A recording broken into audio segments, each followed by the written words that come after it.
Good morning and welcome to RCA's Men's Elite League T20 competition. With me out here in the middle is the captains of Imanzi Guardians and Imena Centurions, who will be playing match one of this tournament. And with the third umpire out in the middle, it will be the captain of Imanzi Guardians, Oscar Manishimwe, to toss, and the captain of Imena Centurions to call. Isai Niomugaba.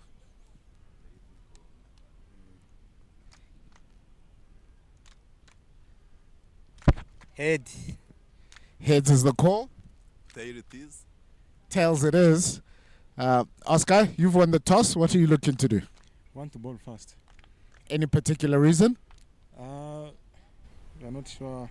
I mean, the pitch is still new, so want to see how it's going to play. Then we can have the plan after seeing it. Okay, and in terms of your team, anybody to look out for in the team? No, anyone can deliver, and I'm sure everyone is going to contribute. Okay. Thank you very much, and good luck for the day. Thank you. Isai, you've lost the toss. What would you have done? We'd have bought first as well. But yeah, we are batting first and it's okay for us because we can do whatever. We do batting first and it will be okay for us. Okay. What would you, looking at the conditions, what do you think the approach will be from your batting group? Yeah, for me, I think if we make partnership in here and yeah, as a batters, we give time for ourselves to look how pitch is behaving, and as we've got skills, maybe we score. Yeah. Okay. And anybody to look out for in your team? All of us you can look after because we are the same team. Yeah. Okay. Good morning and welcome once again. We are back in the commentary box. Today we are now going to witness a tournament called Elite Men's League 2025. Earlier on the toss, Imanzi Guardians have managed to win the toss and they elected to bowl first. Telling you today we'll be witnessing a great game between Imanzi and Imena. There you can see the team list. We have Nyamugabo Isai, the captain of Imena Centurions. Abimbaze Ineza Elwaloik Chusaif Manshimweja Claude Lafasha Protégé Mugisha Belta Mugisha Israel Nirenga Inyas Lebero Olivier Henry Lubagumya Clinton Zilangaje France Akigo Moise for Imanzi Guardians have Manshimwe Oscar, the captain. Menyimana Zapi Gumyesenge Daniel Manshimwe Emmanuel Mchotsenge MM Timana Clever Nishinge Belta Nyamugabo Eric Diza Jasper Kundo Jean Pierre Shemaiva, and last but not least, Ibrahim Chimimana. Alongside me, I'm not alone. I'm with my co-commentator who have been there on the toss. Would you like to take us through the toss? Yeah, good morning, Enoch. Good morning to all the listeners. It's a new wicket, fresh wicket. And Zapi Minyamana, he'll be opening the bowling to the captain, Isai Nyomugaba. So it should be interesting to see outfield very dry. As you can see, it is summertime in Kigali, and been a bit of heat around, so it should be a quick outfield. And Zapipa Minyamana ready to start. Interesting to see Burton Mugisha opening the batting with his captain, and it's Eme Mukyodusenge who's keeping wickets with Oscar Manishimwe, the captain at first slip. Those are on your screen at the moment. First delivery by Zapi Miyamana. Full delivery and played over the top. Should run away for four. Just a bit of a floater there from Zapi Miyamana. Isai Nyamugabo is the name. Starting off with a great bank, great shot, going through the covers and getting a boundary at the very first delivery. Look at that. Look at the use of the feet, use of the length, and ending up earning a boundary. Yeah, just a bit full and wide, allowing Isai to free his arms.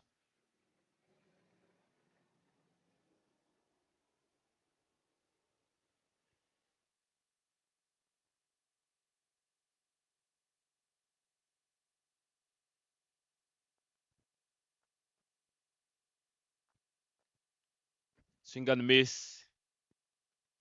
That was a great comeback from Zapi, knowing where to bounce, where to place the ball. Yeah, I just feel that Isai would feel he's missed out there. That game there was a bit of width, and allowing him to cut in white ball cricket. You really like to see the bowler just come in a bit tighter and not give the batsman the room to free their arms. Once again, blocking that one straight to the middle of position, finding Kundo Jean-Pierre there, and Kundo Jean-Pierre not allowing the ball to go outside, from outside the box. Yeah, that's a better delivery from Zappi. Uh, really looking to attack that off stump. And with the amount of grass on the wicket, you'd assume that if he gets it in the right places, there should be a little bit of movement that should help him out with the brand new ball.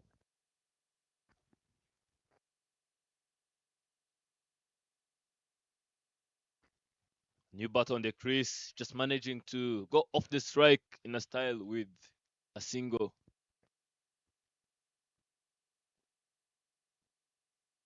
Yeah, very good start here so far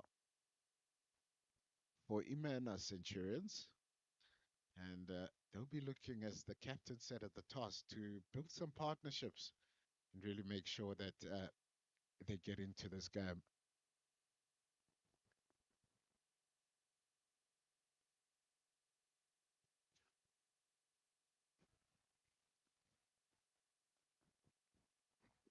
Well, at this time, as you've said, on they are now looking to build a strong partnership because you can see the aggression, you can see the way he's playing with his brain, with his mindset, just knowing what to do and where to do it. Isaiah have been not luck so far from the Tri Nation, but maybe it is time to come back strong, come back better. Yeah, he's done very well in the internal games. I think he's the leading run scorer by about, he's got well over 200 runs. So he's been in great form of recent.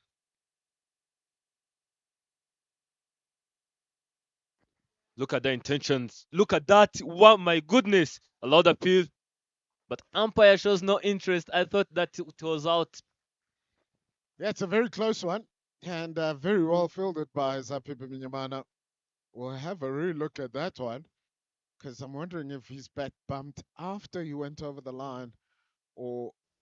Ooh, I wonder if we could get it a bit slower, but very good effort by Zapipa Minyamana.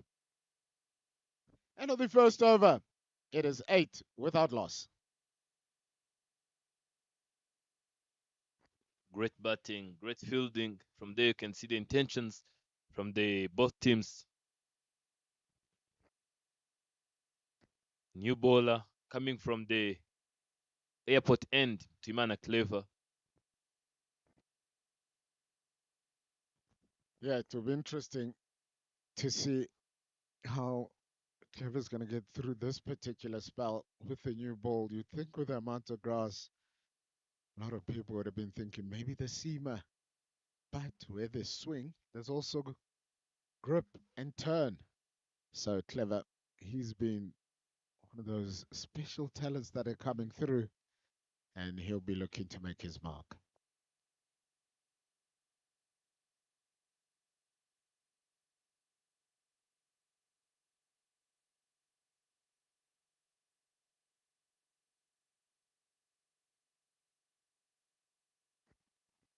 That was not a bad start.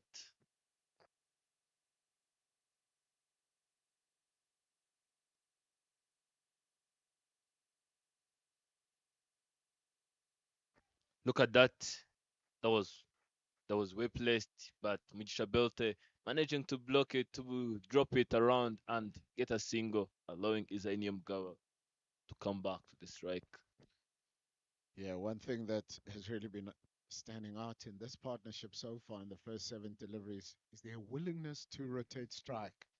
We know that Bert, a bit taller than Isai, makes the bowler have to change his length regularly. Two fielders out, a long on and long off. It'll be interesting to see what Isai Nyamugaba looks to do.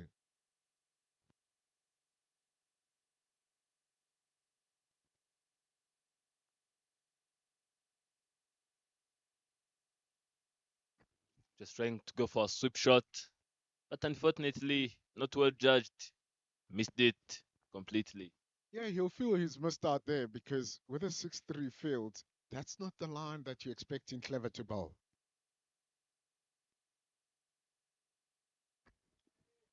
Clever dropping the same ball, same delivery. Isai going for the same shot. This time around, he got it right, and he will get another boundary. 2 boundaries on his name so far. Yeah, it's interesting field because not even the best in the world bowled to a 6-3 field. So, and the new ball is not necessarily going to be turning away from the right hander early on. So you'd assume there'll be a bit of protection on the leg side. It will skid on more than turn.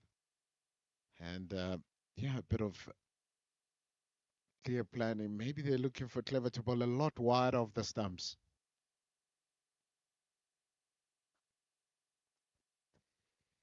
It's always going to be risk free going on the leg side. That time off the back foot for a single.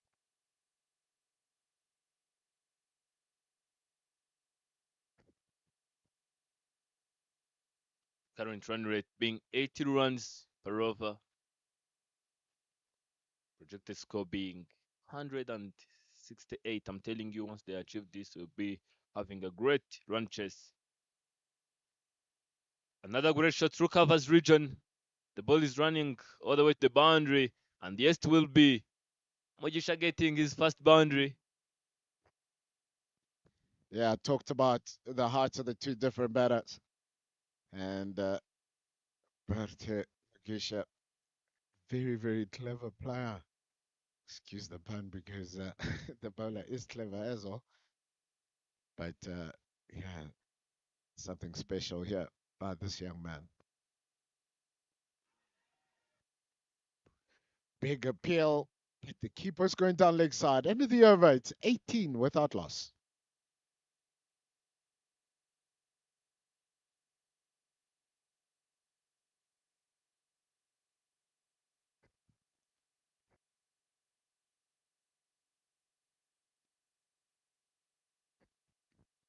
These are the tournaments and games which exposes someone's improvement. Previously, Eric Singisman used to say that Mugisha Belte will not last more than 2 overs because of the intentions of hitting those big shots. But this time around, you can see the way he have changed his mindset, just managing to drop those deliveries which are risky.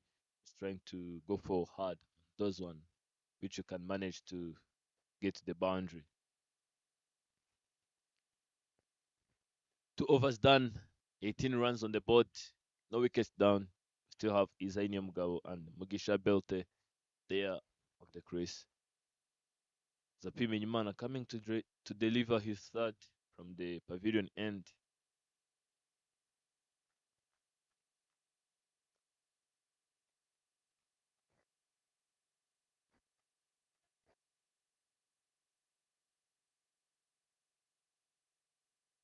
Going up in there, a chance of being caught. My goodness, that's dropped. That's dropped. Ooh, that was a crucial wicket to be picked. Such opportunities may not come twice. Yeah, Betty Nishimura out to the deep there and very well. And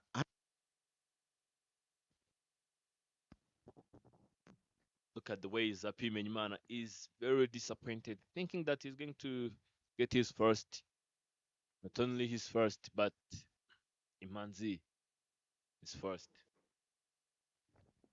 yeah, if we just have a really look at that particular ball, because I spoke, and again, it comes to the heart of the batter.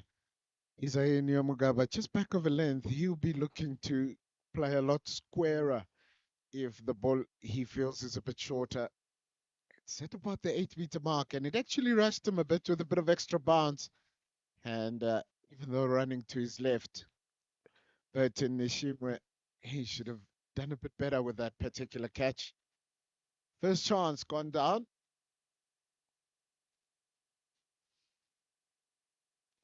And Isaiah Nyamugaba dropped on 13.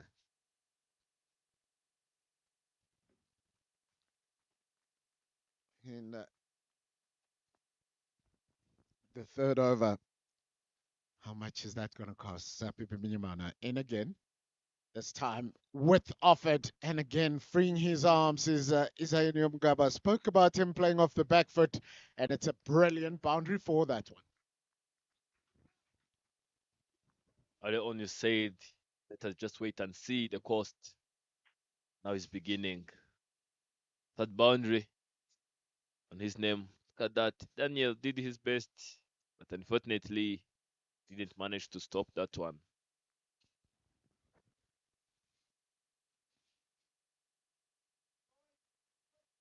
Yeah, I think when Zapi watches his videos, he'll not be happy with the lines he's bowled in the 8 deliveries that he's bowled. That's a lot better, but well picked up. And it should be just a single to deep square leg for one. Total, it's 25 without loss, and we're in the third over. Current run rate 10 and over. Been a very, very good start by Imena Centurions.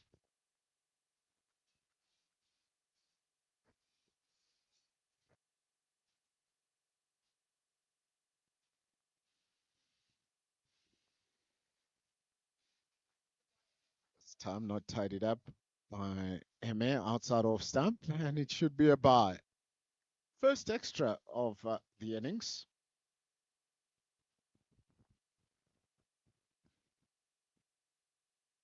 The good thing about this batting side is the way they are all running on the same momentum and using the same approach. No need of risking any single run.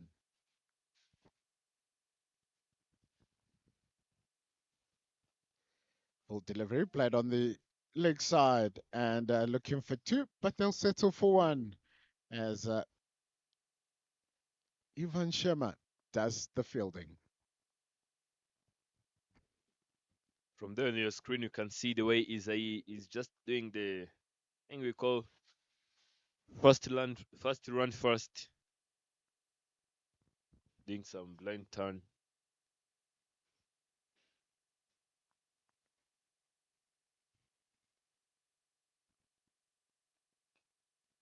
Blocking that one straight to the fielder. The fielder was not attentive enough to see that coming. They took that single. End of the third over, 80 runs on the board, no wicket loss. Mugisha Belte being having 8 of 7, and Nyamugabo is the captain, 19 of 11.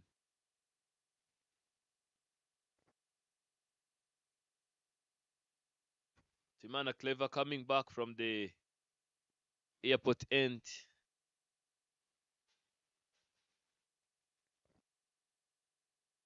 Previously went for 10. Let us see what he will be doing, what he'll be looking forward to do in this over. This time he's coming over the wicket and punched beautifully off the back foot for a single with a sweeper now on the offside boundary.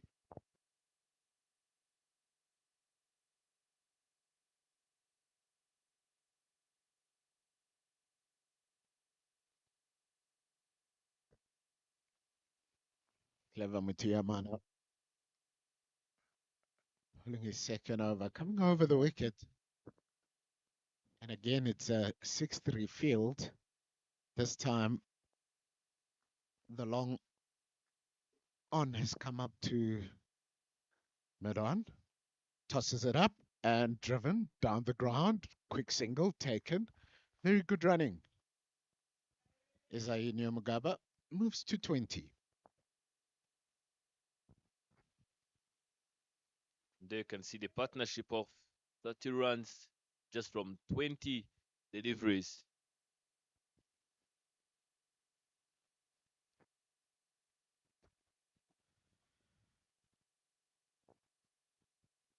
Mid-wicket now in play. As again, Clever tosses this one up and looking to drag it across the line is Berthe. And he picks up a single.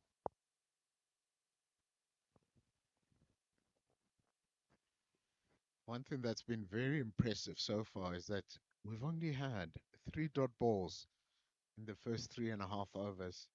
So the batsman really showing a lot of intent.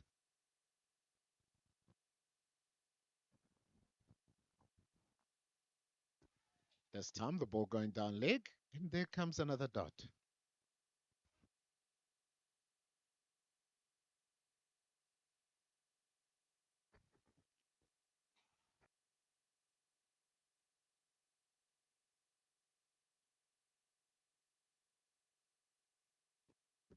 This time defended straight back to the bowler. Better lines here, these last 2 deliveries by Clever Mutimano. I know a lot of captains that would have taken him off after that first over, but well done, captain. 2 dot deliveries. What's going to happen this delivery? Looking to punch off the back foot, and a good finish to the over. 4 overs done. It's 31 without loss.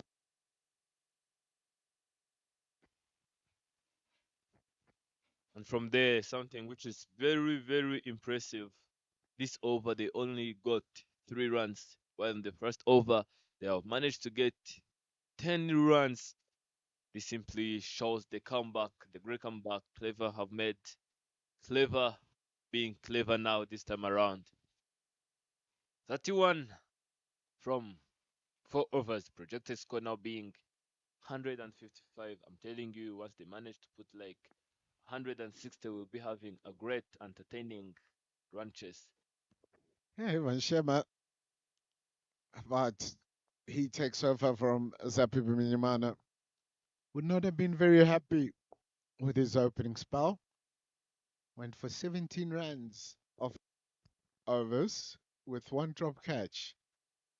And don't forget that it was in the start of the third over with Isai on 13. So already he's added 7 to that. Full delivery, hit straight down the ground over the bowler's head. Very good area and well fielded by Zappi. Just didn't time it well enough, but good shot. Picking up a single to start the fifth over.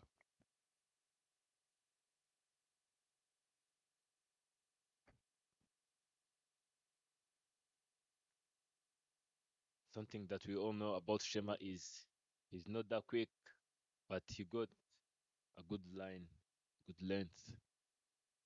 Surprisingly, can pick wickets, can create some chances.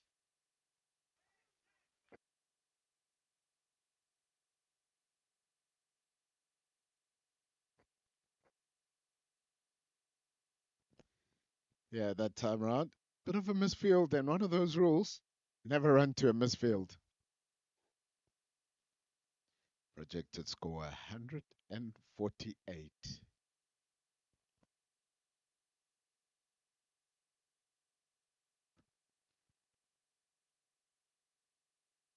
This time using his feet and Shama just going a touch wide, unfortunately. Wicketkeeper, again, just most probably watching the batsman's dancing. And it's another bars for 4 more runs. Shama watching Isai come down the wicket and not sure how Emma missed that. Maybe didn't bounce as high as he expected it to. From there, you can see the aggression, the intentions from Isai. Wicketkeeper disappointing the bowler and missing it completely. Again, wide and wide called. I was about to say the umpire being very kind, but this time she calls the wide.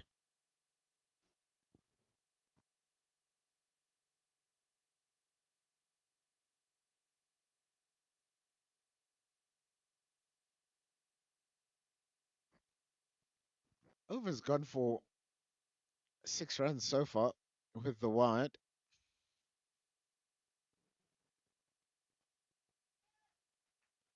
Just losing a bit of shape there. Full delivery. And Isaiah Mugabe, not sure why he was looking leg side or the ball ended up on the leg side. He's practicing the cover drive now. 37 without loss. We in the fifth over, so 8 deliveries left in the power play. Ivan Shema into Isaiah Mugabe. Again, wide delivery. Shema just trying to keep it wide, but it goes wider.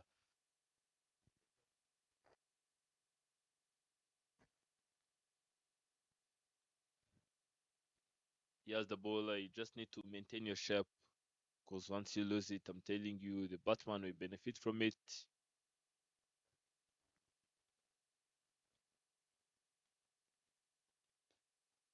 Look at that back foot punch. Isai just calling for the second one, but Mojisha Belta shows no interest. As you've said, there's no need of running at the midfield. Jarukundo missing that one, but Daniel being a great backup, preventing them from getting the second run. Last delivery of this over coming up.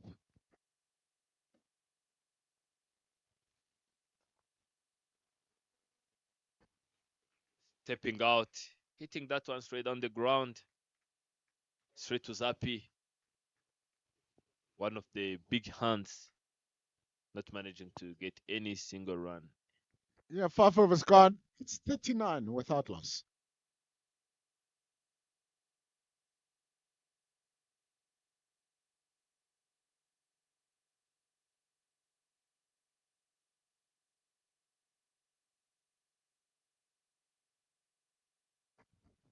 From there on your screen, you can see 7 extras have been bowled so far. 9 dots, 15 singles. Coming into attack is Kundo Jean-Pierre.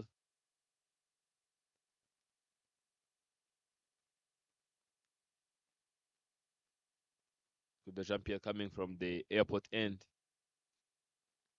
He has been challenging many batters so far with his line length.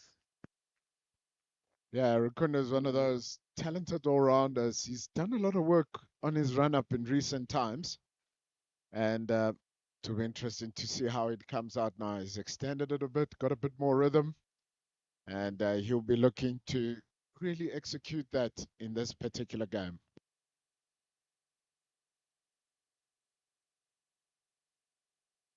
Bouncing that one. Yomugabo Isai hitting it powerfully, and the ball runs away to the boundary.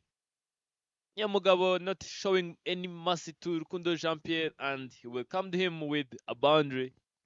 Yeah, one thing that Isayunium Gaba has really done well is that whatever width has been offered and length, we spoke about how short he is, just a short delivery, and he's managed to get underneath that one.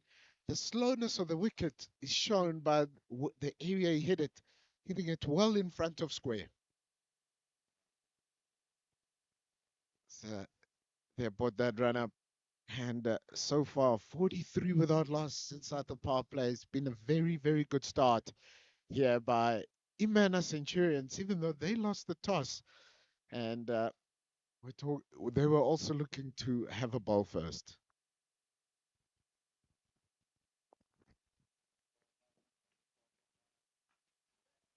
Another one, it goes, but the ball will not go all the way to the boundary. That was a great save from the fielder. I'm telling you, look at the effort, the backup. Isai Nemuga being half of his size, but just smashing him like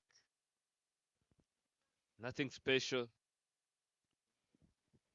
I'm telling you, once they manage to reach like in 9 overs without a loss, that's where they will go hard. They have got a strong lineup, strong batting lineup. They will do whatever they will need to do.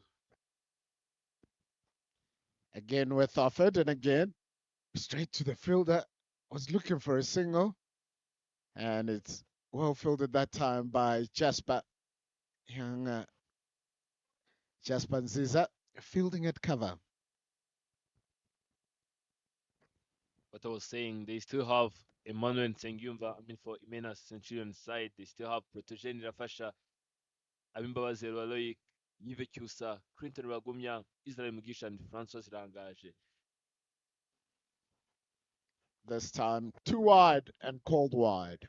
Third wide of the innings, plus 5 bars. It's already 8 runs that you're going to say have been given for free in this particular innings.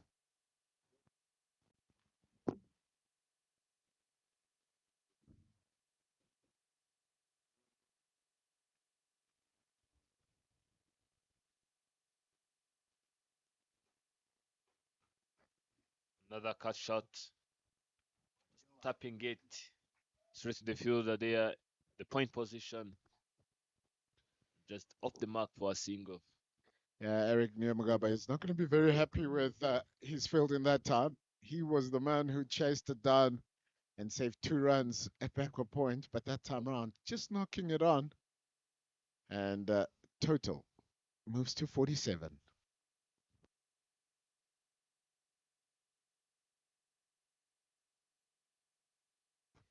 This time, Rukundo Jean-Pierre getting it right for the first time, and we had the dancing Berthe Mugisha, but his dance not going anywhere. It's 47 without loss.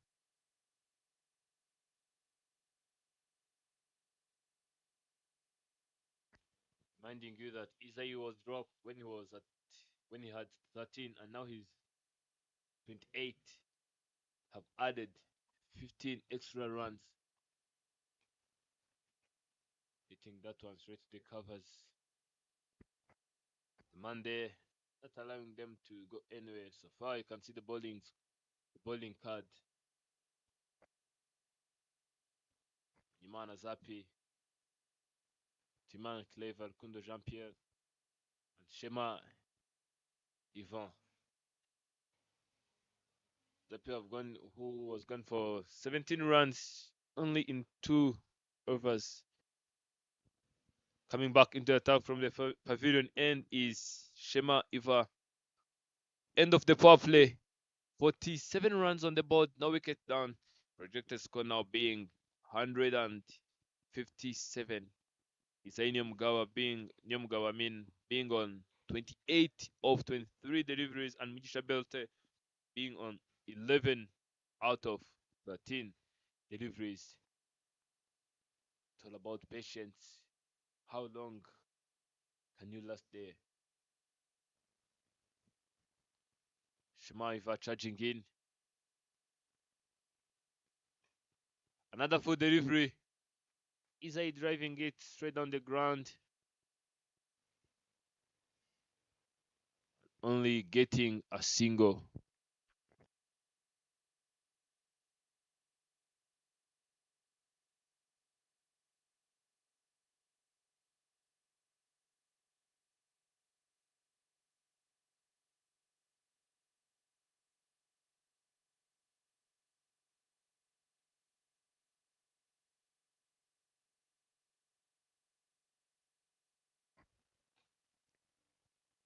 Same ball. Also the same result. Driving it through. Oscar coming and saving the day. Yeah, it's been a very good start here by Imena Centurions, and getting 50. They should get to 50 in this over.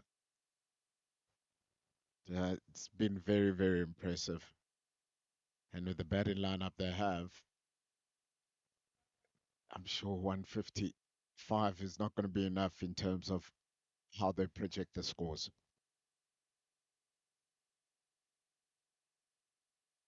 My goodness, look at that effort from the fielder in the middle. And the 50 comes up in 50 partnership here of 39 deliveries. Isayin Yomugaba's contribution 30, and Berthe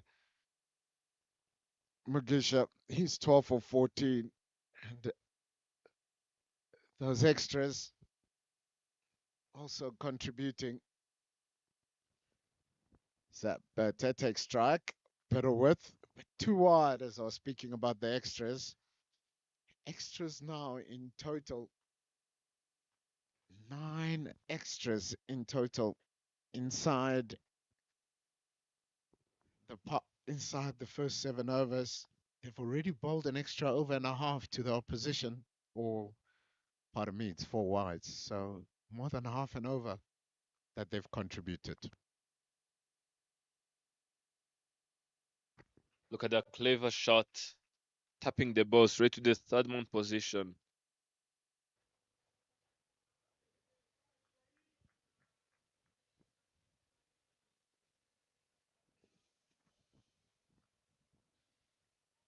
Something about young Berto Mugisha that's really impressed me from the bit I've seen of him training with the national side. It just seems to have so much more time than most other batters.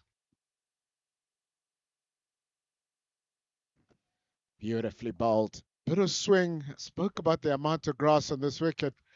And if you just hit the right areas, which is what Shema has just done there, you will get a bit of movement. And that's cut Isayi Nyomugaba in half.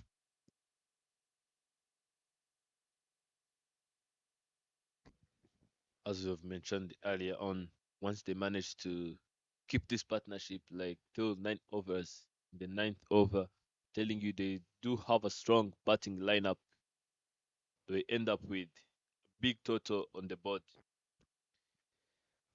Getting a bit of width offered and a good cut shot. He will be looking to put the field under pressure and looking for 2. Quality throw needed, but back for 2 comfortably. Isayi Nyomugaba very quick between the wickets. End of the over. It's 54 without loss after 7.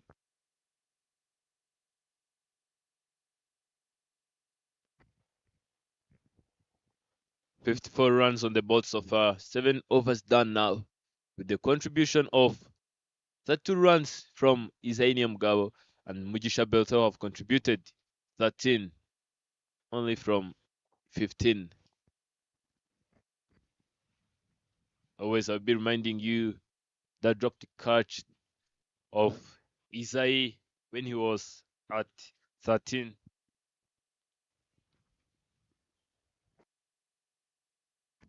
Kundo Jean-Pierre coming back from the airport end. 120 matches have played and 134 wickets, I think, have picked. Beautiful figures there. Can see the way he is adjusting the fielding positions. Maybe he's looking for to do something great, something impressive, I mean. There's delivery, just opening the face and running it down to third man. And Berto Mugisha moving to 14.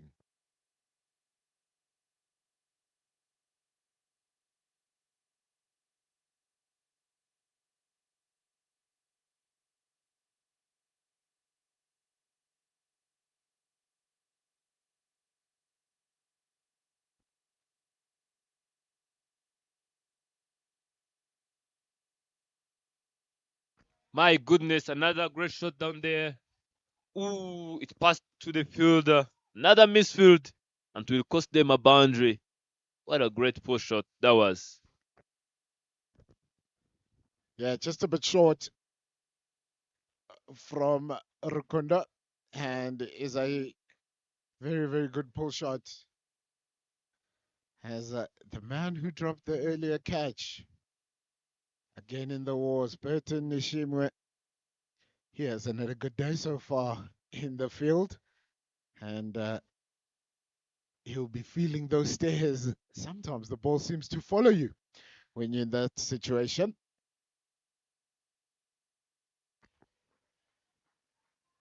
Another back foot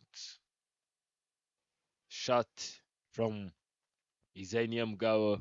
Something I've seen in this innings is the way he's not being pushed up by the bowlers, just getting a boundary and managing to go off the mark with a single.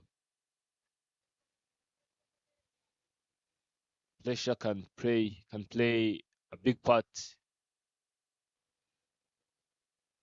Another swing and miss. Pressure can do a big part to a batsman, can play a big part so that a batsman can go out. So once he manages to maintain the pressure and the heat, I'm telling you, he can do something big and something better for his team.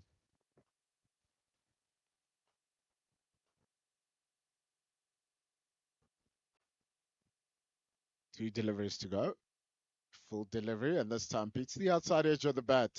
No run. One thing about Rukunda Jean-Pierre, when he looks at this particular bowling spell, every time he's got it full and forcing the batsman to come on the front foot, seems to get extra bounce and a bit of movement. It's just those short deliveries that have been punished by the batters. Last delivery of the over. Full delivery, and it's well defended. End of the over. 8 overs gone. It's 60 without loss.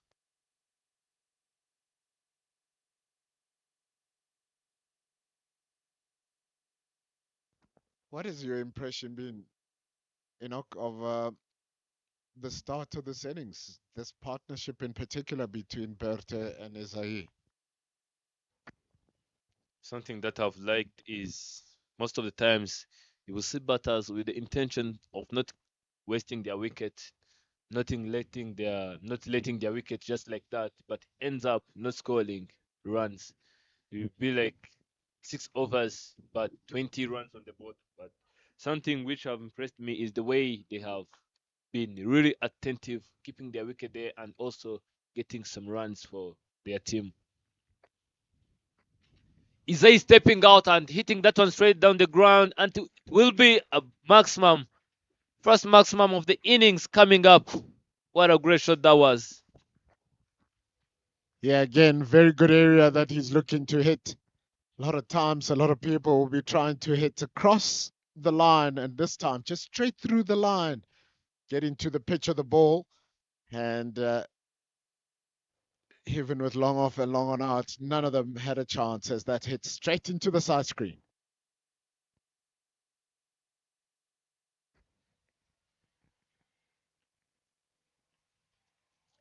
Another great flick shot. Only getting a single from that one, as I've told you, is the way he's preventing himself from being pressured up by the fielders and bowlers. Just getting a boundary and leaving the mark for a single. The one who was dropped when he was at 13, now he's heading to 50. Let us see if he will make it.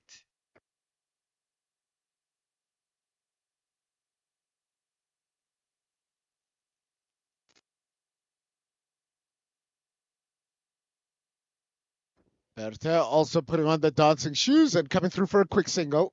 And well fielded. It's 68 without loss. Something great about partnership is you seem to be copying from your partner. So once he's doing something great, you just try to go with it. You've talked about the willingness of scoring. You've talked about the way Belte is just being clever down there, tapping the ball and getting runs. The way Isai is just trying to push the runs through.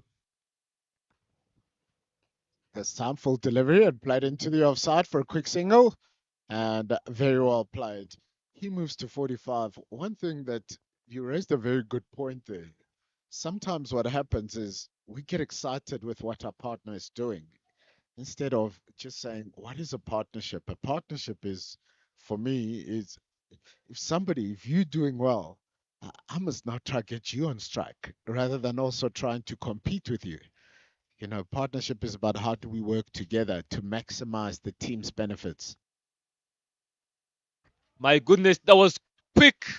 And the quicker it comes, the quicker it goes. Another maximum comes up. Very one of the flattest sixes you will see on this ground. Definitely using his levers that time round. We talk about he's a tall man and really freeing his arms. Full swing of the bat, a touch too full from Shema, and Berthe managing to get underneath it, and it flew to the boundary for six. He moves to 21 off 21, and this partnership now 75.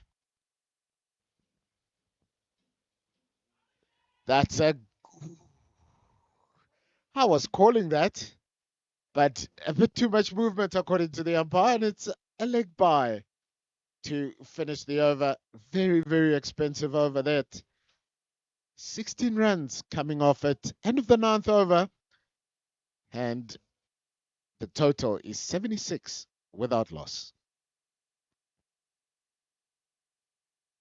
Yet to bat we have Ilafasha Protegen, Clinton Ragomia, Yves Chusa, and Erualo Ikineze Mbabazi, Emmanuel Nsengyumba. Telling you we have this finisher, Francois Rahangaje, the man who can just come and change the game. I beg your pardon.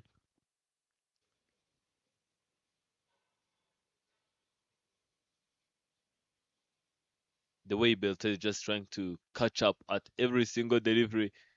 Is he hitting a six and Belte be like, man, I can't do that also.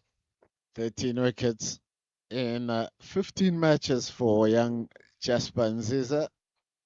Still under 19. And one of the great things about this Elite League is giving these youngsters that are under 19 an opportunity to play with their heroes who are in the national side. And thank you, Captain. What a time to come on. Come on under a bit of pressure. And he'll be bowling to Berthe. But one thing that's standing out for me is that are the batters going to be trying to hit him into the wind? Because the wind is at his back at the moment. That's where the opportunities might come.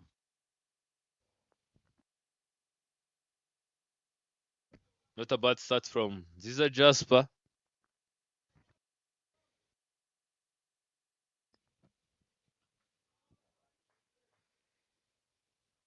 Oh no. Another one goes down. And this time it's Emmanuel Manishimwe, who is down at the boundary. I just spoken about it, about hitting into the wind. And Berta gets dropped on 21.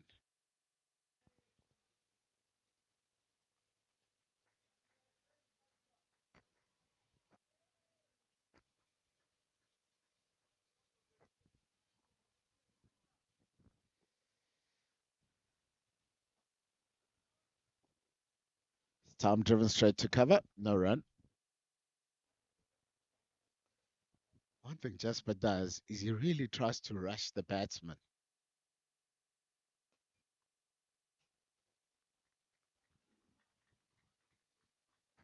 2 runs so far, and the last delivery of this over is coming up. That time missed at the outside edge. Very well bowled. An opportunity in the second delivery of the over, of the 10th over, and only conceding 2 runs in that particular over. It's 78 without loss after 10.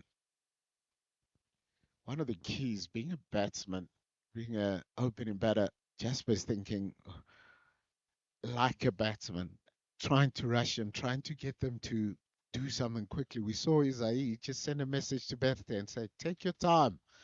He's on 46. And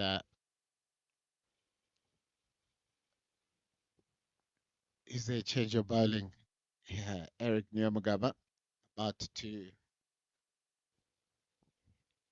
Eric Nia about to start a spell here. The 11th over of the innings. Projected score going at this run rate is 156, but with 10 wickets in hand, you assume they'll be looking for a lot more. Be looking minimum to get at least 90 in these last 10 and get themselves to around the 160, 170 mark. That will be more acceptable given the kind of start they've had.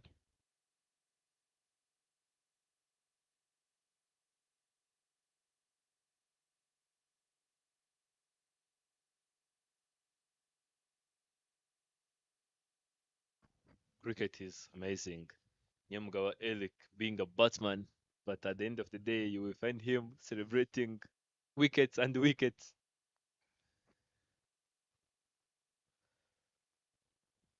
There's delivery swift, and is that a chance? No, just short of the fielder and through for a single. Isai moves to 47.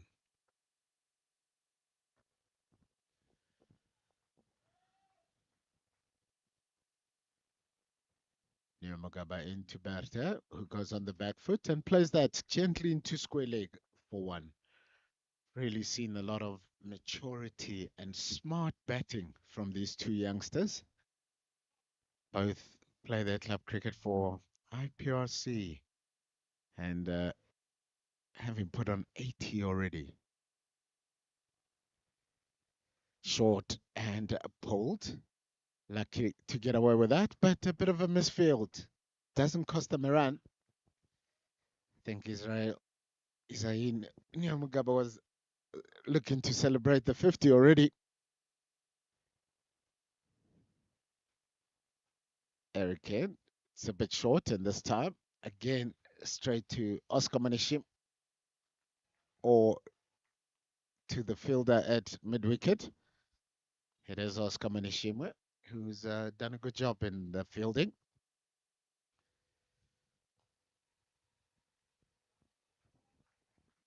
Spinners just slowing it down. The two batters, Eric Nyamugaba and Jasper, trying to rush the batters. Long delivery and punched off the back foot, looking for two, and he settled for a single. Very good fielding on the boundary by Jean-Pierre Rukunda. End of the over, 11 overs gone. It is 81 without loss.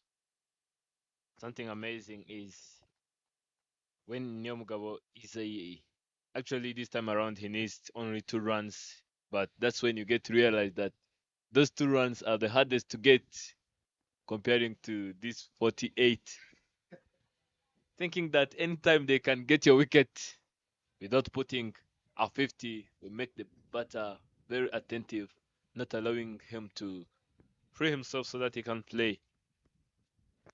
Just he's a full toss, and he'll feel he's missed out. He's had two opportunities with short deliveries, and again it's straight to Oscar Manishimwe. And no run. Just builds the tension and the pressure. This time it's full. He goes for the big swing. And dot ball, we're talking about that landmark. You can see the scoreboard, 48. He's thinking about the headlines. This time going down the leg side. Big LBW appeal. And the heart rate is pumping. Jasper is rushing. And Berthe does brilliantly well. Walks down the wicket, goes, has a chat, and calms him down. You can see that if you had a heart rate monitor on Isaini Mugaba now, I'm sure that heart rate will be very, very high. Full delivery, he drives and well fielded. Could it be first maiden of the innings? Two deliveries to go. His time is short. He gets a top edge and it's going to run away for four. And that is a 50 for Isaini Mugaba, 43 deliveries. 52 runs off 43 deliveries, first 50. Look at the celebration. You have said it. They dropped him when he had 13 runs. Now he's costing them 40 plus runs. Yeah, he's been in very good form in recent weeks. Isaini Mugaba, a bit short from Jasper Nziza. And this time offers a bit of width. And again, just not getting the timing on the slow surface. And it is a dot to finish the over. 12 overs gone. It's 85 without loss.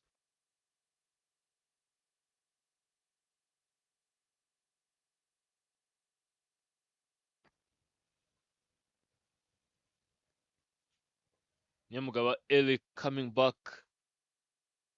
The man who went only for 3 runs previously. I think this time around they need to catch up so that they can do something big. Isai made it.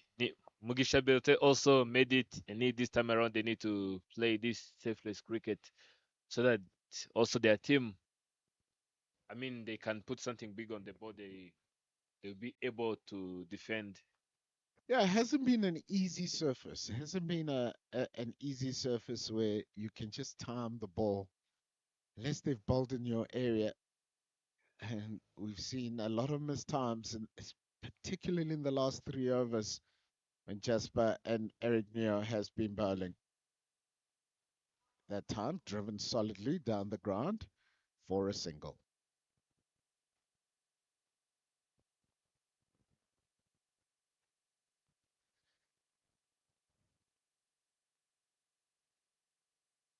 Zainur Magaba. He knows he's hitting with the wind. What's he looking to do? He comes down the wicket and plays it down to deep mid wicket where Ivan Sherma does the fielding.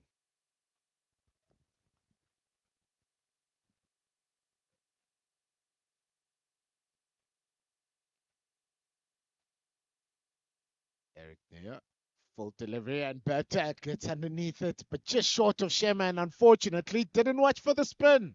And Berta picks up a boundary. It is 90 without loss here in the 13th over.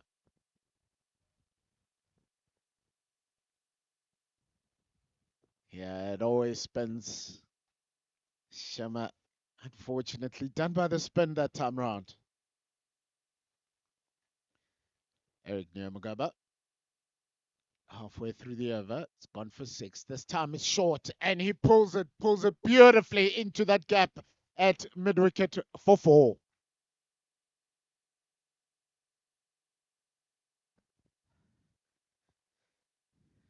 But not missing out, starting to find a bit of rhythm and freeing those levers. That short delivery, one bounce into the boundary, full delivery, and played and missed. As one more delivery. 10 runs so far of this over, the 13th over.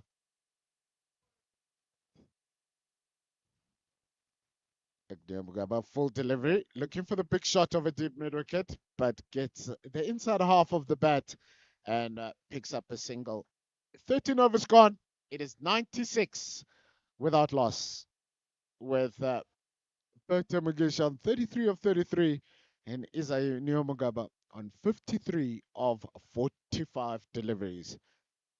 Be thinking minimum 70 runs in these last 7 overs. And how can they get 10 runs and over? By being smart during this period of the game. We saw an opportunity in Jasper's first over, the 10th over to Berte. This time comes down the wicket and plays it comfortably on the ground for a single.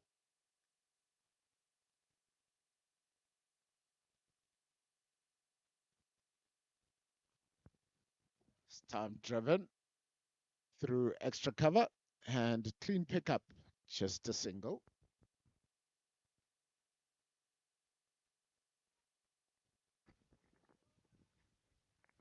Jasper continues, a bit short and a bit of extra bounce. Played on a miss.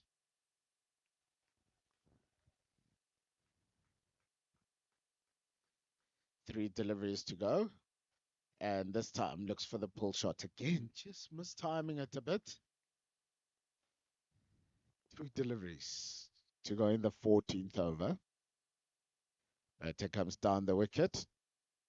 Drives it to extra cover. And Zapi Pinyamana does brilliantly well. Just Benziza has been outstanding with ball in hand.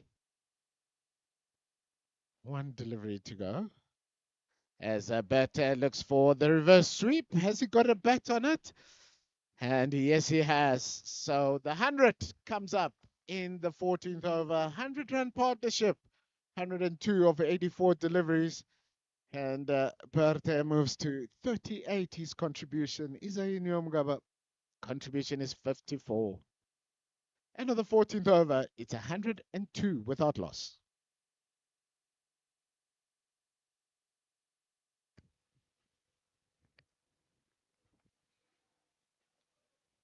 Previously, they have been moving by 9 runs, but now they are moving by 80 runs. 80 runs per over. Projected score being 146, as you've said earlier on. Don't think that this will be enough score to be defended. Actually, they can defend it, but also Imanzi Guardians, they have got this strong batting lineup. So once you don't manage to put something big on the board, I'm telling you, Manshimwe Oscar, we have Daniel Gumiseng, you have Eric Nyamugaba, we have Zapi down there, telling you it won't be easy for them to defend it. Actually, they can defend it, but you can't assume that they will defend it comfortably. That's why this time around, they just need to take the lead and change the approach, change the momentum, as well as you've seen that they have also this strong lineup. They do have Yves Chusa, Erua, Protogen, and Francois Rangaje, even Clinton Magumya. So this time around, they need to change the approach.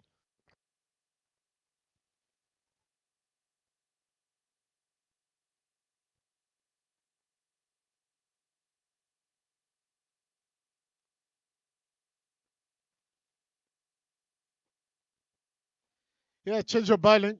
Clever coming back on.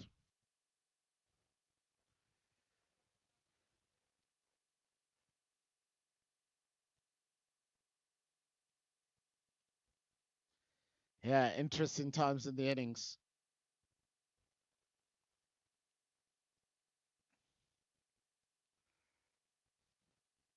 And Isai Nyomugaba first up goes inside out to over extra cover for a couple of bounces. 4.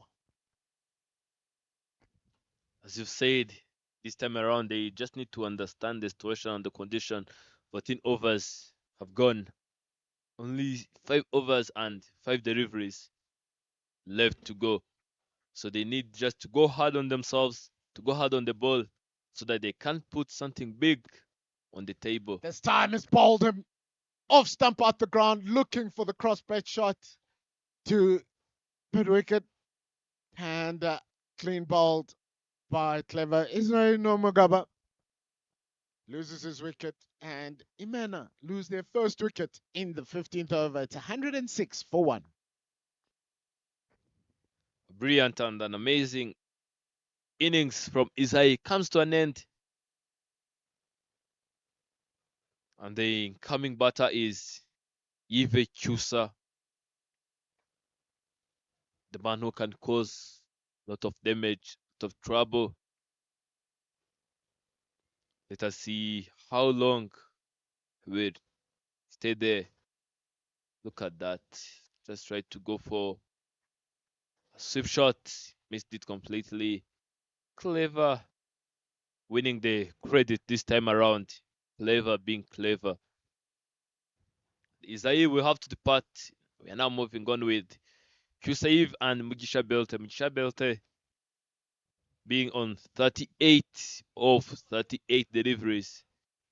Let us see if Chusa will catch up.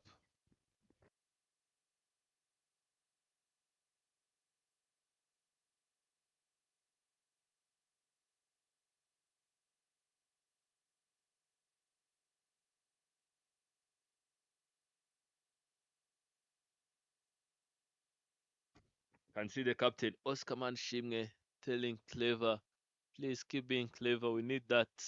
We need that character out of you. You are the only one named Clever. There is a reason.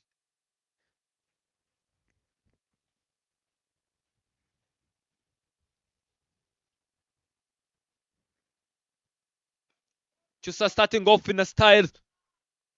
One bounce on the boundary. What a great start from Chusa. We've said it. He's the man who can cause a lot of trouble, a lot of damage. He's now doing it. Yeah, just a full toss. A gimme ball to welcome him out onto the crease. So he'll be happy with that.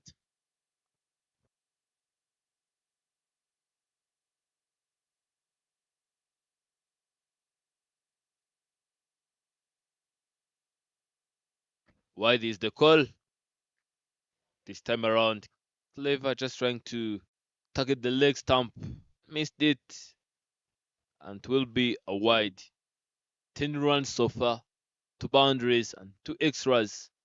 Making it to 10 out of 2 deliveries you have bowled. Oh my goodness. Another great ball. Wicketkeeper missing it completely. And it will cost them a run. Mugisha Belter being on 38. Coming back. Have been here before. He have endured and tested this pressure. Let us see what he'll be looking forward to do. Driving it through.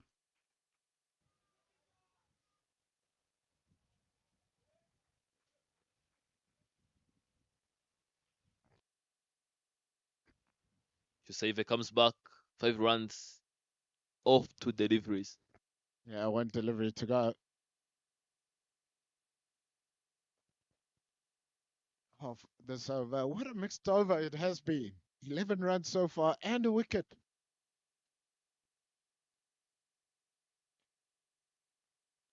This time punched off the back foot down to long off for a single. End of the over. 15 overs gone.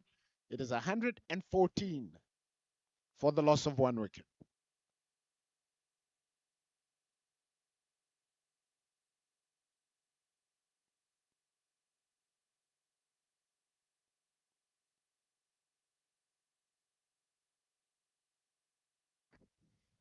Five overs to go now.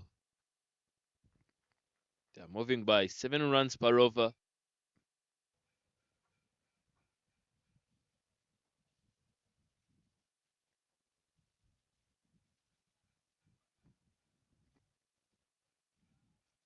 Pace bowlers coming back into the attack. We are starting with Kundo Jean-Pierre. About 2 overs and have gone for 14. Have picked no wicket. but challenged many.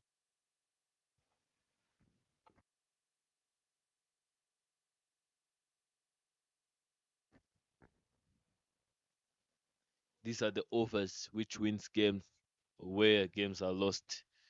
Once you become clever, telling you you win the game, you put the game on your side this time around. So once you don't become attentive and pay so much attention at this stage of the game, I'm telling you, you will find yourself lost. Yeah, very, very good point you're making there because you're sitting in a position where if they get 50 of this last five, then the batting side is under a lot of pressure, chasing closer to 170. But if they can control it and maybe give away 30, or worst case scenario, 40, then 155, 150, most probably manageable. But it will be interesting to watch. Chusa, he's on six. Strike rate 200 at the moment. Comes down the wicket, punches it beautifully into the cover field, and picks up a double. 2 runs. Or one was short. So it's just 1 run.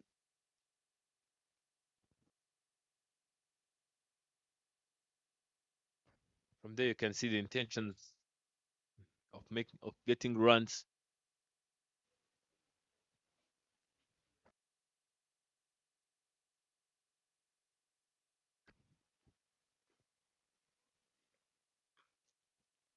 Chusa hitting that one straight on the ground.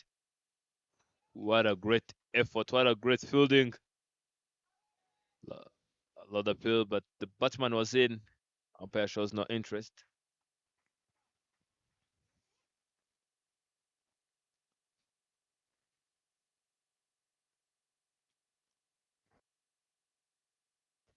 Yeah, powerfully struck. And very well fielded on the boundary. Just cutting it to two. Direct hit. Could have seen a run out.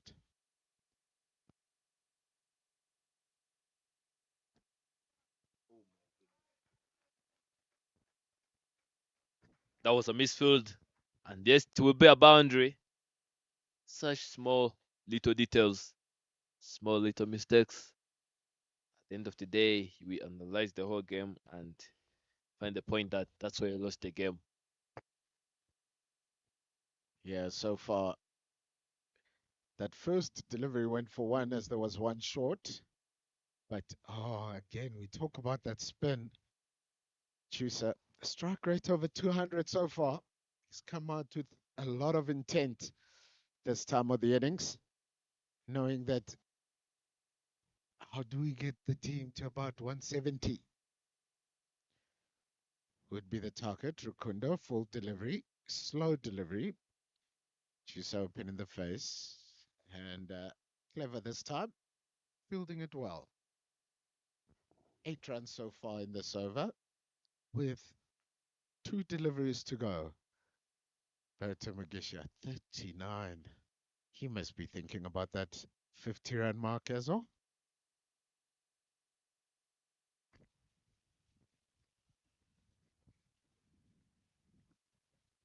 Jean Pierre full delivery and driven powerfully into the covers, going through for a quick single, and it's a run out. Very well fielded. It is Emmanuel, the young fielder, Emmanuel Manishimwe, the fielder who I thought it was just a gentle single, but it is a wicket.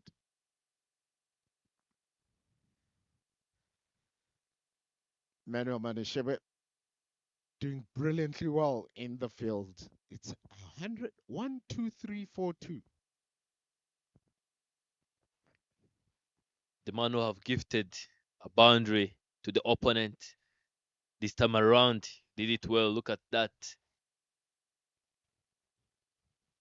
There was no person, there was no fielder at the stumps who could have done the backup, but he took that risk. Yeah, interesting call here to send out young Elwa, who we know is a busy cricketer. And when you have such firepower as Clinton and Francois in the change room, it will be interesting to find out. And a question maybe to ask the captain at at post-match interview, when you've got such clean strikers of the ball, we know Elo can run hard between the wickets, and he will make sure. Let's have a look. He'll make sure that they turns those ones into twos. Please, at the post-match, just remember to ask that question. 123 for two. Last delivery of the 16th over. And opening the face, and again playing it to backward point is Chisa. Chusa he picks up one. End of the over, it's 124 for two. 4 overs to go.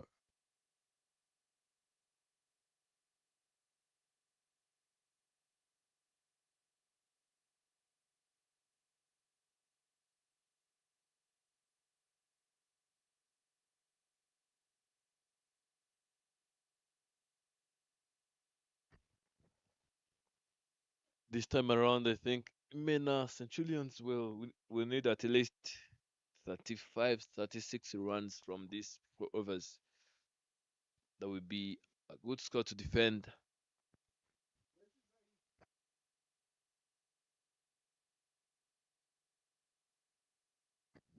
This time around, Tessa Jasper comes back. The man with a good spell so far. 12 runs they have conceded from his 3 overs.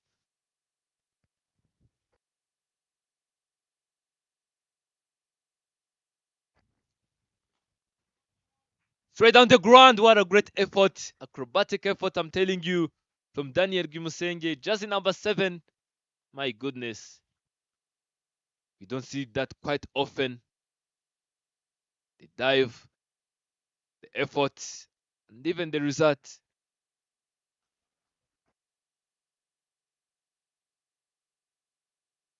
That will be the whole point of the highlight, I'm telling you.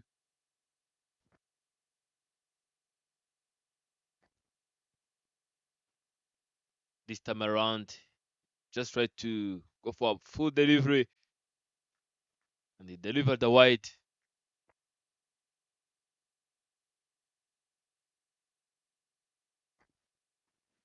Straight on the ground, driven. Kundo Jean-Pierre have been playing a great role from stopping those boundaries, protecting the rope.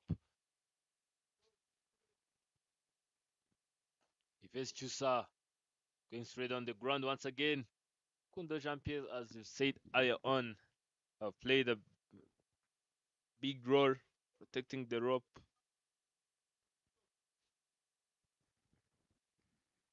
Three more deliveries to go from this over. I've been saying that they at least need 30 runs or 36. No ball is the call. No ball have been called. Let us see if Elwa Roik can get this chance, this opportunity.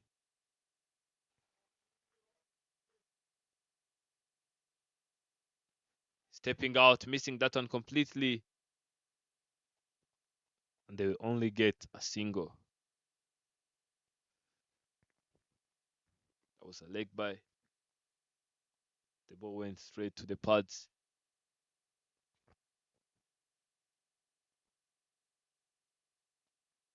Going for a big shot. Good stroke. That would be a boundary. There was no fielder. 134. Yeah, it makes that fielder makes a huge difference if you think about what could have been in this over. One delivery to go. 10 runs so far off the over.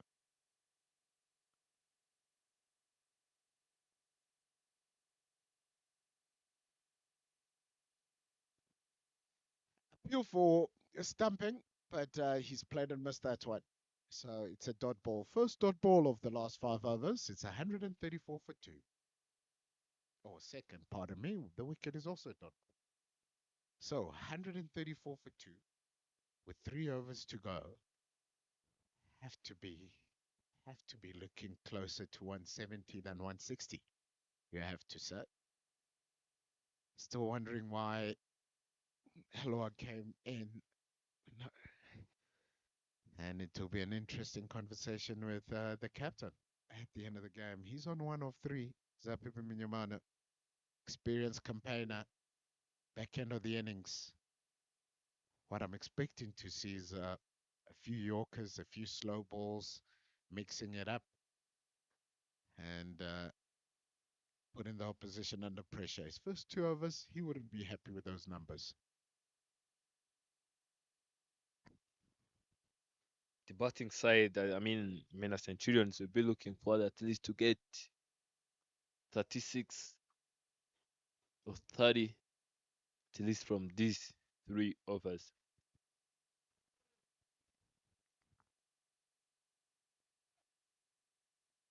Starting off with a wide. The wicket keeper was not attentive enough, and Elwa will come back for the second one. As you said, he's quick, he's a running machine. He can do it, and yes, he made it.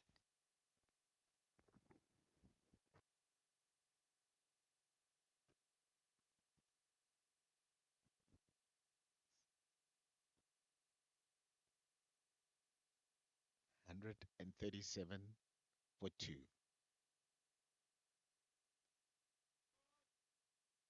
Flicked, and it's running all the way to the boundary. And yes, to will. Boundary keeps coming up.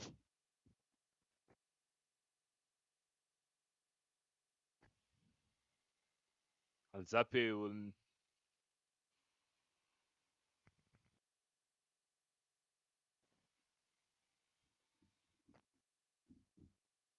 some sort of changes. Look at that.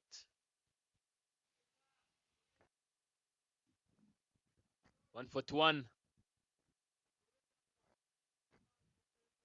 runs on the board. Yeah, and there'll be a change of ball. Has looks like the seam has split.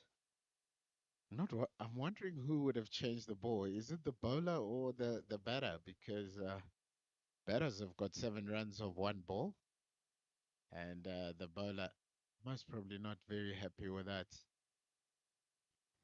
He's now gone for 24, and he still has 5 deliveries left in this over. It's 141 for 2, and been very, very impressive. 100 partnership to open the innings. It was a partnership of 106 between Berta and Isai Niomugaba and young Berta Mugisha. And this partnership so far with about 18. 5 deliveries to go. Full delivery, driven down the ground, and he'll pick up one.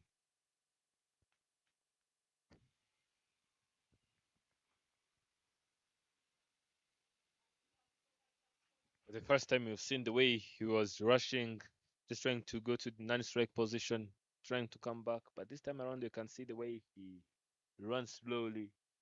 Maybe he's willing to give the strike to Chusa.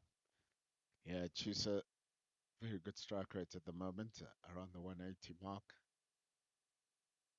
He'll be looking to go big. On the leg side. Ooh, pressure. Get into the bowler here. And the score.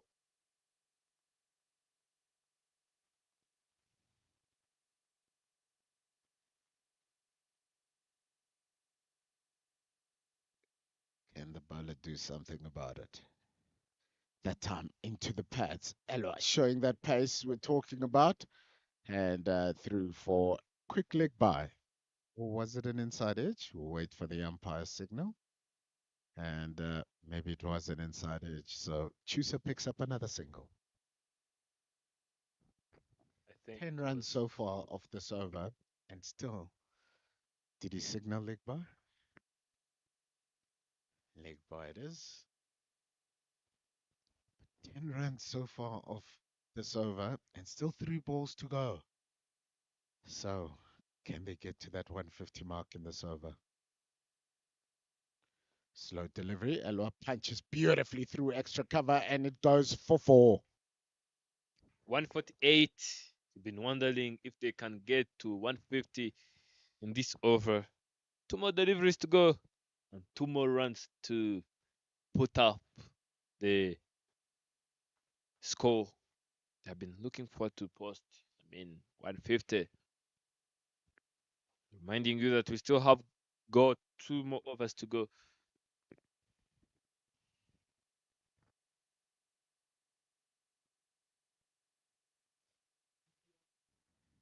Slow delivery. And this time, no run.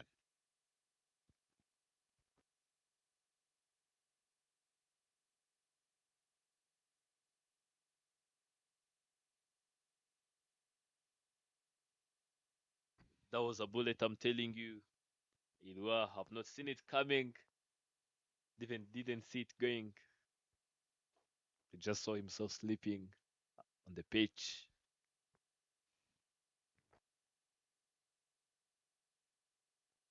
This time, it's a good Yorker. Clean bowled. Wicket time.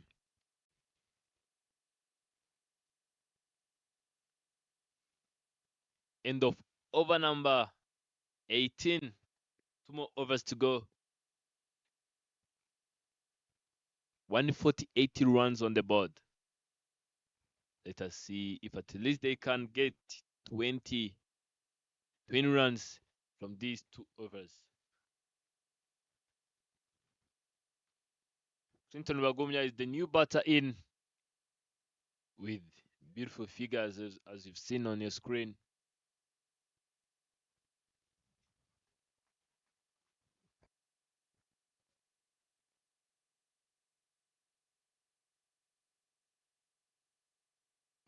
In 2 runs off 13 deliveries is Yive Chusa.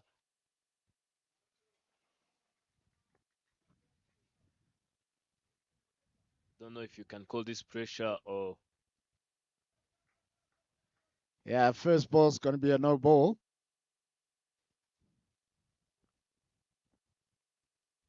And it's a no ball as well because it's gone high.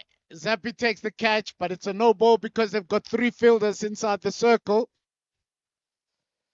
And through for 1. And Eric Nyomugava sitting at deep extra, he saw it, but he never stopped the game. So, no ball called, and Rukunda's not going to be very happy with that. And they still have 3 inside the circle. They bring square leg up. It's just awareness. 150 comes up with that no ball.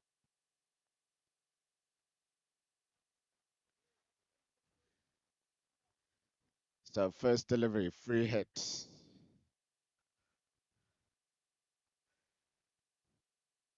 Kundo in and Clinton, good Yorker, gets it, digs it out and picks up a single.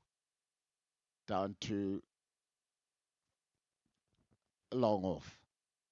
But have you noticed that they would have took 2 runs from that no ball, but they stopped there in the middle? Seems like they were questioning the umpire. Why are you gifting us this no ball? And this happens.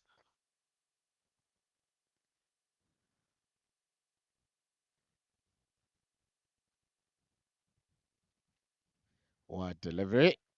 And through the keeper for more bars. So it's 2 wides. And Emma's had a bit of a nightmare behind the stumps. So wide plus an extra run.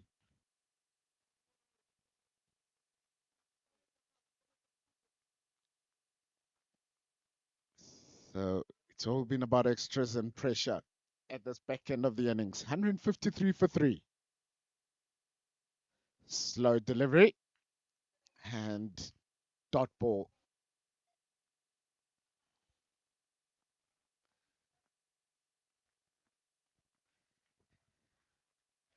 Very well bowled under pressure. 10 deliveries to go. Can they achieve that 20 mark in these 10 deliveries? 2 runs a ball.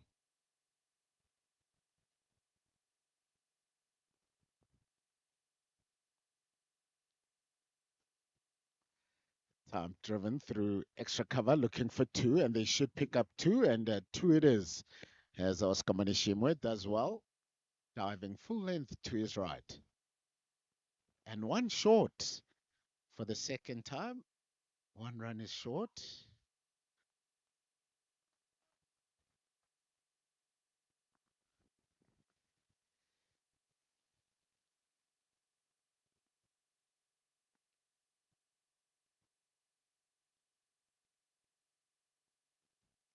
3 deliveries to go.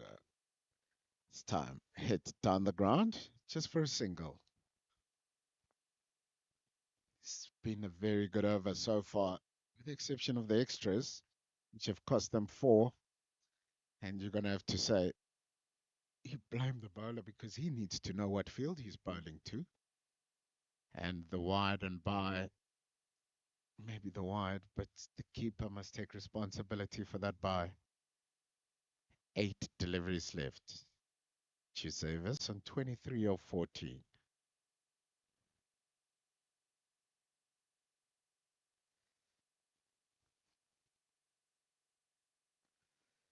This time it punches into the offside and picks up a single.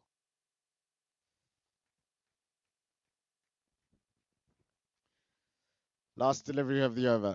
156 for 3. 7 deliveries left.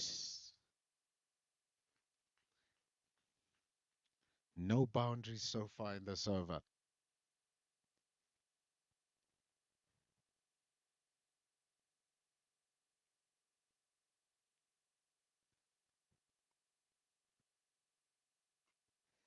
This time, pulled, and again to deep mid wicket, another single.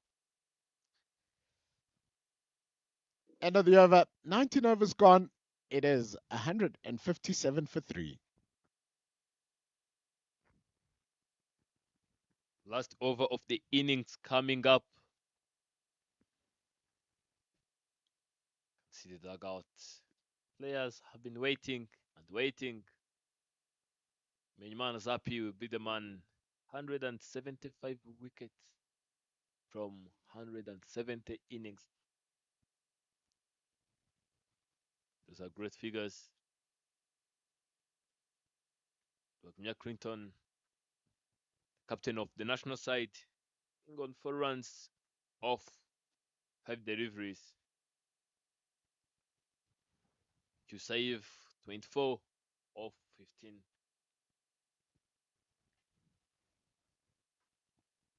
This time around, we are going to see the kind of player Clinton is if he's going to be playing this selfless cricket, going off the strike, off the mark to give this chance to Chusa. Swing and miss. I think this time around, he will just need to leave the mark and let Chusa face, because I've been here before. He endured this pressure, and I don't think that he can be more productive and effective than Clinton at this stage of the game.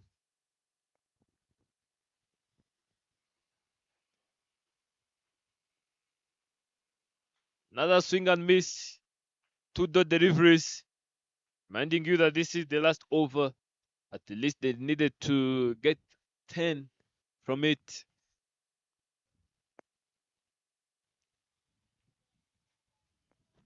It's a good comeback here by Zapi Minyamana.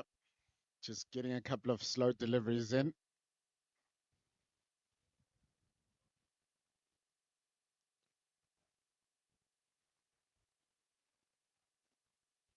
This time down the leg side, unfortunately. Another slow delivery, but it's a wide.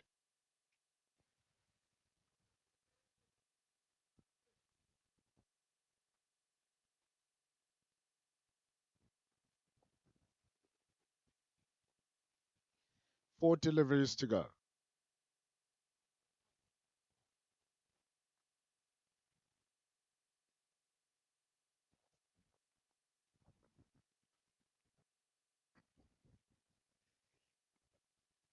goes off the mark with a single after facing two back-to-back dots. He just managed to drop that one very close, and he left the responsibility to Chusa.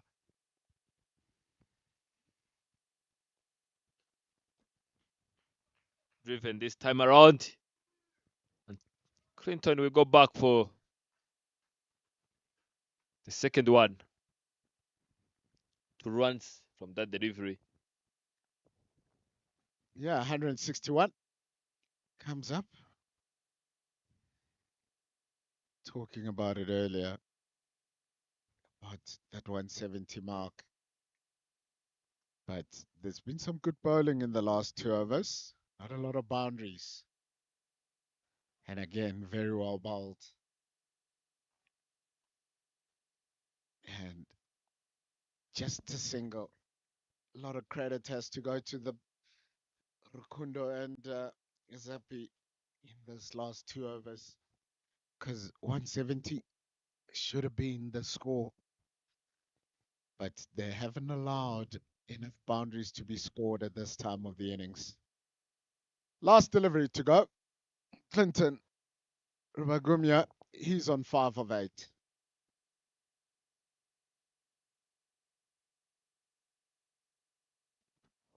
Wide delivery. So it wasn't the last one after all. One more.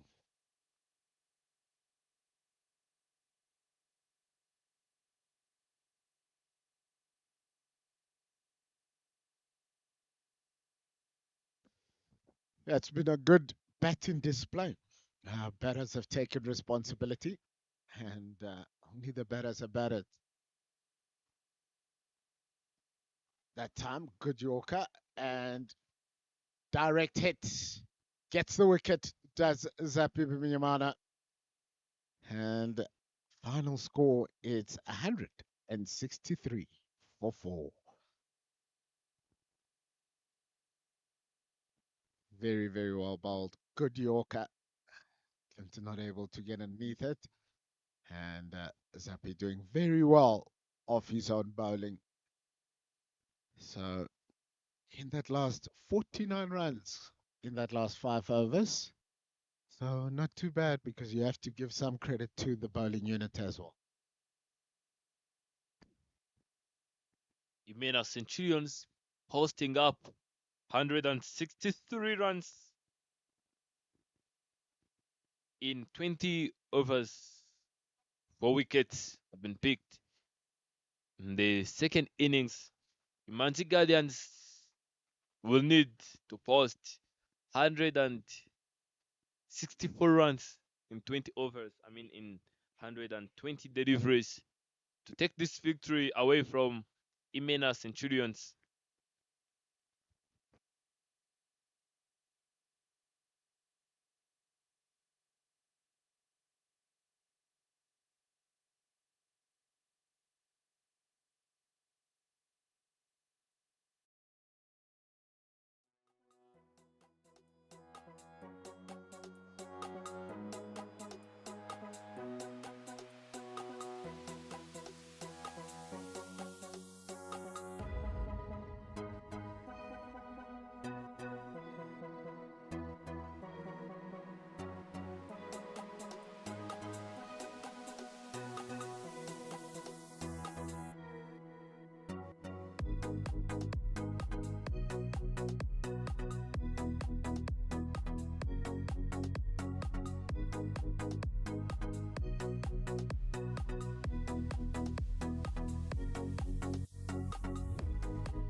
Morning once again. We are back for the run chase.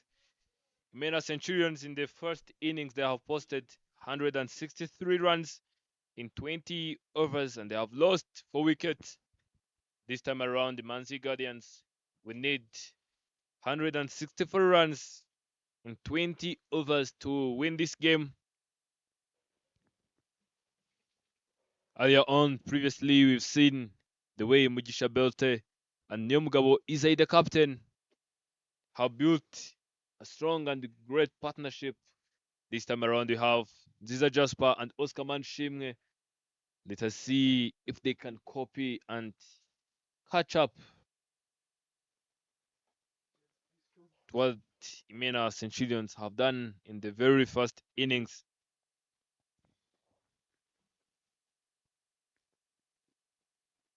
Manzi Guardians, they do have also this strong batting lineup. There is Oscar Manshimwe who's there in the middle, the captain. We have Nziza Jasper, we have MM Chotsenje, we have Eric Nyamgabo, we have Daniel Grimsenje, Jean-Pierre Kunda, the all-rounder. How Ibrahim Chimiman, we have Zapi Maurice, Miniman, Janta Masena Bizela, Clever Mtiman, and Ivashema. Last but not least, Arnold Shimwe. Can see the statistics. 169 matches. Alongside me, I would like also to welcome the man who have been here, Mr. Matlane. You have been there on the toss. You have been here in the very first innings. And I hope you will also be here with me in this whole innings. Yeah, it should be a good chase. Listening to some of those names that you called out in the batting lineup, some very, very good players. And one of those, one man who would like to stop it all is Ignacio Ntere, and the man who's bowled beautifully well, started to shape the ball back into the right hander. How is he going to start to Oscar Manishimwe? Starts with a full one on the pads and worked into the leg side for a single.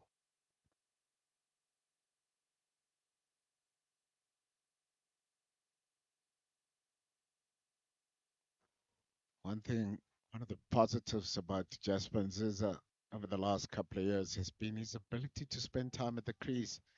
We've seen a bit of a change in him this year, where he's trying to be a bit more aggressive.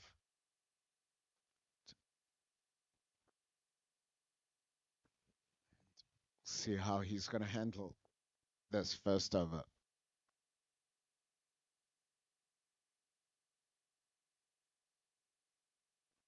Into the pads, no run. He does the fielding as he looks for the run out, and it's not out. 164 to 1, required run rate 8.29 to the over.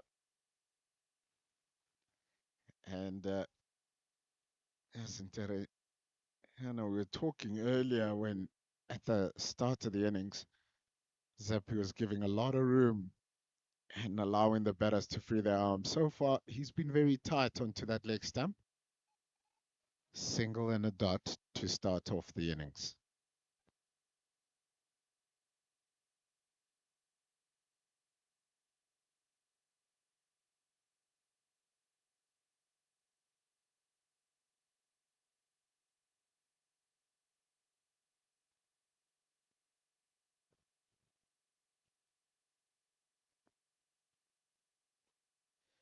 Full delivery outside off stump and quick outside half of the bat all the way through to third man for 4. It's the first boundary of the innings.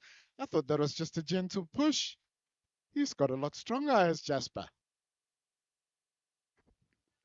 5 runs in the board, 4 runs of Jasper and 1 of Manshimwe Oscar.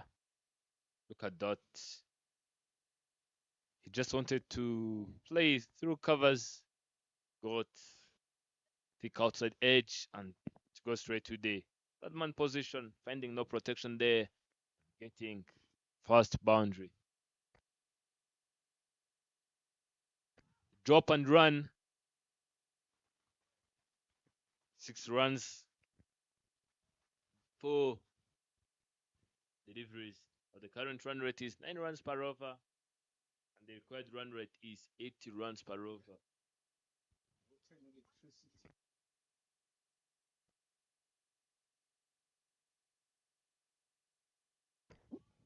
This has been not a bad start, but also not even a great start.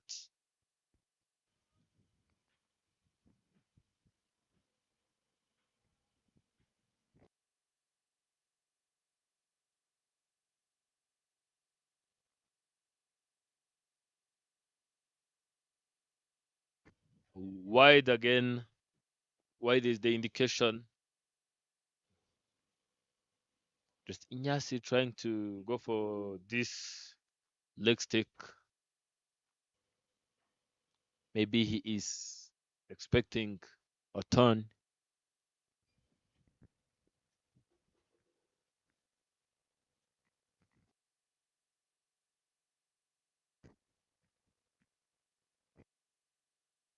Seven runs from 4 deliveries.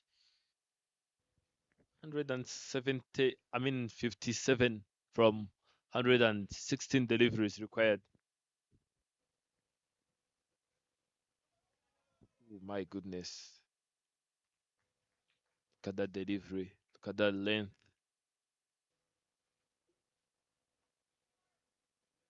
That's the worst thing about premeditation. Thinking that the ball will be placed in a particular slot, a particular place, and it goes differently. You can see from the way Oscar played that delivery, he was expecting something. Yeah, very good observation. Expecting something to come back in, and that one just seemed to have straightened on the seam with him coming around the wicket. Last delivery of the over.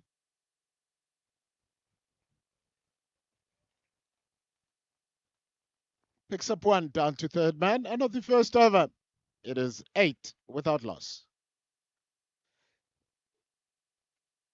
Same score after the first over from both sides, and Jasper is on 5. Oscar Manishimu on 2. 156 of 114 deliveries. And opportunity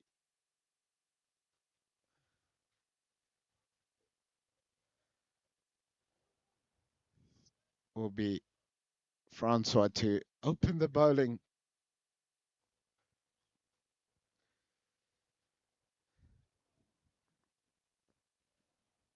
Wide run rate, 8.21 to the over. I think this time around, Mena Centurions will have a different plan. Not only looking for dots, but also going for a wicket, trying to get those wickets down. Because you've seen what the opening partnership have done in the first innings. I think they just need to prevent such partnerships, making sure that they come and they go.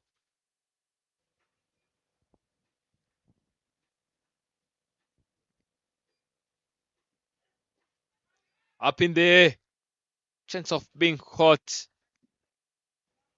But the fielder was not attentive enough. Just in number 9, the man who have done a great job in the morning, in the first innings, Mujisha Belte, scoring 38 of 38 deliveries. They just need to pick those wickets earlier so that they can push the pressure to the opponent. That was a preferred Yoka. Manshingoska trying to go back. Direct hit, is it out? My goodness. Look at the effort. Look at the brain turn. Oscar, need to invest in spikes. Good spikes, I'm telling you.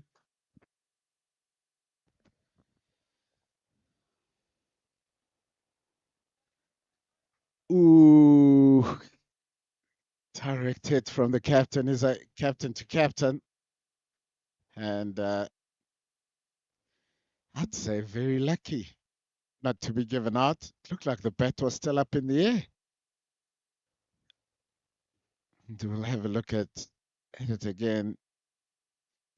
But when there's a bit of doubt, the benefit has to go to the batsman.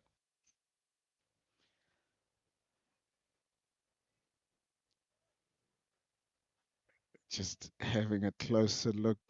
Ooh, very tight. Very, very tight. We'll need one frame. Full toss, driven straight to mid-on and picking up a single. None without loss. That's what we've been saying. Just trying to shift the pressure to your opponent, making sure that the pressure is not on your side. If you look closely, Israel was in, and that was a full toss. If he should have managed to play it uppishly, that would have been a boundary. The great flick shot. Not only the flick shot, but also the fielding effort. Unfortunately, that would be a no ball. Giza Jasper is still in, still there, still in the form, still in the shape. Very curious to see what he's going to do with this opportunity. Having 5 runs from 4 deliveries, our first.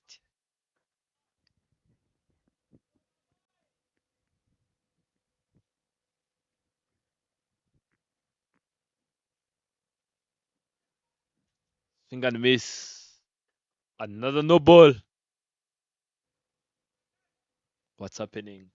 Is he overstepping? Yeah, sometimes what happens is when you get into a match situation and you're just trying to run a bit too quickly and, adrenaline comes in, especially running into the wind, you put in a bit more effort. I'd like to see him a bit more relaxed and making sure he's hitting his markers. Stepping out. Just trying to go for a push shot, but not getting it right. He ends up passing the ball back to the bowler. Yeah, just a couple of no balls here. And but 2 more deliveries to go. He's bowled 3 good Yorkers. That was a good length ball. Just rushing Jasper Nziza. Beautifully bowled. Talked about the amount of grass on this wicket as that one just misses off stump, swinging back into the right-hander. It's very good to see from Zirahangaje Francois.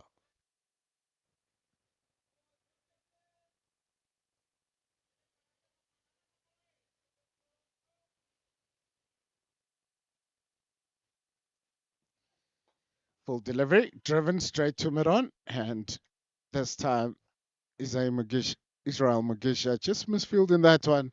Jasper Nziza picking up a single. End of the over, 2 overs gone. It's 12 without loss. You will not see that often.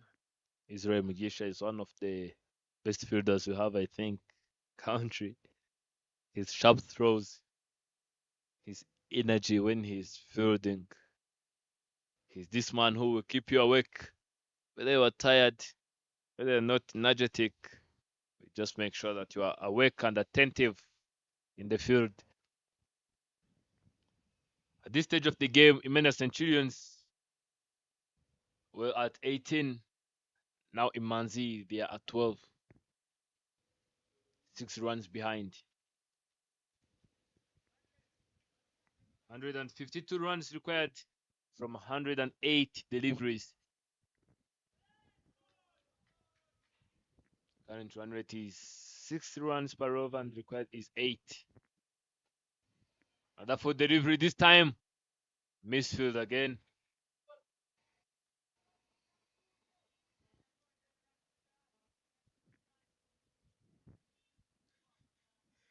It always amazes me because every fielder, every time when the rest of your teammates are encouraging you or telling you to field, that's when the fielders seem to misfield it. Wonder, do you start getting nervous? I'm still trying to figure out exactly what is causing it.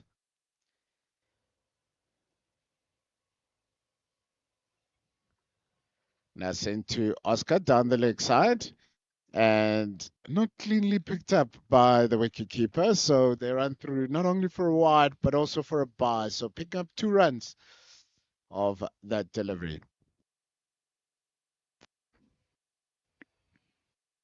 There are small details people don't consider, but when the day ends and you pay close attention to them, you will see that those small details are the one which wins the game. Like when the coach says, comes in with the bowler, non-striker, please come when the bowler comes. You've seen the way they took this single.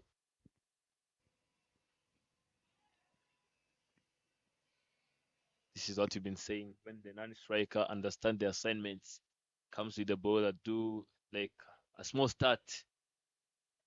You've seen the way they have dropped some catches, the way they have dropped some opportunities.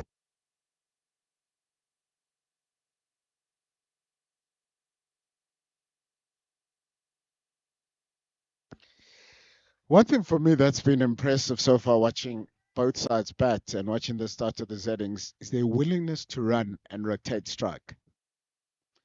As the bowler decides he doesn't want to run anymore, but it's just an area of the game that you're not going to hit every ball for a boundary.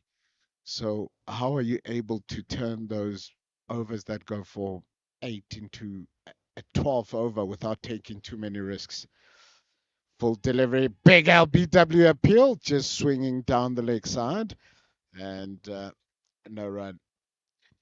Just getting that shape back into the right hander. You're talking about it earlier.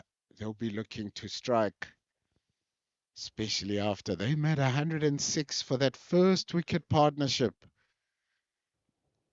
between the captain Isai Nyomugaba and Burton Mugisha. It was wonderful to watch. This time, just put an extra bounce over that stump, but very, very well bowled. Good length. as Oscar Manishimwe trying to force that off the back foot. It's one of those lengths that, as a batter, do I go forward, do I go back? And you end up being stuck at the crease and throwing your arms. So good area by Teringanya.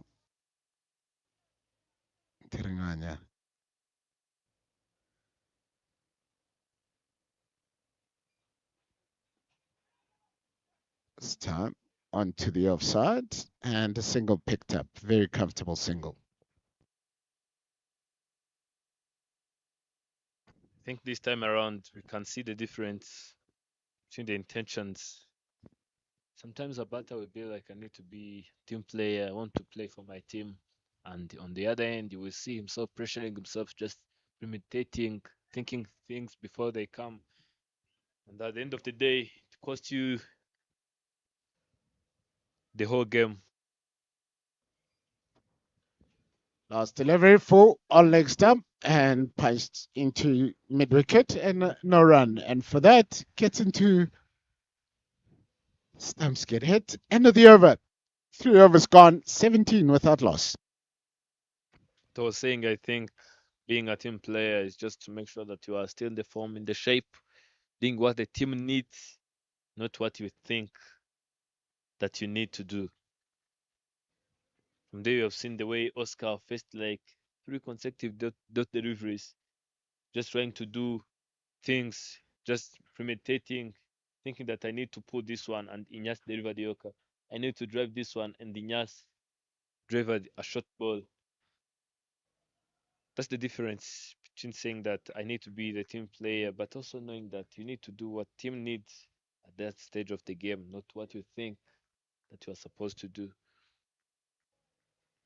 You have the intention, but the execution will not be there.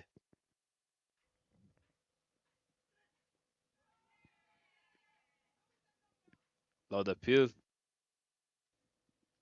Maybe the fielders are thinking that umpire are sleeping. Let us wake them up. For the first overs, Langage Francois went for 4. Let us see. He mustn't forget 2 of those were no balls. So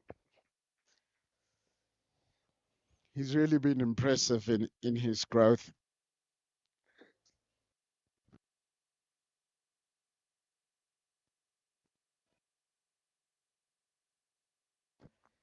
There comes that shouting again I kept telling you about, because as soon as it happens, what happens is that the fielder starts looking up. And in looking up, that's when he bubbles the ball.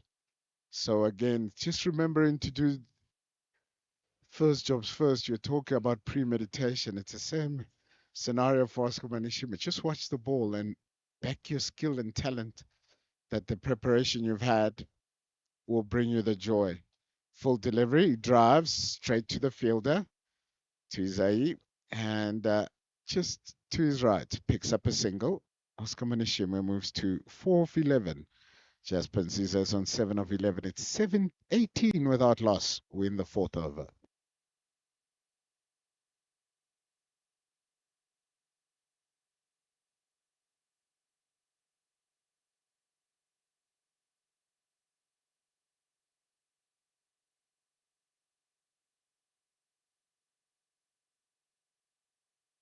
Apishly, but the ball will land safely. There was no man.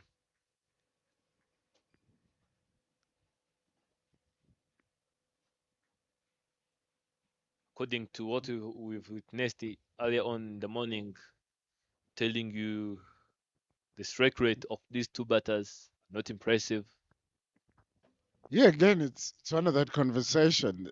Also credit needs to be given to the bowlers. I think it was a quote Martin Suji used to always say: the opposition didn't come to cut grass; they also came to play. So good bowling so far by these 2 young men out in the middle.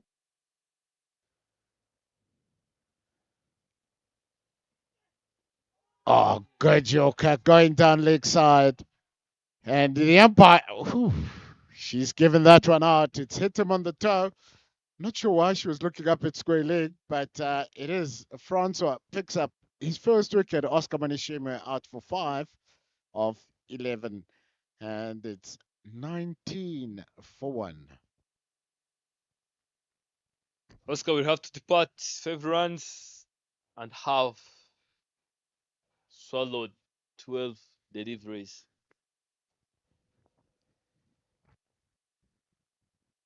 This is what we've been saying. You be thinking that you need to play for the team, but you execute your execution when your execution are Listen, wrong. it is a great ball. You've, I don't know too many batters that would have faced that, and very, very well bowled Yorker. It's love to see the replay because my natural instinct was, is it going down leg? And yeah, going well down leg. And not sure, fortunately, I think the umpire was watching where he finished off. Still trying to figure out why she looked up at square leg umpire to figure out. But you have to say, Oscar Manashima, very unlucky with that particular dismissal. First wicket got out, Poland. I think they need more 3 wickets at least to say that they are in control, or two. It's all about breaking those partnerships which can cause trouble and damage.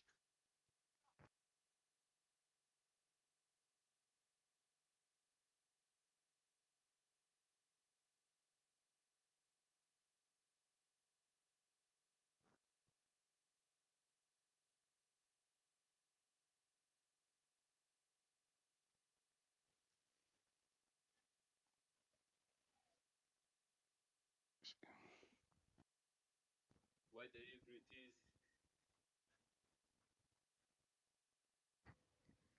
Why delivery? I think the only difference is that Ahmed didn't get his pads in the way.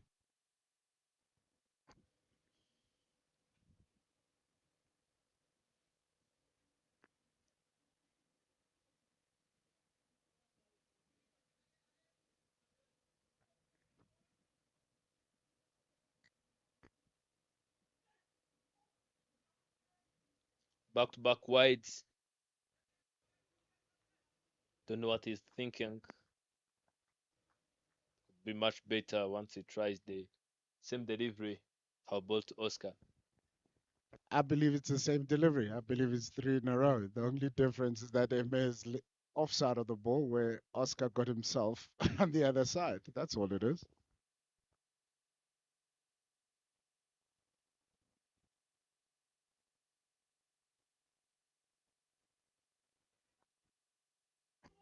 Thick outside edge goes all the way to the boundary. That was also a noble.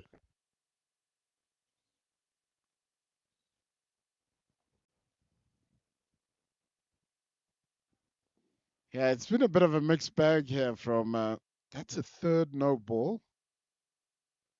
And it may just help in that over short fine legs head. Just still trying. I spoke about adrenaline earlier. And Francois just struggling with his run up at the moment. Three no balls, two wides. Already just by himself, he's given away an extra 5 deliveries. And Inez has also bowled 3 extras. So already not doing themselves any favors early on in this innings.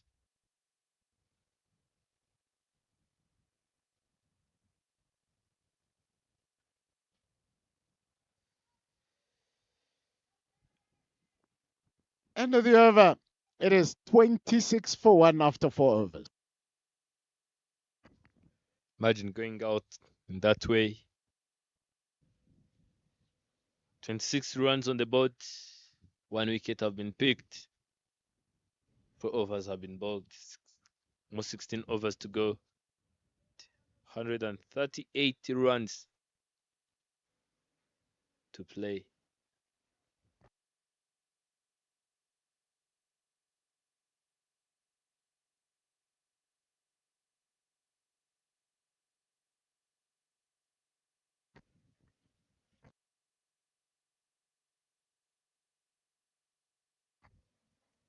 Olivier Henry coming in the attack from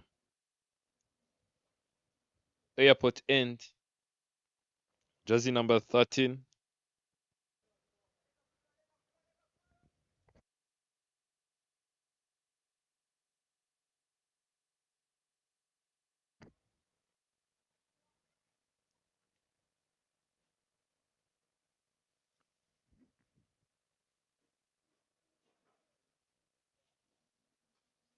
Outside edge, but is running out the boundary.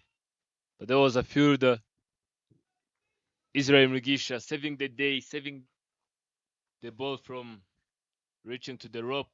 That would be a single.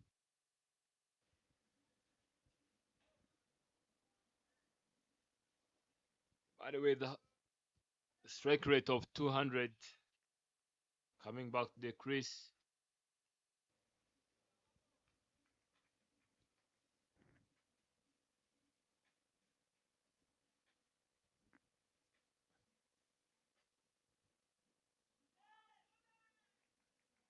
Swing and miss. Just trying to go for back foot punch. Missed it completely.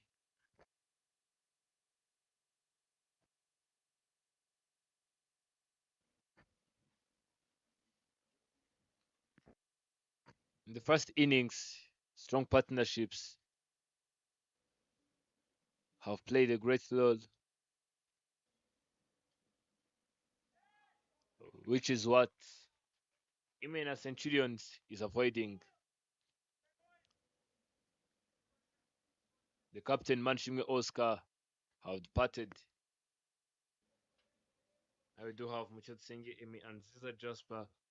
I think the pressure is now starting to come up.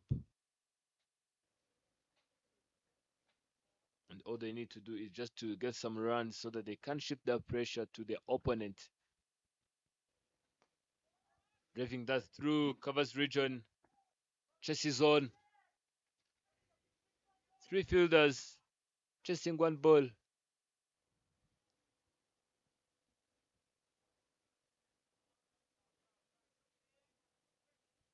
That will make it to 29 runs on the board. Yeah, been good bowling so far by Ribeiro Olivier Henry. And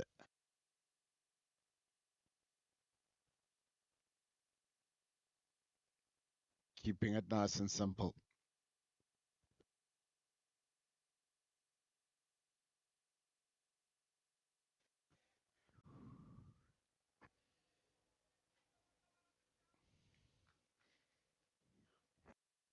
I don't even know if I want to comment on that because that looked very, very good appeal.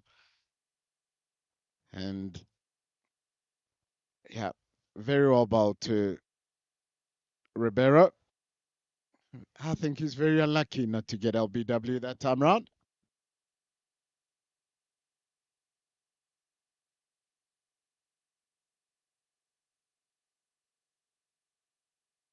What a great shot that was.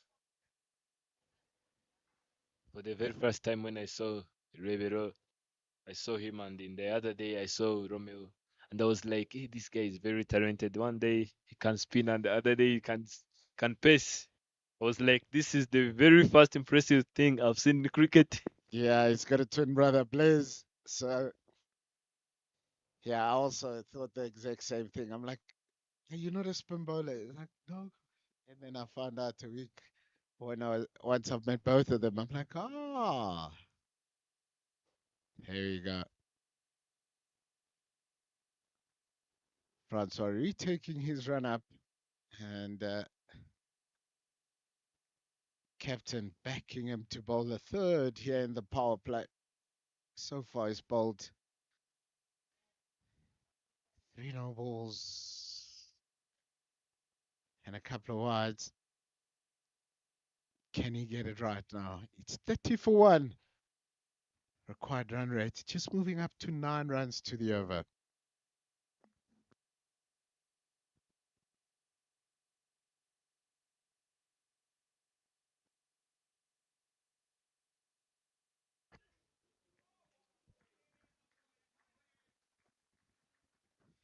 Very angry delivery. I think he was very angry about all those extras, but showing good pace is Francois Zirahangaje.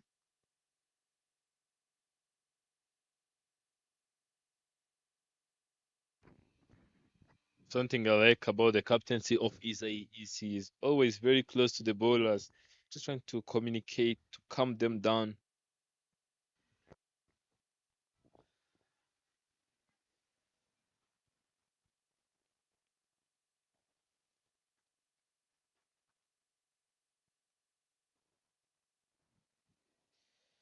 Quick single, but again, I always talk about that shouting for some strange reason. It affects all the batters. Two balls have been bowled so far in this over.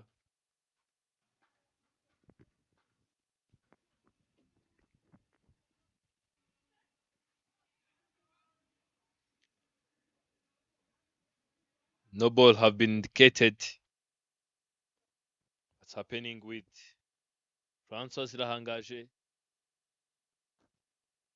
They have managed to break the partnership, which would have done great damage. This time around, those extras. Yeah, Francois, he's in to his third over, but he's already bowled one extra over with four no balls and two wides. And yeah, needs to find some solutions out there in the middle because it's another free hit. Jasper Nziza on 9 of 15. Last time he tried to double step. This time he tries to go deep and it's a slow delivery. Gets top edge down to fine leg. Catch taken, but it's just a single as it was a free hit. So one run, 33 for one. We're halfway through the sixth over.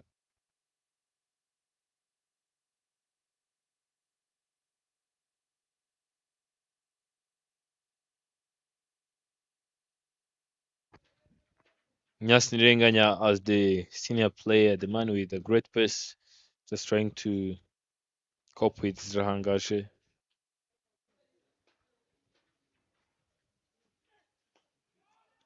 Blocking that one straight to the fielder. A chance of run out. Loud appeal. Umpire shows no interest at all. Would like also to see that on replay.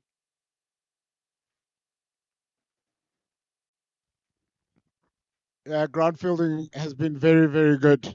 We've seen a few direct hits. And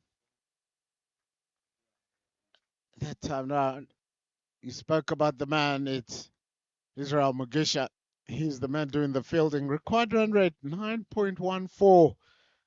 And with the exception of extras, there's been some good pressure bowling and pressure fielding.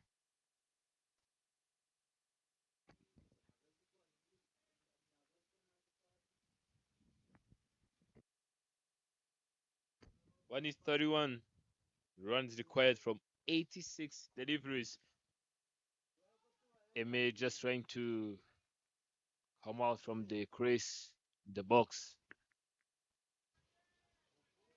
but ends up missing the ball completely.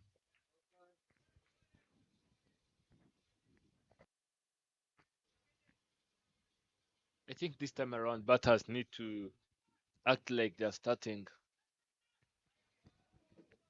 because the pressure is now being too much.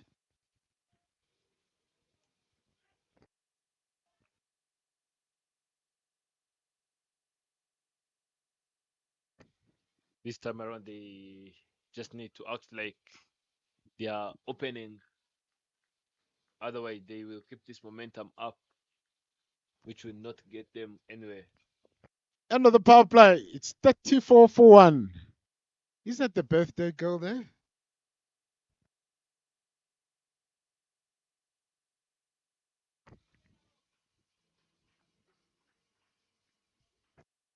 Thirty-four for one after 6 overs. Hasn't been an easy start for Imanzi, having lost their captain early on in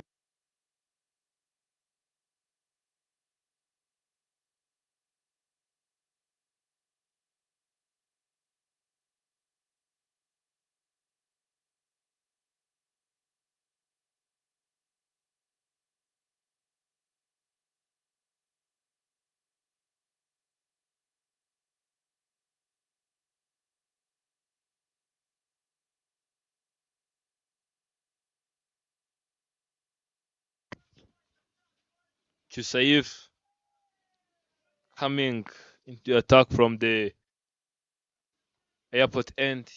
Done a great job with the bat. Let us see what he will do with the ball. What a bad start.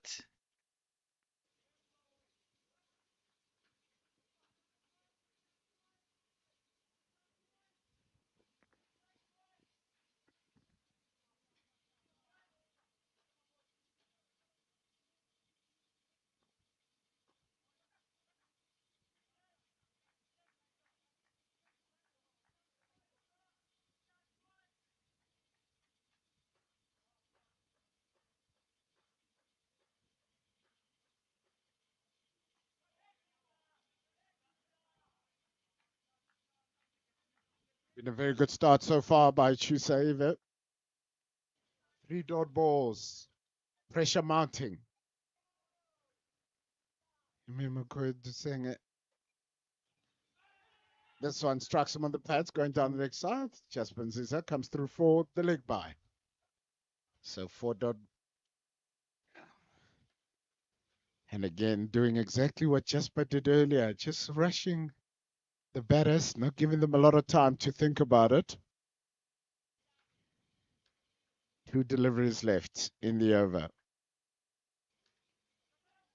Leading edge, down to short third man, no run. Last delivery of the over, 9.8 runs to the over required. Something has to give. What is it? Who's going to have a go? This time it is having a big go, and he's caught down at long on. This is Jasper. I was just talking about it, about something has to give. Nearly 10 runs to the over required. And Jasper Nziza goes for 10 of 18 deliveries. Second wicket goes down as Chusa picks up his first.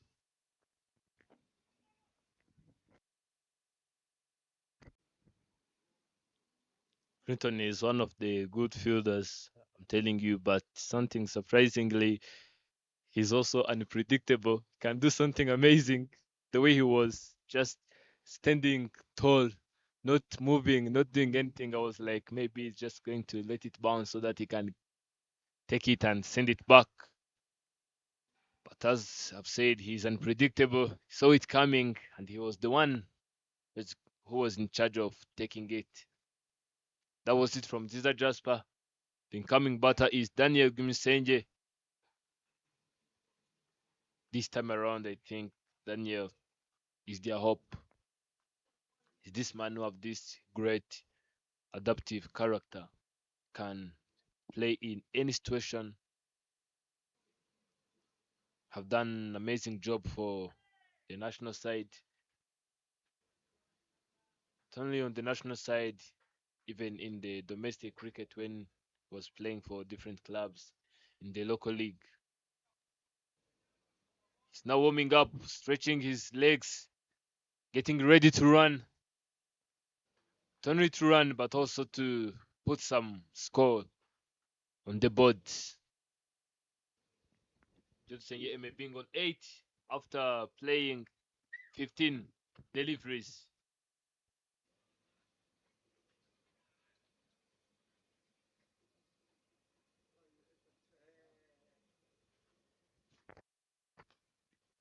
Cutting that one straight through.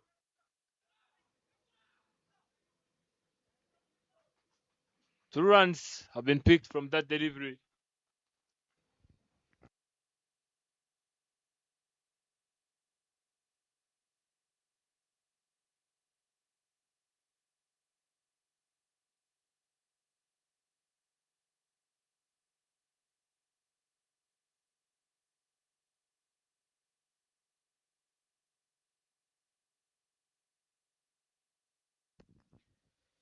A time down the leg side, and it's a wide. Extras. Is it something that Jimena could come back and look at the end of this game and think we maybe gave away way too many?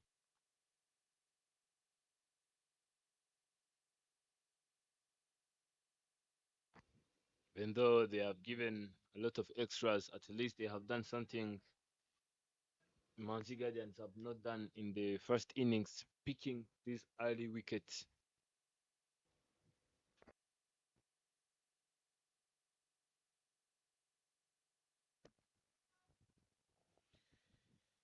Yep, that's true. Wickets, they create pressure, but again, it's having runs on the board that's forcing some kind of errors. 9.87 runs to the over, and the quicker you get that net run rate required higher and higher, puts more pressure on the batters to start playing a bit differently.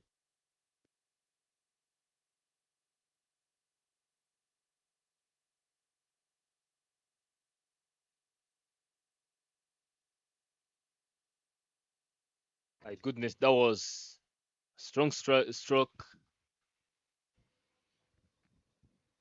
It goes straight to the fielder. That was a single. Yeah, talking about it needing 10 runs and over, you have to make a plan. You have to come out and really start. You haven't got a lot of time to get yourself in. Open in the face of the bat that time. No run. 2 deliveries to go. So at the moment, they've got 5 runs of this over. And looking at 10.05 to the over, what happens is the more overs you get under 10 runs, the quicker that required run rate goes up.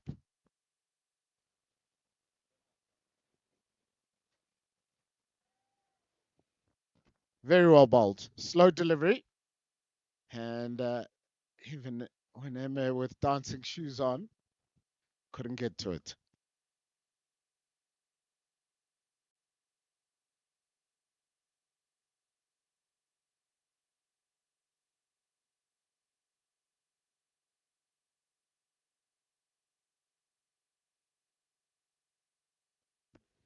Last delivery of the over. Clean bowled him. Metal stamp off the ground. It is 40 for 3 after 8 overs.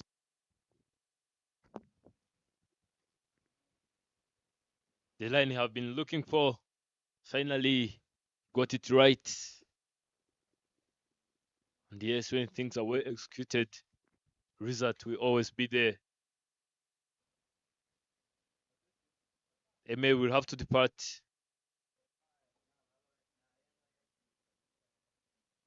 With a strike rate of 55.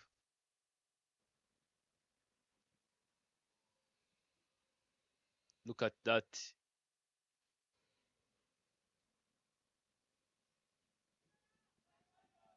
Incoming batter is Yamugaba Eric.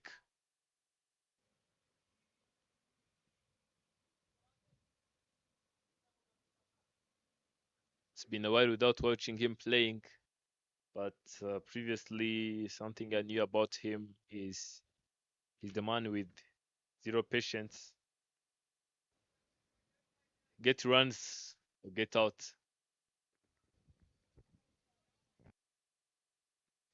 Yeah, we're talking about 10 runs and over needed. So Chusa's first over was a maiden wicket. So a lot of happening out here in terms of 2 new batters out at the middle, already under a lot of pressure. Like one more over that goes for 2 more overs that goes for under 10, all of a sudden we'll be talking nearly 12s through the over. So lots of work to be done. How smart can they be?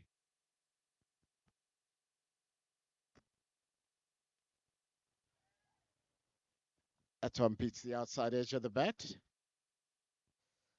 And Chusa, he's got 1 wicket, hasn't conceded a run yet.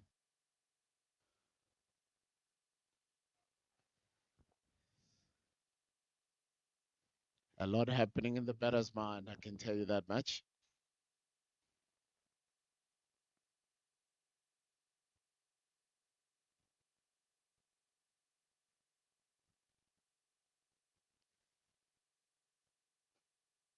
And this time strikes it powerfully down the ground and very, very well fielded.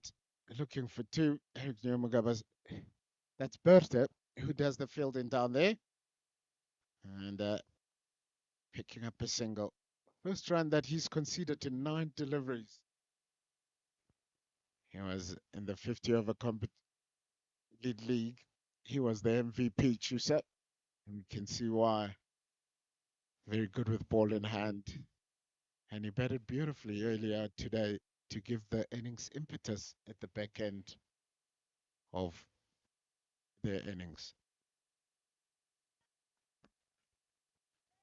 The great thing about Yosai is not only scoring runs, but also much needed runs, even in short period of time.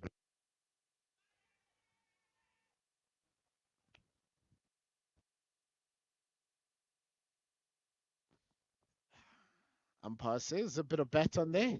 Hey, giving that one out. So inside edge, Eric Nyamagava survives. 1 delivery to go. Chusa's figures. 1 wicket, 1 run into his second over. Making that 2 overs gone. And he's bowled 1 for 1. It's 41 for 3 after 9.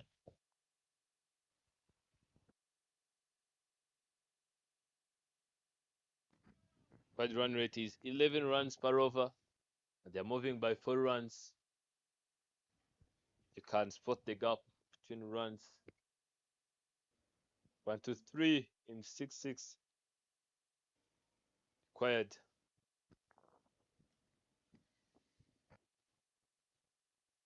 123 needed in 66 deliveries. Nearly 2 runs a ball. We can see some of those Manhattans. Imena really dominating the skies. And Daniel drives that down the ground for 1. Still haven't had Israel Makisha come into bowl with a bit of leg spin. So a lot on the plate here for Team Imanzi. Not forgetting they won the toss and sent Imena into bat.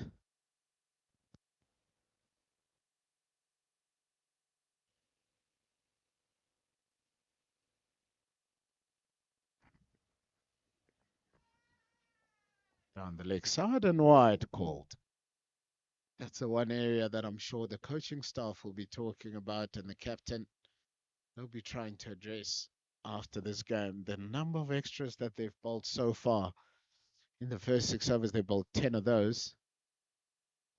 And they've already bowled 3, so 13 extras so far. It's 2 extra overs.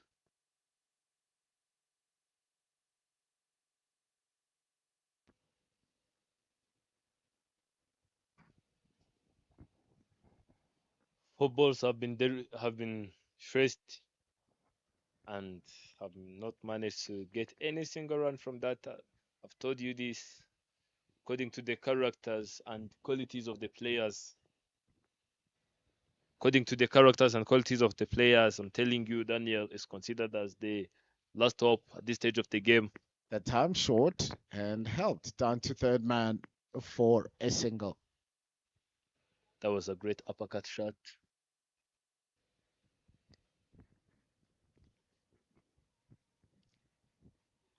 This time around, Daniel will need to take the responsibility to carry the team through.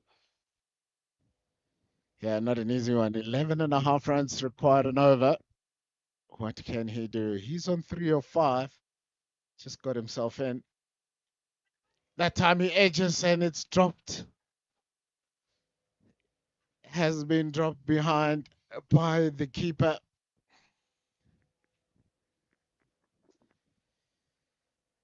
Was it a tough chance? Did he have to dive? I'm not sure. But the pressure definitely getting to the batting group. Desperation time. After 2 more balls, they'll be needing 12 and over.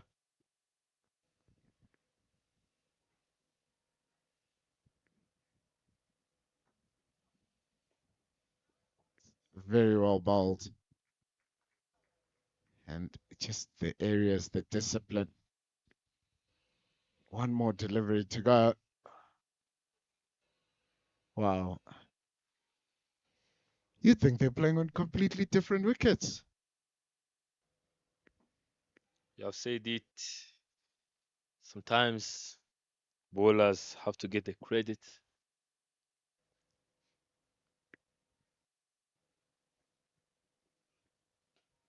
Uppishly up in there. My goodness, look at that acrobatic effort.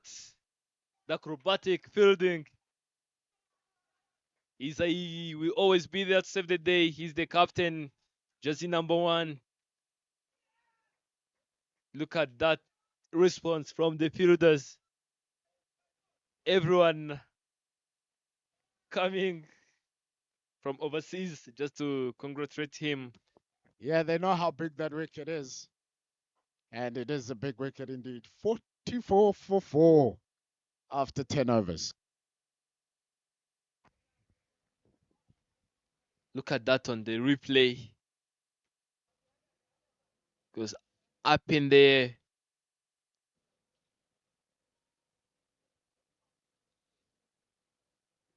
Taking it and sliding like a skateboard.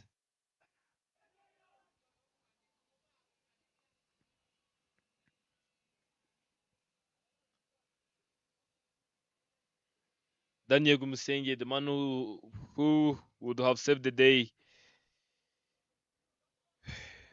went out.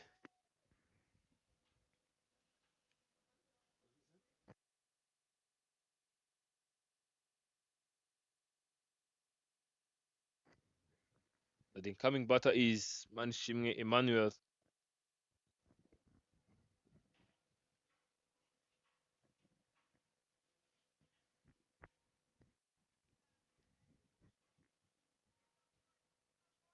We have seen, we have highlighted and witnessed some great fielding skills.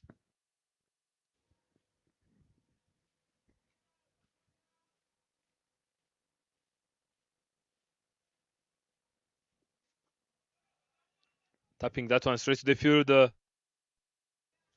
But they managed to get a single.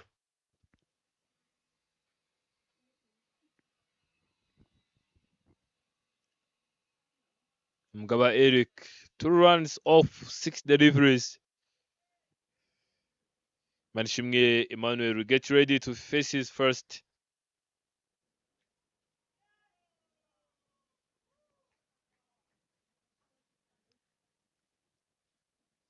We're coming him with a dot delivery.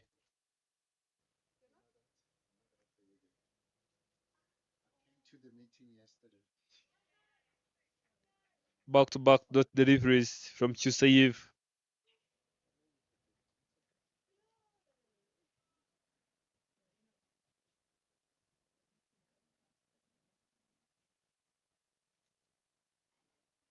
Wide delivery. Eric Nyamagawa saying yes, and yes, they took that single.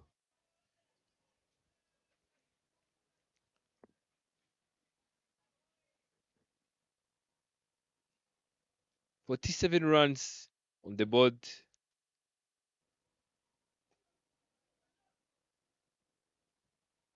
I wonder if the fielding side would have managed to not bowl those extras. How many runs would have been on the board this time around?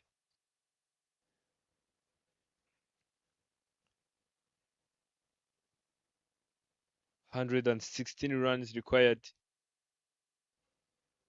Quad run rate now going up to 12 runs per over.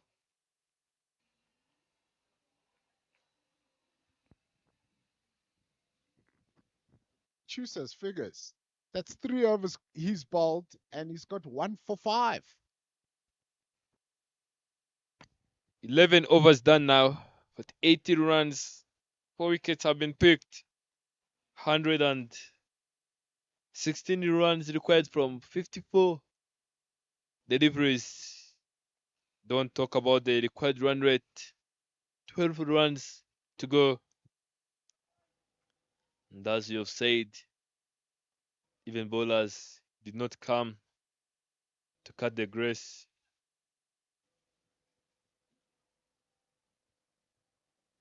It won't be easy for Team Imanzi to get those runs. Israel Mugisha comes into the attack.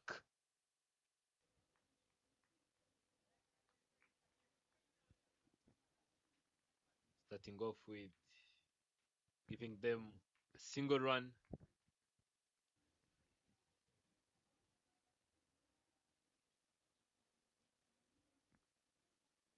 Wide delivery. This is what I've said. If the bowlers would have managed it well and not bowl these extras, how many runs these batters would have added on the board?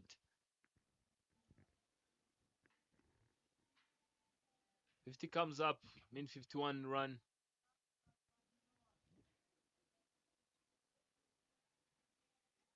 Back to back wide, but is running away to the boundary.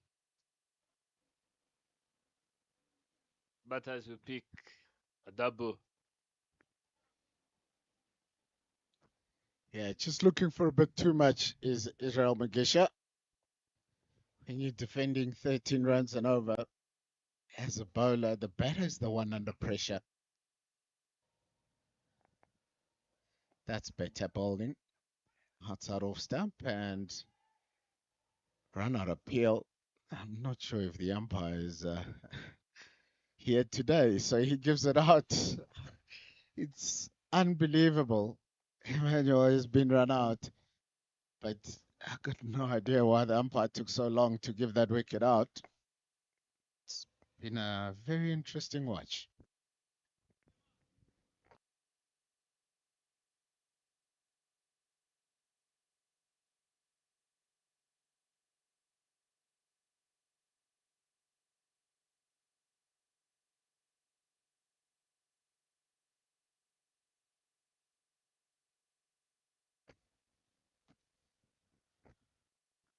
Yeah, not sure hitting it straight to the fielder, and he was a long way out. Direct hit. And I'm not sure why it took so long. And again, for some strange reason, the umpires communicate on LBW decisions and run out decisions. 54 for 5 it is. 110 in 51. And I have to say, it's been an awesome display by Imena Centurion from the start of the game with that partnership. The only thing that hasn't really gone their way was the toss.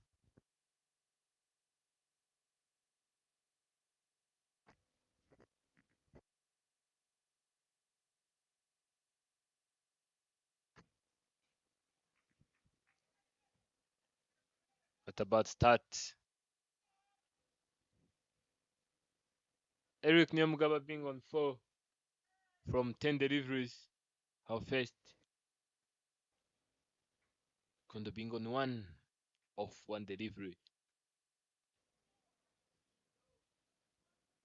But is running away to the boundary, and yes, it will be a boundary. First boundary. And Eric's name. Make it to 8 of 11.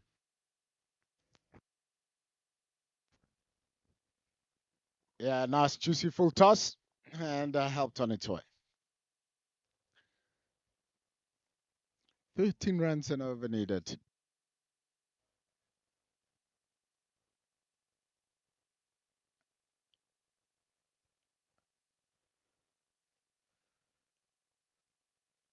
Was it end of the over? I'm sure there's one more delivery left.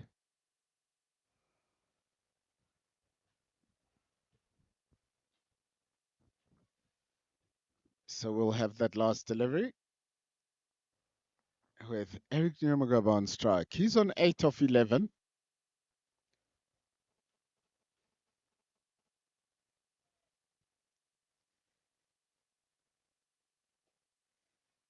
And he stays on 8 of 12. End of the over. 12 overs gone. It's 59 for 5.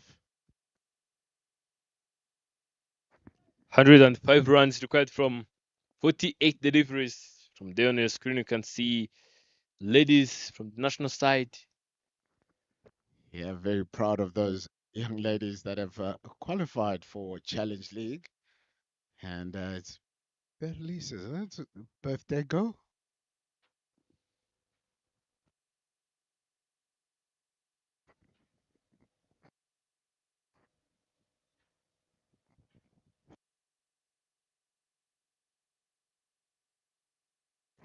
59 runs on the board. 5 wickets have been picked. More 8 overs to go. Wonder he's coming to save the day for Imanzi Guardians.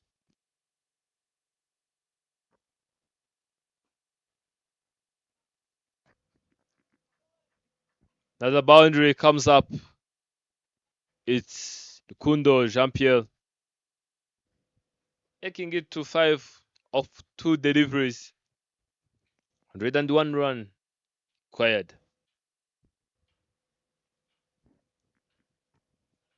Yeah, showing great power straight over the bowler's head and can be a very dangerous player, Rukundo. He will show a lot of intent over this next 8 overs. If he stays there, could he? Nobody knows. At the moment, you have to say the favourites are the bowling side.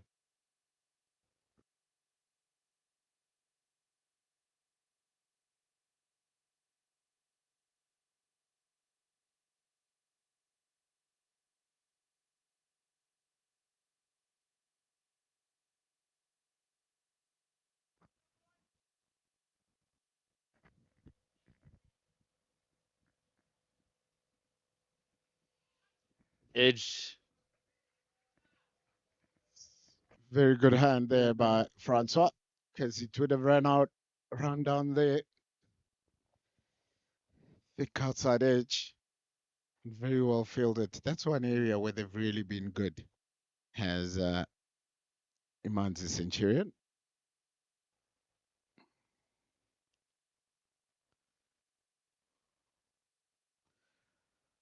Wide down the leg side. And looking for two. They'll stay with one. The extras keep continuing. I've got a funny feeling we might look at a scorecard at the end of this and find that the extras are the highest run scorers.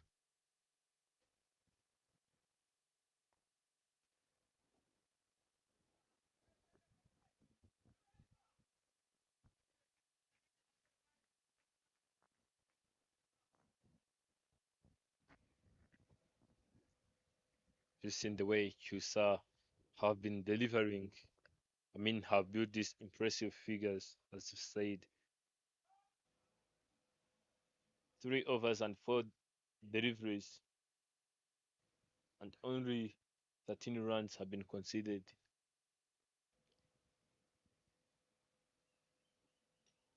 Bowled him this time around. Eric Nyamugaba will have to depart. Yeah, it's just the pressure and very well bowled by Chusa. It's 67 for 6.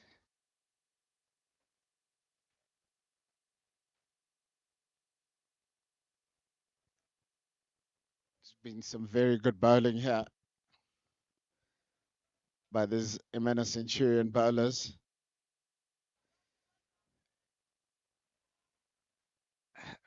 Full delivery.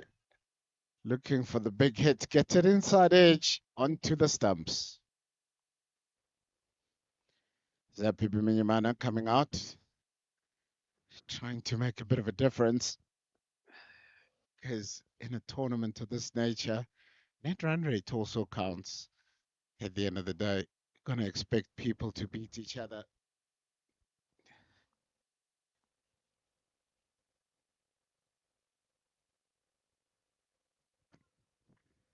Eric Nyamugaba just trying to go close, not being lucky enough to get it right. Sapi Mijimana coming to the crease. There's a saying that bowlers can get you close, but can't win you the game. starting off with a single. End of the over. 13 overs gone. It's 68 for 6. Chusa finishing with 4 overs, bowled 2 for 14. Very, very well bowled in the middle of the innings there by Chusa. Israel to continue. 13.71 runs to the over needed. Only 4 wickets in hand. Gonna have to say it's gonna have to be something special for Imanzi Guardians to get over here. You can look at the number of dots that they faced. As I said earlier, those extras, 24 and 22. Big, big question marks on the bowling units.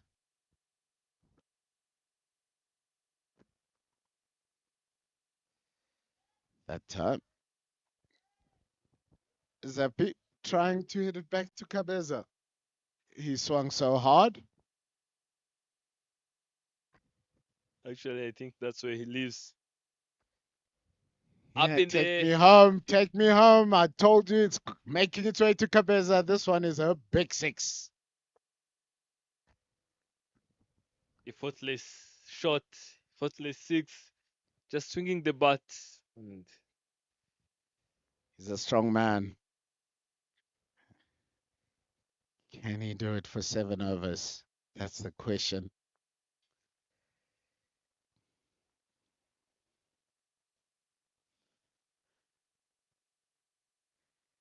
Israel Mugisha. What is he thinking? This time it's gone straight up. Francois underneath it, and he takes the catch. This time it doesn't make it to Cabeza. It stays right here in Gahanga.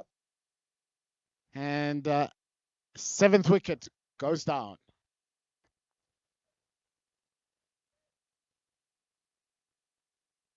you can't understand the effect and the impact of that 6 in the heads and the mindset of Imanzi Guardians. This time around, they were like, now we are going all the way to the victory. But as I've said, they can get you close and create such hopes, such false hopes. 90 runs required from 39. Who is coming to save the day?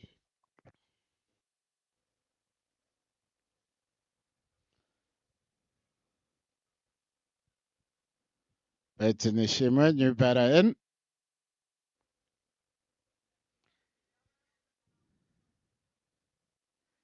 Man who had a tough time. He's the man who dropped Isai on 13.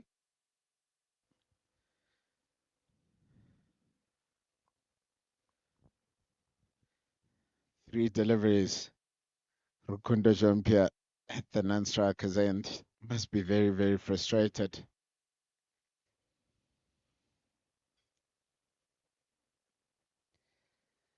That time, swept and swept well. Just for a single.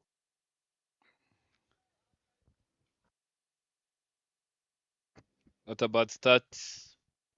But for what this team needs, I'm telling you, Kundo Jean-Pierre and Nishimge Belte will need to change the plan.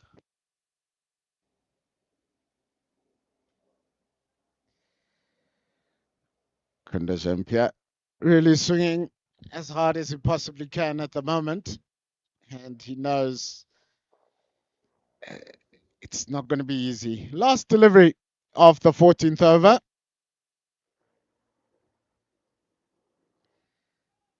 Gently nudged into the leg side and quick single taken.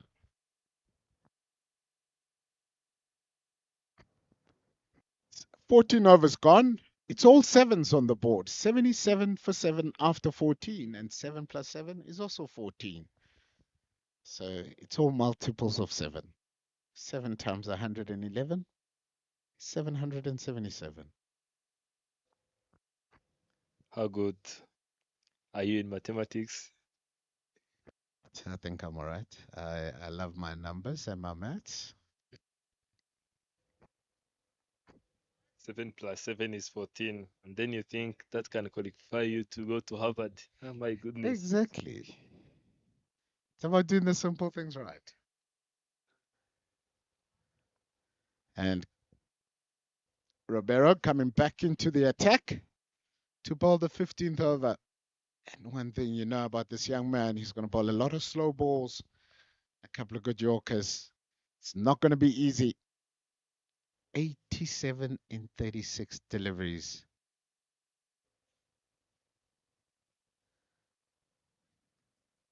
He's got 2 for 11 of 3. First delivery, played onto the leg side, and it's just a single. 15 runs and over needed.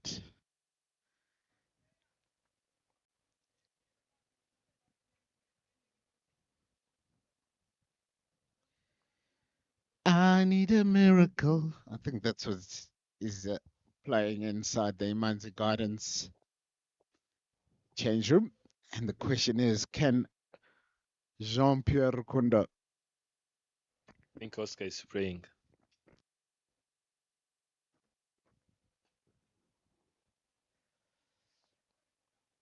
hits that down the ground, picks up a single.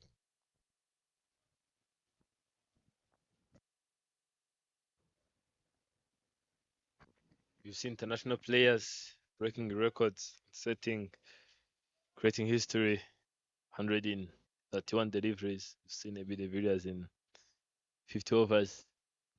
Maybe Nishungebete is about to break the record.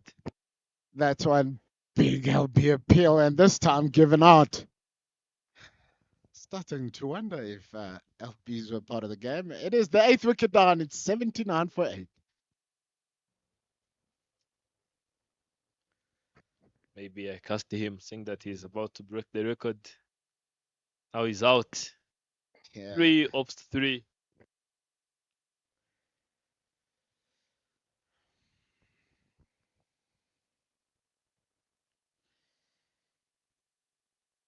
Van Schermer out into the middle.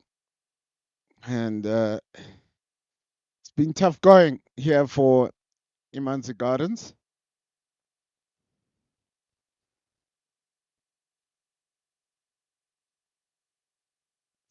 Beautifully bowled. Hitting middle and off stump.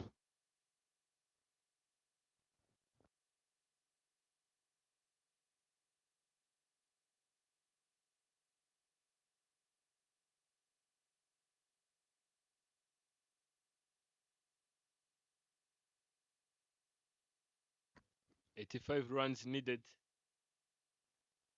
15 runs per over to get this game. Wide ball. Wide is the indication. 84 runs from 33 deliveries and 15 runs per over for Team Imanzi Guardians to take this victory away from Imena Centurions. Never done until it's done. Can't decide who is winning.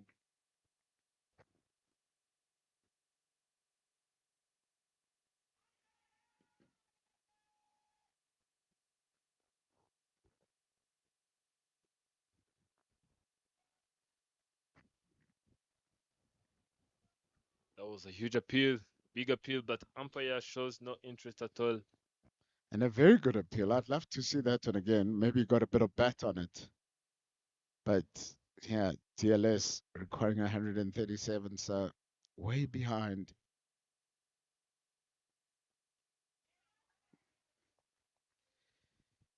Yeah, doesn't take a lot of time, and it's clean bowled him. That's the 9th wicket down. 80 for 9.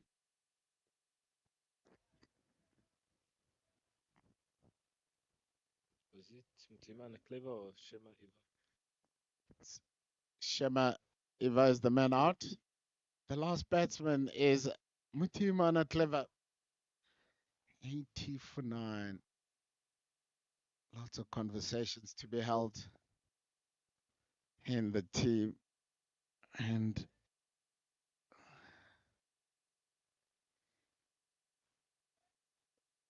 Roberto Olivier Henry picks up his 4th.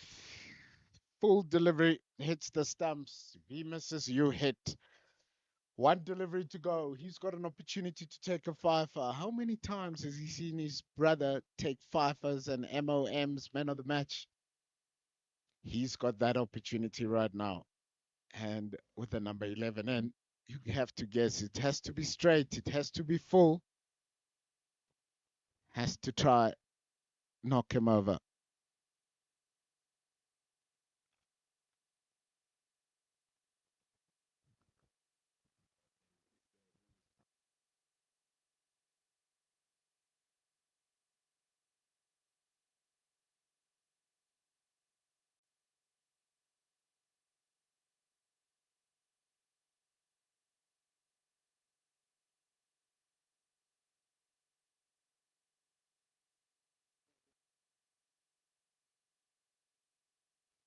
It's gonna be straight. Is it? It's an opportunity for a fifer. Henry Olivier Ribeiro. It's normally Blaise Ribeiro we talk about trying to get fifers. Oh, thick outside half of the bat and runs down to the boundary. And Rukunde saying, that was the last ball, young man. You stay that side. I'm going to take strike here. I'm going to try get 84 in the last 5 overs. It's 80 for 9. Those thing about cricket is you be like you're not going to take the responsibility and boom, go out. I've seen players saying that now I need to take the strike and on that ball they go out. Batters changing bats and boom. 84 runs required from 30 deliveries. As you've said, they will need a miracle. 84 runs from 30 deliveries. It's not everyone has cup of tea. Up in the air. The ball lands where no man lands. That would be a single. Was not willing to leave clever with the strike, but this time around it happened.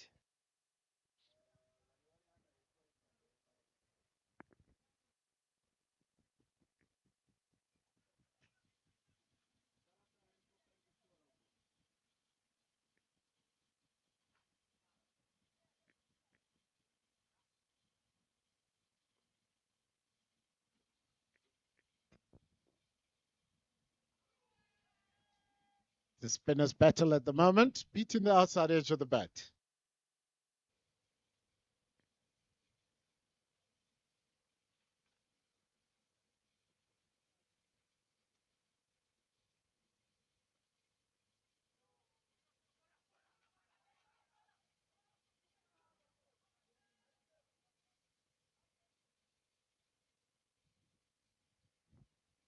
Errors and comedies happening there in the middle.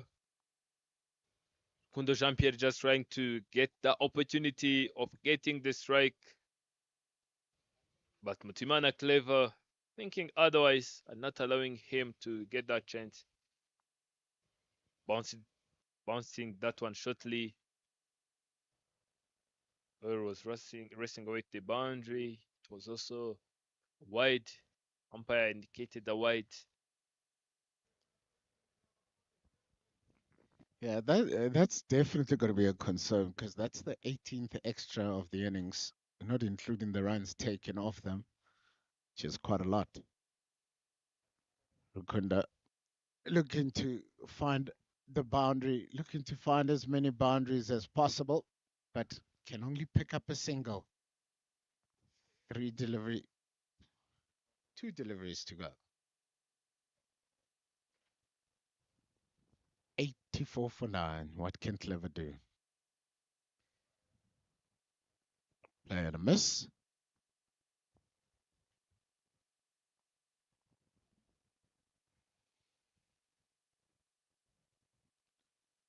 Last delivery of the 16th. It's a full delivery blocked onto the leg side. End of the over. 16 overs gone. It's 84 for 9. 80 required in 24. That's 20 runs an over, is it? 20 runs per over.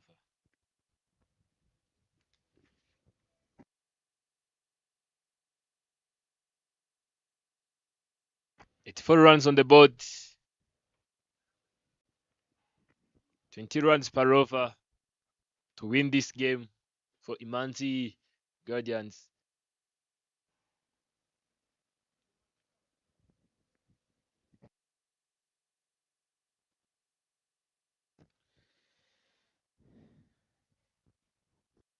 Change of bowling. It is the opening bowler as who comes back on. And he comes back on. And should be exciting times. Up in there. Clinton is calling, and yes, he took the catch. He took the catch. That will be the end of the run chase. Imena Centurions winning this game by 80 runs.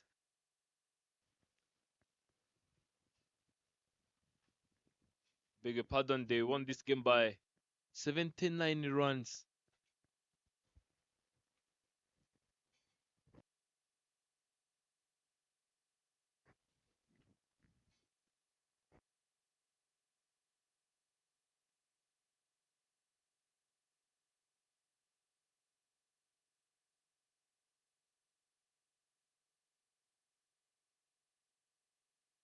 Yeah, looking at that score sheet, we spoke about it earlier. Extras, the highest run scorer at 25. And that will be a huge point of discussion because you minus those 25 extras. As any other runs got out there, the rest sound a bit like a telephone number. Only 3 batters getting into double figures. Jasper Nziza and 10.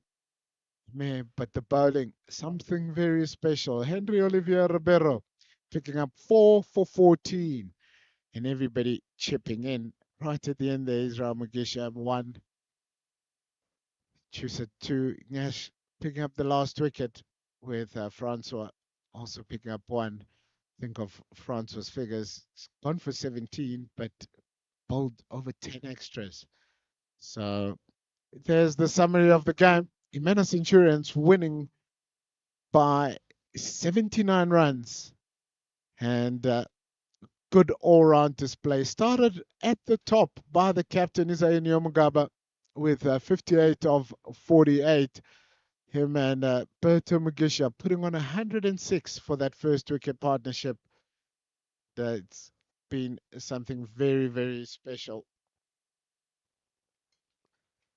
Chisavas getting 27 of 17 deliveries right there at the end of the innings to give his team even more momentum and picking up 2 for 14 in his 4 overs. Very, very solid all-round display. But in the middle there, it's been very, very good cricket all round from Imena Centurions and well-deserved victors in this particular game.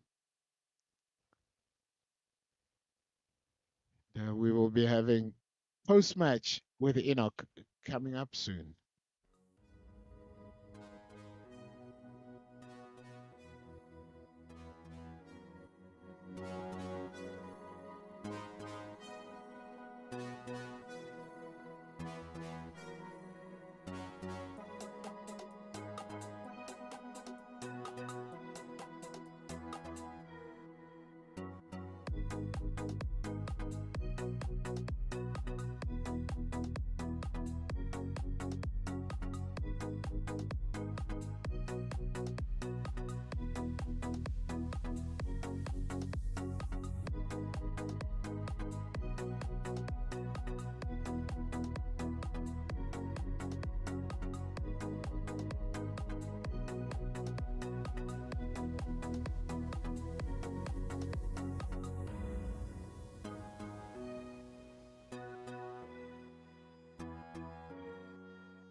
Good afternoon once again. We are back for the post-match presentation. It was Elite Men's League 2025. It was an exciting game to watch. It was Imena Centurions and Imanzi Guardians. Imanzi Guardians winning the toss and electing to bowl first. Imanzi Guardians not being lucky. They have lost this game. I would like to call their captain up. Captain, please get closer. Hard luck. I would like to ask you, you have won the toss and you have elected to bowl first. Where do you think you have gone wrong and what are some of the positives that you have picked in this game? I think bowling first was a good decision, but of course we didn't take our chances. If you can see, for those who put their inning, man, they batted well because we gave them so many chances. So if we could have taken them, could have won this game. So what are some of the positives that you have picked in this game? Our bowlers are bowling according to the plan, and yeah, the fielders didn't do their job. Yeah, but looking forward to changing that. All the best, Captain, in the upcoming games. Thank you. I'd like to call upon the Imena Centurions captain. Captain, congratulations, you have won the game. What was the key? First, thank you. The key to win this game is just, we've lost toss and then we decided to bat first. And as I said during the toss time, I said that we just need to make partnership and the rest we look after. And it comes in our way. We made it and we won the game. When you was at 13, when you had 13 runs, they dropped you. What were you thinking at that stage of the game? Yeah, we just say that they give me another chance, so I have to use it well. And fortunately, I used it well. Yeah. Congratulations, all the best in the upcoming games, and also congratulations for your first 50 on the first game. Thank you. First things first, I would like also to call the play of the match. This man have scored 27 runs off 17 balls, 4 overs, 1 maiden, 14 runs have been conceded, and 2 wickets have been picked. The man who will hand over the trophy is the third umpire, Nganji Abdallah, and the player of the game is Chusa Yive.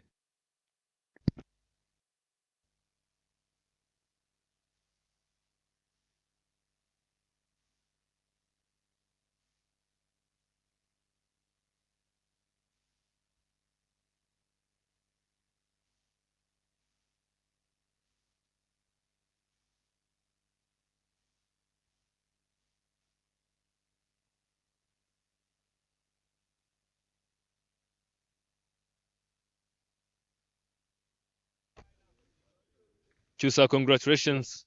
First game and first trophy. How do you feel? Take us through the game. First of all, congratulations, my teammates. For me, I'm happy for this. Uh, just watch the ball and I wish you all the best in the upcoming games and I wish you more trophies. thank you. That was it from the middle. Imanzi Guardians winning the toss and electing to bat, but unfortunately, Imena Centurions, they won the toss. They won the game by 79 runs. Stay tuned, we'll be back for the second entertaining and exciting game.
Good afternoon and welcome to match 3 of the RCA Men's Elite T20.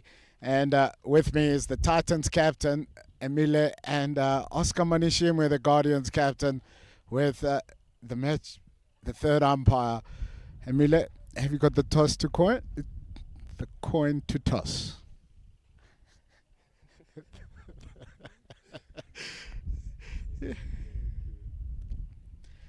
As he tosses the coin, not coins the toss. Tail. Tail is the call. Tail it is. Tail it is.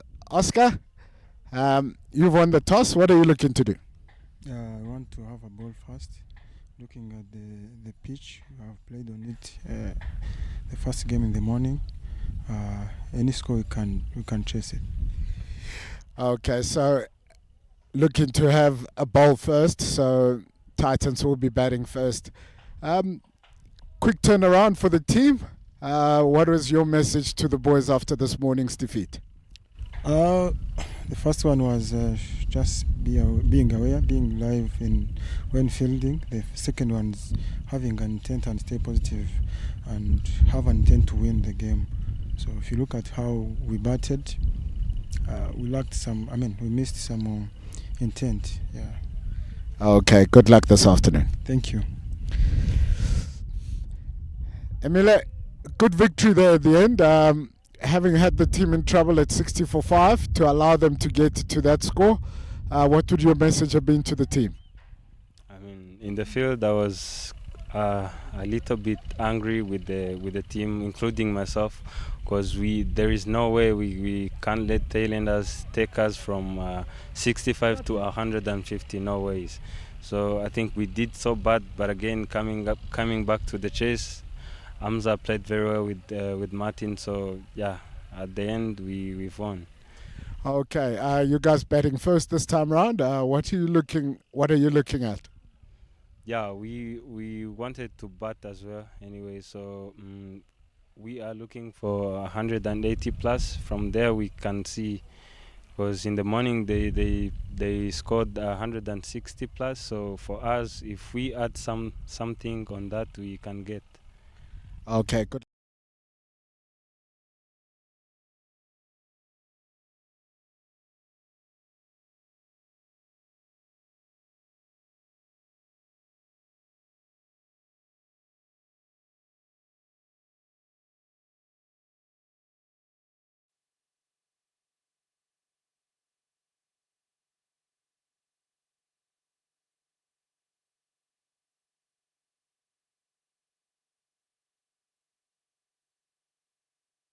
Teams, both captains not happy with a lot of aspects of their game.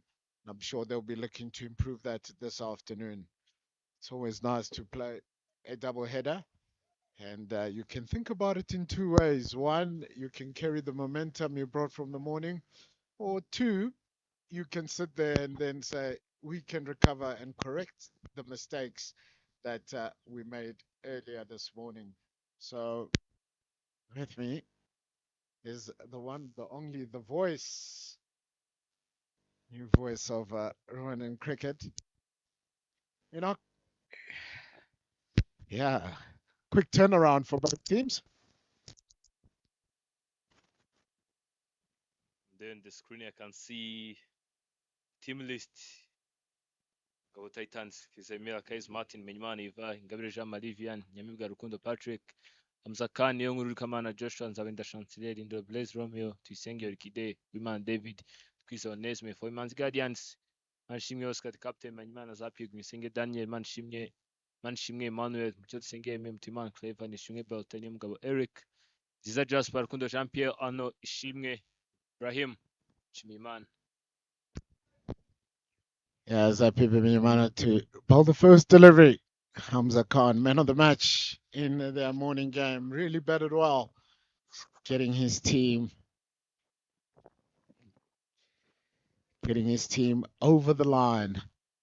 And can he continue on that great form? Field he has. There is a fielder at third man and a fielder at long on for the first delivery of the innings. So Zapi Biminyamana with the first delivery to Hamza Khan, and first delivery It's defended on to the offside, no run. How difficult is it for a player to, you've just scored runs, to not just continue on the way you were batting, to remember that it's a new game, you're starting again? As always, everyone needs, I think, needs to keep the same momentum, and that's where pressure comes in. So when you are not mentally tough enough to handle that, I'm telling you, if you Second swing delivery, it's short and pulled, and it's to mid wicket. Just the one run. As Hamza Khan gets off the mark, hitting the splice of the bat that time. And David Tuimana, having been out to LBW for a duck first ball in the last game, he would like to recoup and show and get some runs behind his belt.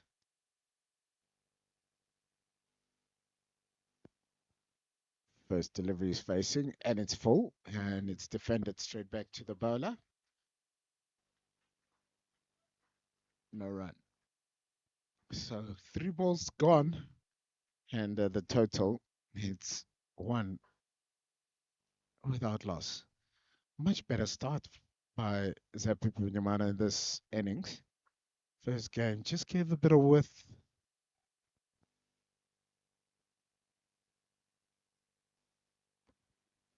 Second delivery driven down the ground for a single. And David Uimana gets off the mark.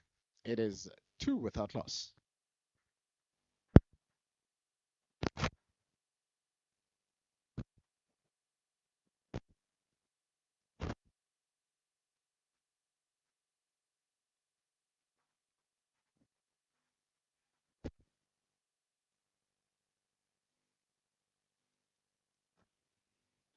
Full delivery, played onto the offside, down to third man for a single. It's not the kind of start you're expecting from the Titans. They normally come out guns blazing.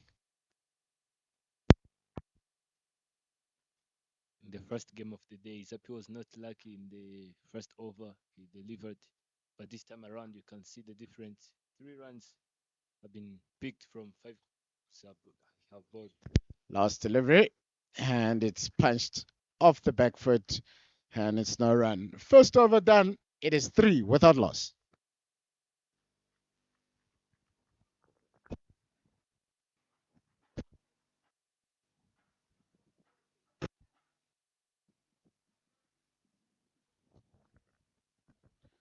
Looks like Rukunda Jean-Pierre is about to open the bowling.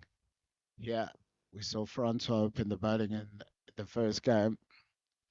And the victorious team, Titans, as we heard from the captain at the toss, having had the opposition at 60 for 5 to allow the opposition to get to 150,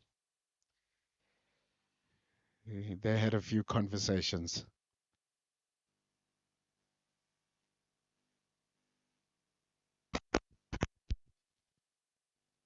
Kundo Jean-Pierre opening from the pavilion end. 3 runs on the board.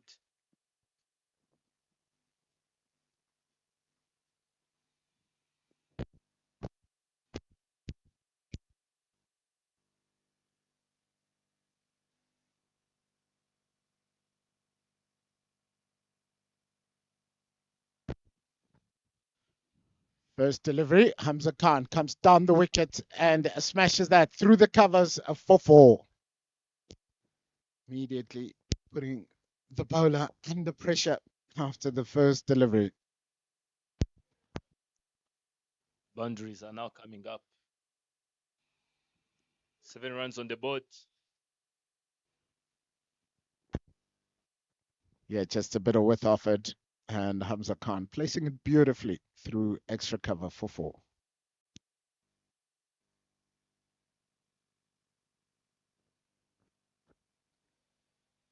That time, wide delivery by Rukunda Jean-Pierre.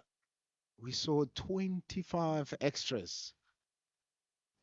We saw 47 extras in that first game. And I'm sure all coaches would have had a good chat to their bowling units.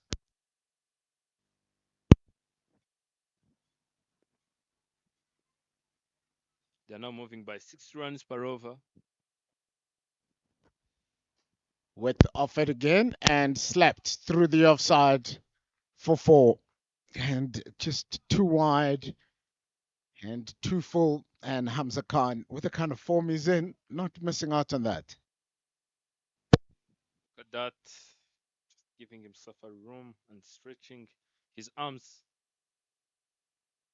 Getting enough connection to the ball. That would be another boundary, back-to-back boundaries.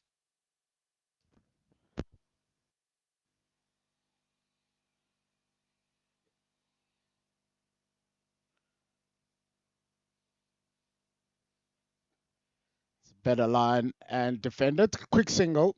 And they get through for the single. It's one of those, you're just thinking, is it the thinking? Is it the skill? Is it the execution? Because if Rukunda Jean-Pierre can bowl a ball like the last delivery, those first 3 deliveries just too wide of the off stump, allowing 3 runs. It's 13 without loss.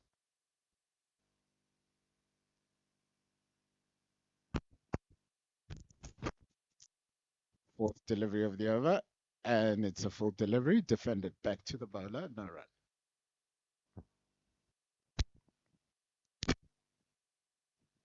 One run from 4 deliveries. David Alcest. This is not the same David we are used to see in the local leagues and even used to be aggressive. Wide delivery, and again, width offered, and Emmanuel doing some good fielding there in the covers, Emmanuel Manishima, and it's just 1 run.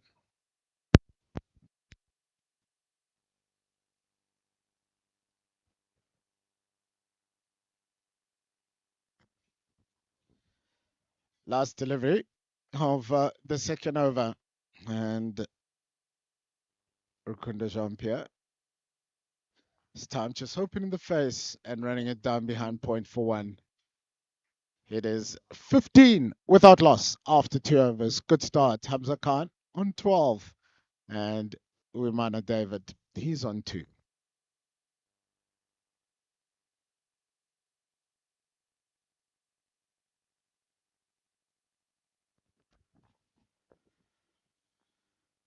Zapi Binyamana, he'll continue the bowling. Bowled a very good first over.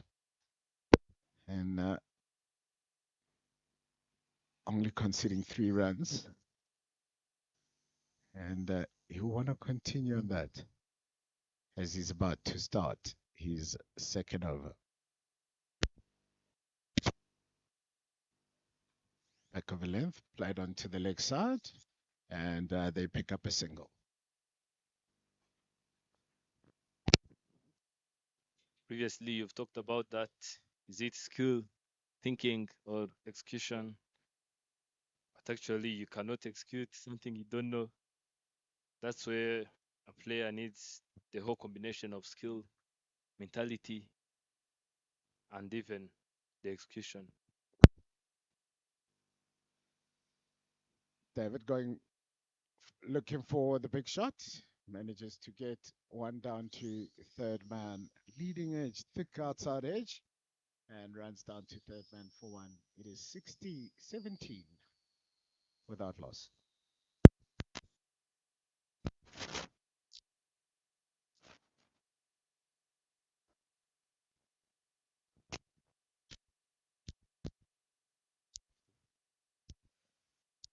Good delivery of the over.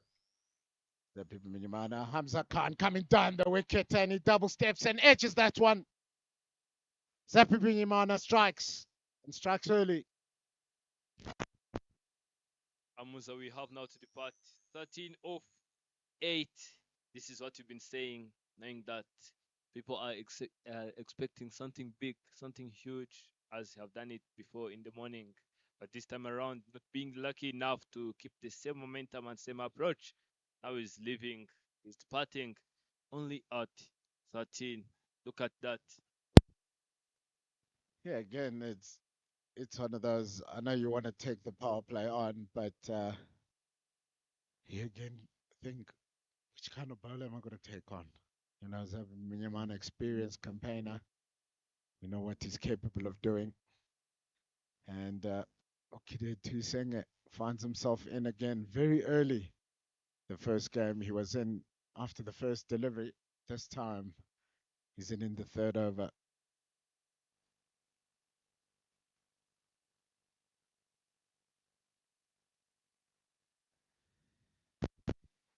Testing the bat out, making sure that it's a legal bat.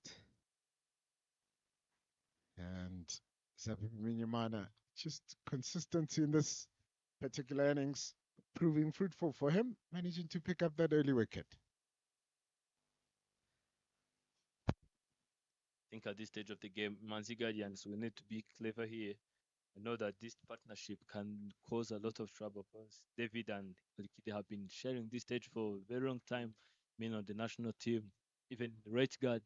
So they know each other, they do understand each other, they can build this strong partnership. So once they don't look for to break this, telling you they will cause a lot of damage. Yeah, and they both failed in the first game, so they'll be looking to do a bit more as that one gets left alone outside off stump. 17 for 1 in the third over. And Zabimina, a much better start to the second game than he had to the first.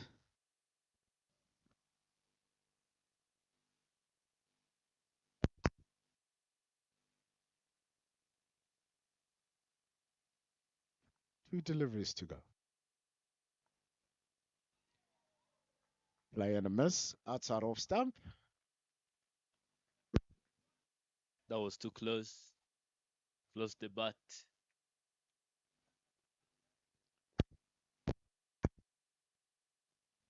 Yeah, it's always interests me. I always listen to people talk about being positive. And I always ask the question, what is positive? Because a lot of times when people talk about being positive, they think it's about hitting the ball hard. That time, big appeal, huge appeal. Oh, umpire says going down leg. But I could see leg stamp. Ooh. Interesting one. End of the over. It is 17 for 1 after 3. Love to have a look at that one. Please have a look at that one and give me advice on it.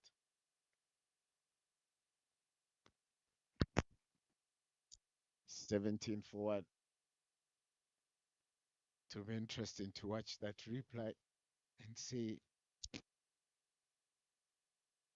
the umpire saw.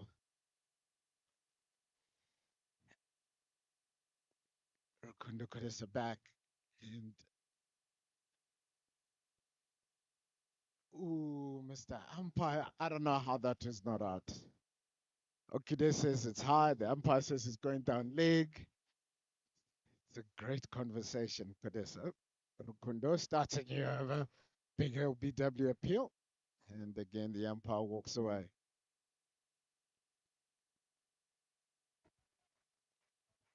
Is that given a run? Yeah, it's a single run. Single run.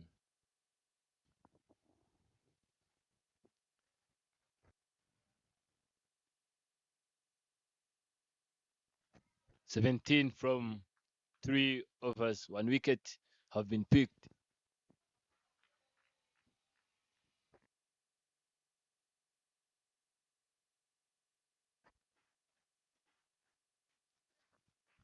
Always interests me. A batsman takes leg stump and middle stump and then stands outside off stump. I wonder what. I'd love to know what the theory to that is. Players are always trying to confuse the umpires so that the umpires, when they get confused, they don't give them out.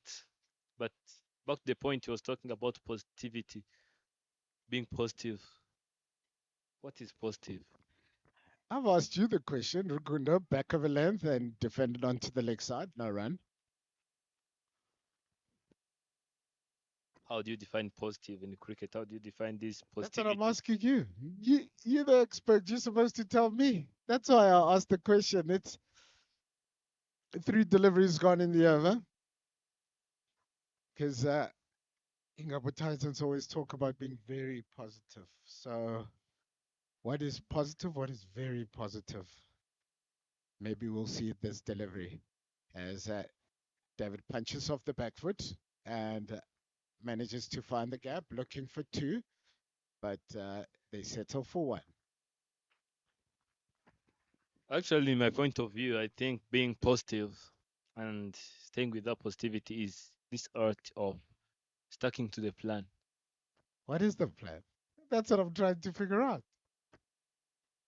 If the plan, I think, is moving by 5 runs per over and you see that it's not working, you have to stay positive and stuck on that plan. Whether it's working, whether you can see it or not, but you just have to stuck on it. I think that's how you can define positive. Back of a length and defended onto the leg side. No run. I think that's how you can define this art of being positive, and that we call positivity, positiveness. But we know the crowds love sixes, don't they? They do. So if you're sitting in the change room and you're talking about being positive, and I'm saying, come on, entertain us. Come on, David. Do it for the crowd.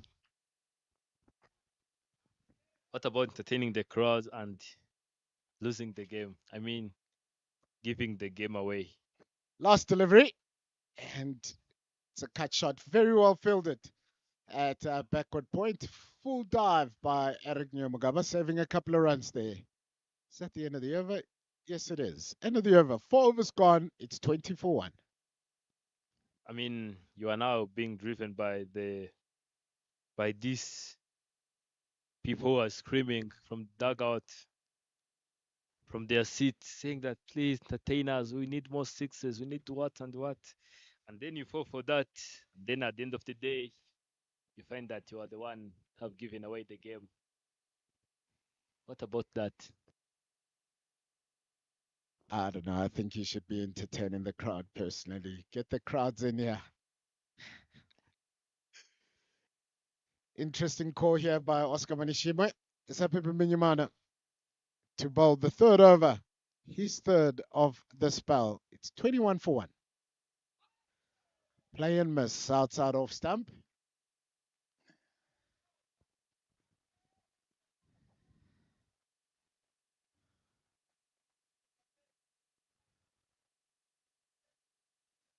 One of the key words sometimes is when you're under pressure as a batter, what is your solution? What is your plan? A lot of times, that's when the batter will always say, but I'm going to be positive. Been a good start to the ball so far by Zapi. Okide comes down the ground and drives into the offside, picks up a single. I'm now coming up with the idea of asking myself the relationship between swallowing many balls, not scoring a single run, and staying positive. That could be like change the plan, do this and this. I know I'm being positive Do you think that single was positive? according to their plan, and I don't know what their plan is. No, but I'm just saying in general, and we'll talk more about that as David defends that. From Zappi, back to the bowler, no run. For me, I think if it's contributing to what team needs, you are being positive. Okay. What do you think about it? I think it's your opinion.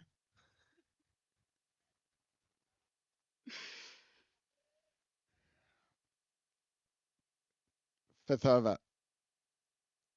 David Mana plays and misses outside off stump. No run. 2 deliveries to go. Just you're talking about how the game works differently, how you have to restart. You saw Mana going for 17 runs off his first 2 overs in the morning game. Now he's bowling his third, and he's only gone for 6. There was that drop catch down a deep square leg early on. But it will be interesting to find out from him what changed in terms of his thinking, in terms of his approach, in terms of his chat. And the key word for me is, how do you become more consistent in executing your skill? There we go. That's the positivity we're talking about coming down the wicket. We know that he's generally a strike rate of under 50. That's not David Wimana, we know.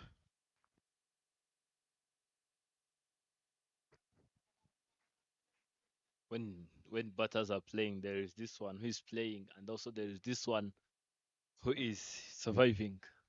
This time around, you've said it earlier on in the morning, went for a duck. This time around, you just need to feel that you have played. Last delivery again beats the outside edge of the bat. It's end of the over. 5 overs gone. 22 for 1. That's where a batsman or a player just need to start over. Because this time around, the pressure is on batting side. And you cannot bat, you cannot last that longer when you are playing under pressure.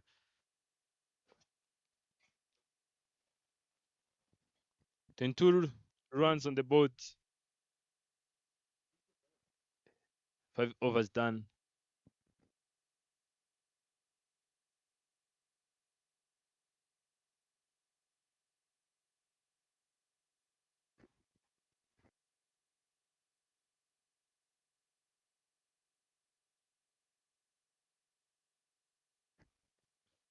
The new bowler coming to the attack is Arnold Shimge from Pavilion End. Be bowling from the Pavilion End. Close to him, we have Zappi. We have Rukundo Jean-Pierre, both are bowlers.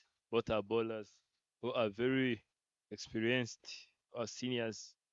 Maybe they are looking forward to be helping him.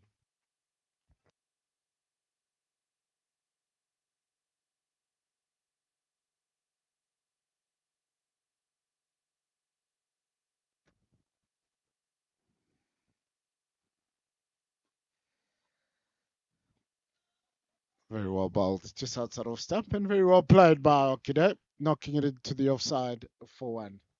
23 for 1. We're in the 6th over. Both batsmen scoring under at a strike rate of less than 50. Hasn't been, the bowling has been very good out there at the moment. And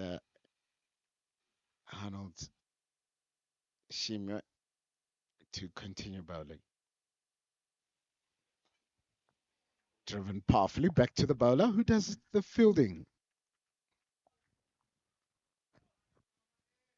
23 runs this time around. I'm telling you, batters are not being batters, not being them.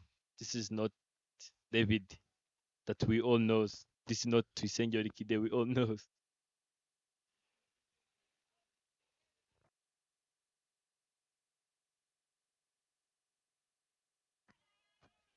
LBW appeal, but through for a leg by. A bit high that time round. And signaled leg by. In cricket, you find batters giving excuse like the pitch, the pitch, the pitch, and when the opponent comes, they play like it's a different pitch. It happens sometimes, as you've said, bowlers they do have to take the credit. They do. And Zapipa Miyamana has to take all the credit in this particular innings. As again, just beating the outside edge of the bat. One thing I have to say about Imanzi Guardians is they've bowled a lot better this particular innings, having been, with the exception of the first 3 balls that Rukundo Jean-Pierre bowled, which were slapped through the covers and there was a wide. They've generally been very tight to that off stump and off stump area. 24 for 1, 2 deliveries to go in the power play.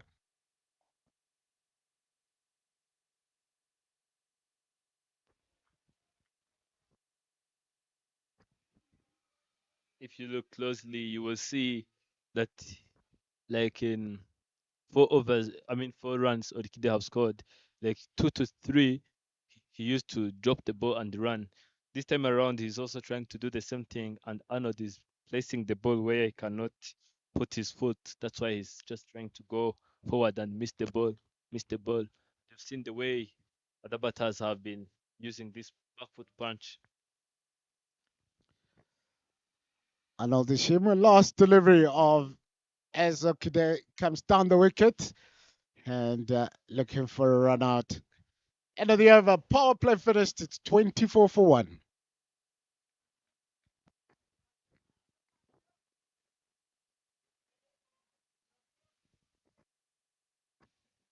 Previously in the morning, Imena Guardians have been playing with Imena Centurions. Imena Centurions winning the game by 79 runs. It was a shame for Imanzi Guardians. Now you can see the comeback. You can see the anger and the attitude they are using in this game around.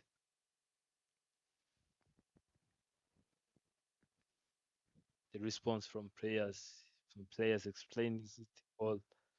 The way Zapi is bowling, the way Iman Shimwe Oscar, the wicketkeeper, is just throwing the ball to the stump. Changing the attack, spinners are now coming in. Yeah, clever to bowl the 7th over.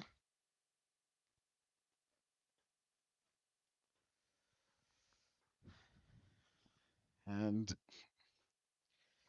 we look at the early morning session that bowled in that early morning to Imena Centurions. They bowled 8 extras and they conceded 6 boundaries this time around. Just the 2 boundaries and the 2 extras. So clever. Can he be clever now? Big LBW appeal. And again, David Duimana looking to play across the line into the wind. We know he's a strong boy.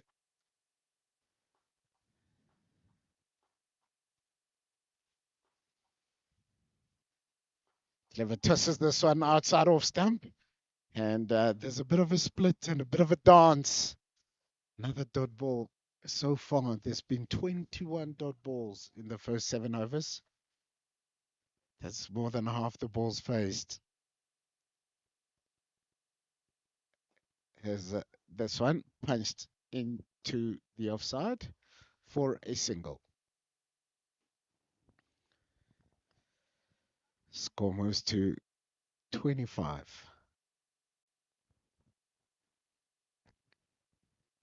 Projected score being 77.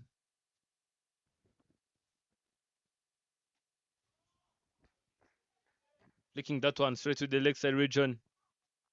David trying to come back for the second one, but Olikide being attentive enough and saying no. Yeah, strike rate of 33 for David Tuimana. Sure, he'll be thinking, look for the big one. And that one is straight and bowled him. David just tried to go across. Now this time around, he had to pay the price. Now he will have to depart. 6 runs from 18 deliveries here faced.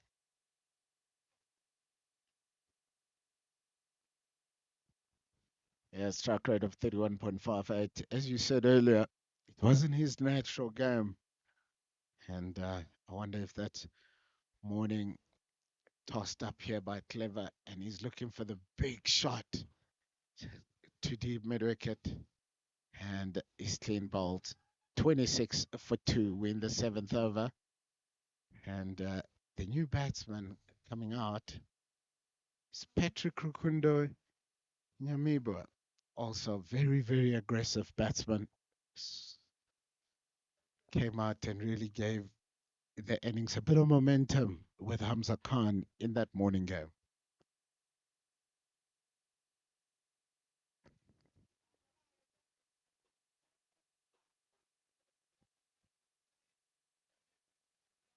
There are different sayings about perfections. Like there is one who says practice makes perfect, practice makes permanent. Like sit it until you can't get it wrong. But I do wonder why sometimes you find players being in good form and other time not being in the form. Hence they know the shot, they know the how to execute it. Same ball, take it for six, another one wicket. I do not understand that science. Yeah, cricket is one of those games where you actually fail more than you succeed. So the greatest players, they get a 50 every 3 games. As a clever last delivery goes down the leg side and it's a wide. Just getting a bit greedy, trying to hit the stumps. We've seen a bit of grip and turn. Not sure. It never turns for some strange reason from outside leg stump. So last delivery should be. And again, it's the big slog sweep. Should be just a couple as the batsman has slipped, unfortunately.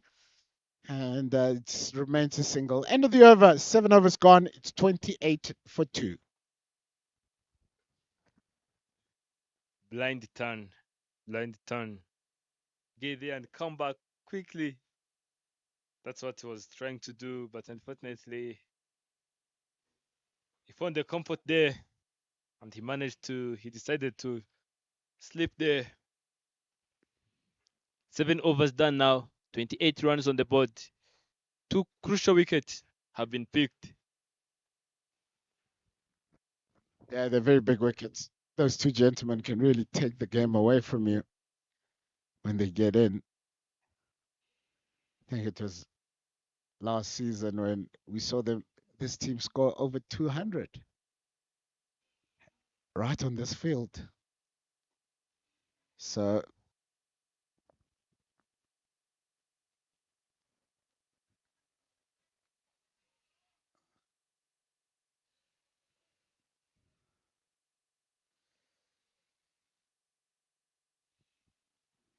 is it Arnold continuing?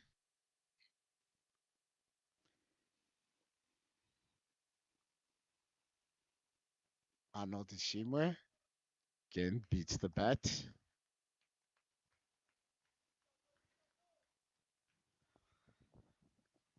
Bit of a swinging ball. Lots of grass haven't been left here. It was a bit slower in the morning, I thought. Looks like the pitch has got just a touch quicker, supporting the bowlers a bit more. Current run rate 3.91. Patrick swings hard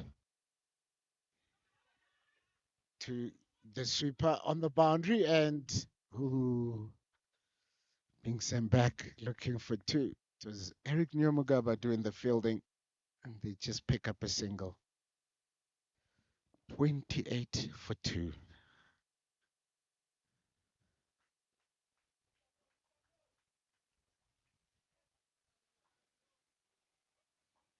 Okay, there to Senga. He's on 5 of 13.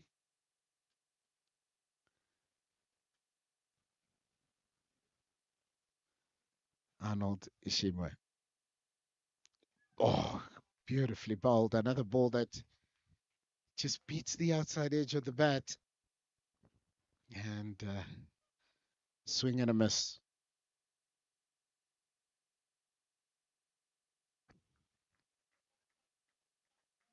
Sometimes you think that pressure is is the will.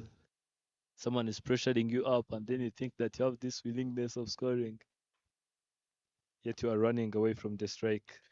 The time a lot straighter, played into the leg side and picking up a single. 2 deliveries left in the over. It's 29 for 2. Yeah,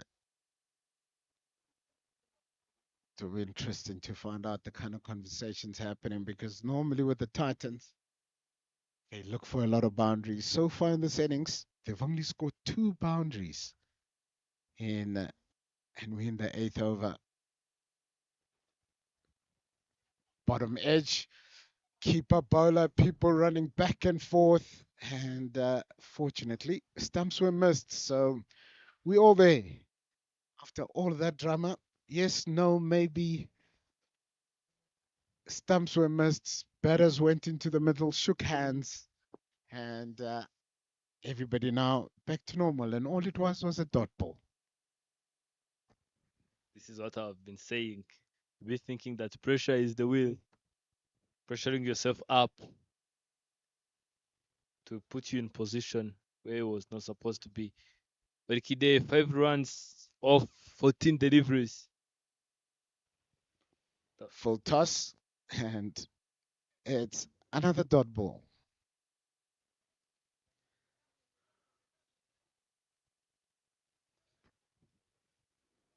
It's end of the over. And the score is 30 for 2.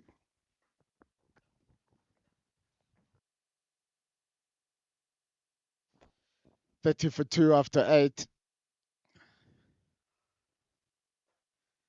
And the clever man to continue bowling.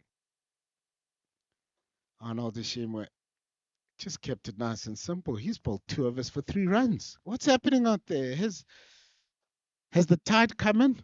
You know, they say normally when the tide comes in the ocean, the ball starts swinging a bit.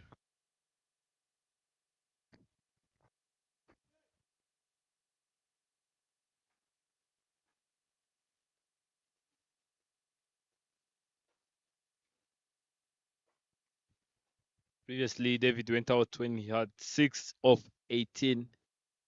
Let us see if Olikide is also going to face 3 so that he can go out. Hopefully, it will not go the same way.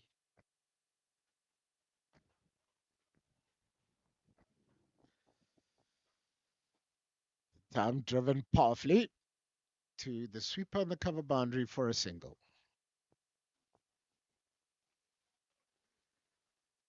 Clever starting his second over with a bit of a full delivery.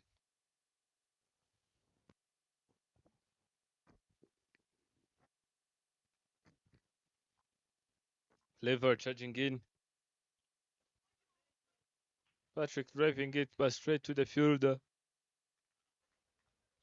And the man there, it's very difficult to find him as fielding with his big hands.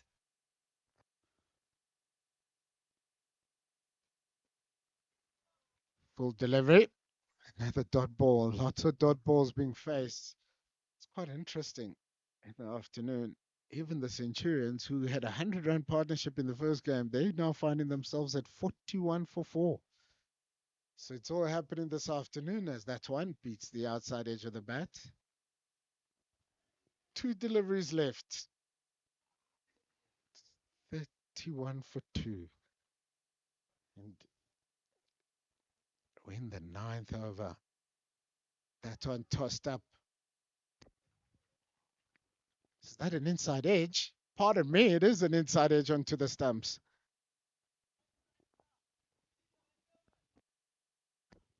There was an inside edge. He just tried to go for a big shot. Unfortunately, he edged it, and the ball ran straight to the stumps. Emeka Rukundo will have to depart. And the incoming batsman is Nyonguru Kamana Joshua, the man with a lot of drama with the bat. I do remember back in times when Telugu was playing against Challenger. They needed 3 runs in one delivery. And Zappi bowled and the man played a scoop. Boom, a boundary.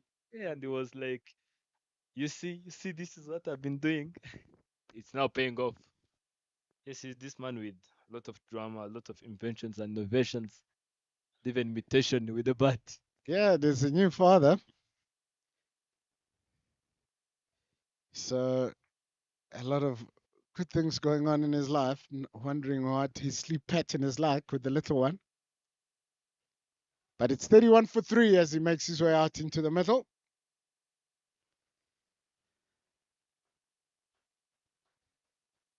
It's been a very good bowling display here by the Imanzi Guardians.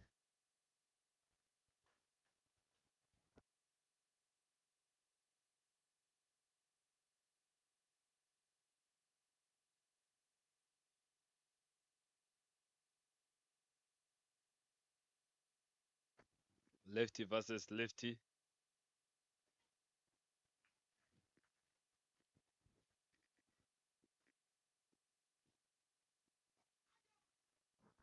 Flick that one straight to the leg side region. And yes, a boundary it will be. First ball, first boundary. There we go. That's the strike rate. That's positive. Strike rate of 400. It is. And just onto the pads. And he's not going to miss out on that. Helped on its way down to the boundary for 4. It's 35 for 3 after 9 overs. That will bring the crowds back to cricket. Bring the crowds back. 30 dot balls so far, 21 singles, and just the 3rd boundary. Most impressive figure so far is that those extras limited to just 3. So you just sometimes wonder what happened to this bowling side this morning.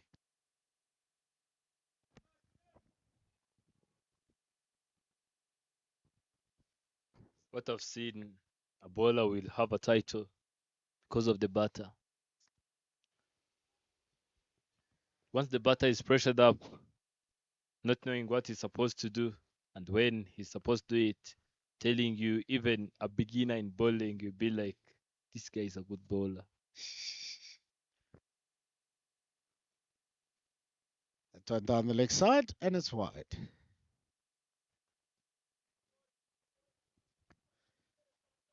Do remember in previous editions of this Elite League, we was wondering what happened to the bowling side because of David, because of Eric Tusigisman and Olikide. You know the way they have been aggressive. Oscar Man, Shimne, Didi and Cookie Man. Been wondering, are these bowlers doing trainings or not? But this time around, we are questioning the same question to the batters.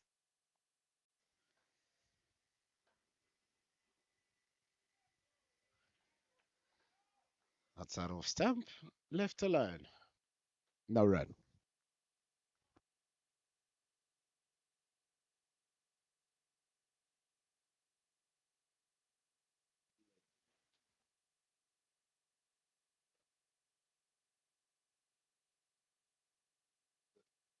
Drop and run. It's now staying positive.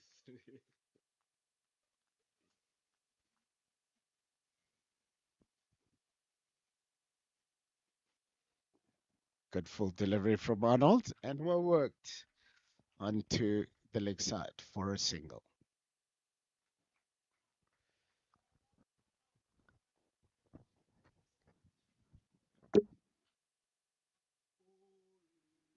And Joshua is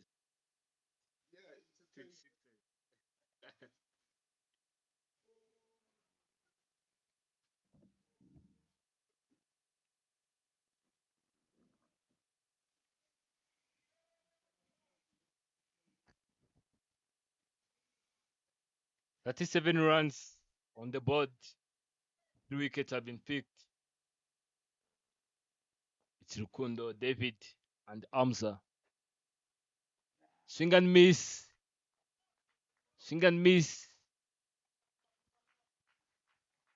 What I can see from Joshua, maybe there is this inner voice which is saying, come on, Joshua, entertain us. Yeah, conversations have to happen. Under 4 runs and over at the moment. Arnold Ishimwe bowling his 3rd over. Only conceding 5 runs. This is on the back of Zapi's 3 overs for 6 runs. So they've had 6 overs or 5.5 overs for 11 runs. Cannot be easy conversations happening. That time, no ball and also down the leg side. Is that a run out? No. So free hits. Is this the momentum builder? No ball. through for one. Can this be it? We've had 3 boundaries in the first 10 overs.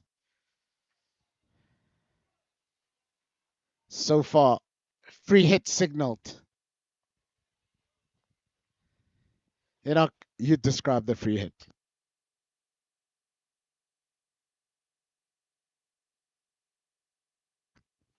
Arnold charging in straight to Olikide. Going up in there, straight to the leg side region. A maximum it will be. First maximum on his name. Even the first maximum of this innings. Maybe he is starting over. Maybe he's starting over. So just wait and see. Look at that.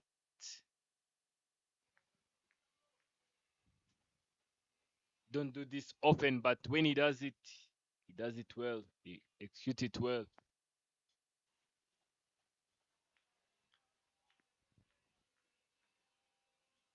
Put 5 runs on the board. 2 more deliveries to complete 10 first overs.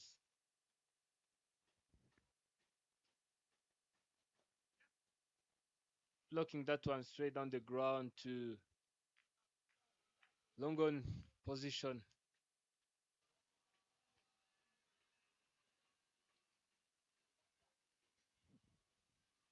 Last ball of this over coming up.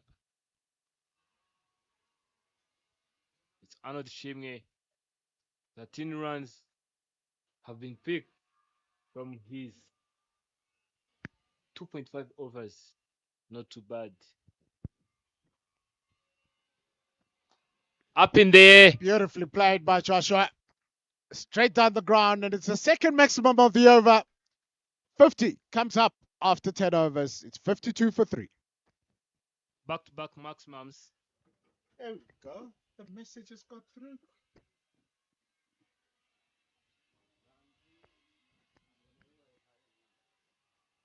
Look at that. Proper cricket shot.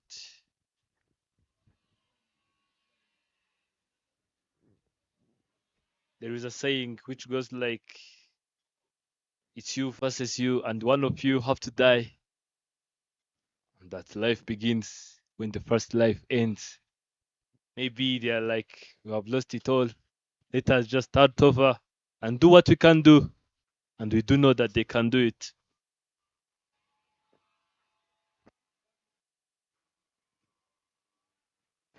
"52 runs, 3 wickets down after 10.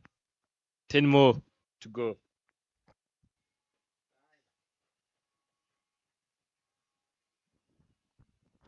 Clever, about to start his third over. He's got 2 for 9. He's been the chief destroyer so far. To Orchidate's a full delivery that he punches beautifully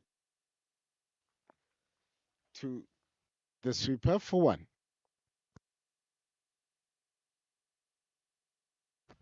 The beginning is always the hardest. After testing those maximums, maybe they will no longer be using the same old approach. Just wait and see. Yeah, Joshua Nyankuru Kamana, he's coming and give the innings some impetus. At the moment, 250 his strike rate.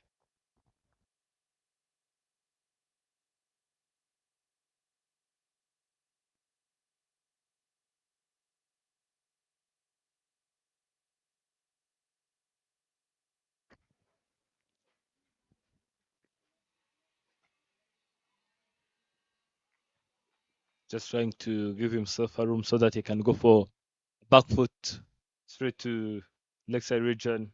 But unfortunately, didn't get enough of it. Width off it and straight down the ground. Beautifully played. Should be another boundary and is 4 more. I'm liking the way he's playing it effortlessly. If you can pay close attention to that, just stretching his arms, playing it right, and the result can explain it all. This will get us to 57 after 10.3. The beginning, Clever was being clever, but this time around, Yeah, one of the hardest things sometimes, especially when you have the opposition on the back foot, is you then try something. You then try get wicket or buy a wicket. And Clever just, if you look at the first delivery, very straight, wicket to wicket. This time round, looking for that turn and not getting it. Very well played by Joshua. It's been a very impressive inning so far.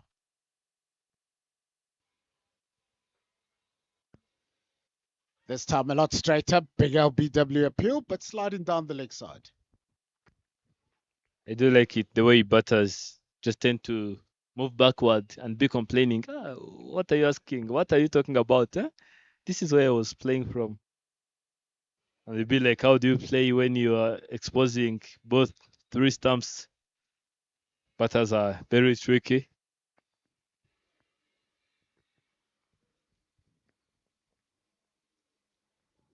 The three stumps were exposed that time, but just a bit too far from where the ball was. One delivery to go in the 11th over.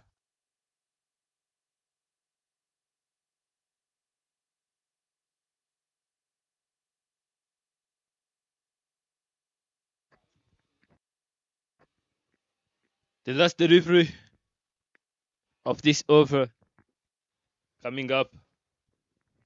We still have Joshua and Olikide.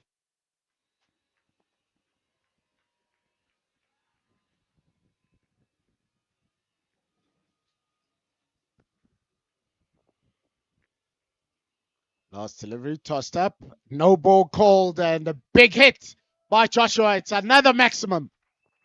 I'm telling you, things are getting hot here at Gahanga Cricket Stadium. What I've seen is once you execute it right, I'm telling you, it won't require much effort. Do you see the way he's playing it effortlessly? Fielders thinking that they will catch it, standing tall on the rope. Look at that. Can he make it to 2 sixes?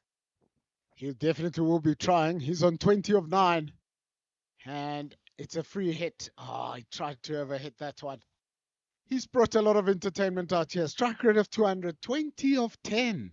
64 for 3 after 11 overs.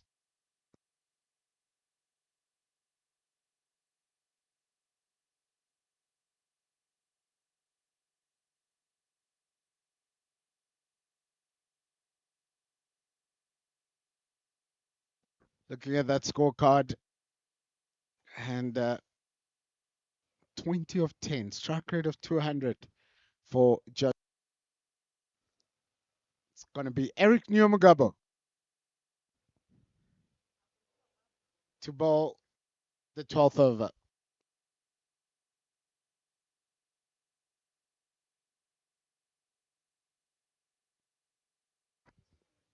Nyamgaba Eric coming in the attack.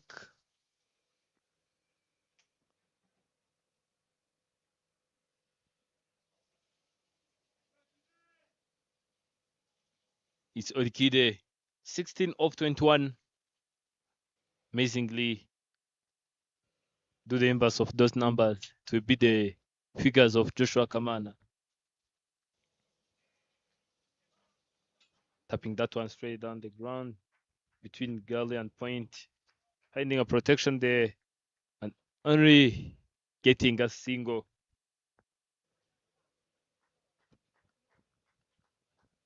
Down here we have a man protecting the rope. It's just number 6. The man who have done a great job of keeping in the morning.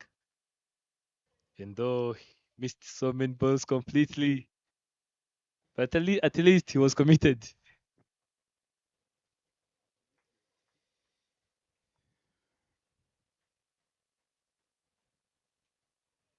Punched off the back foot onto the offside and settling just for the one.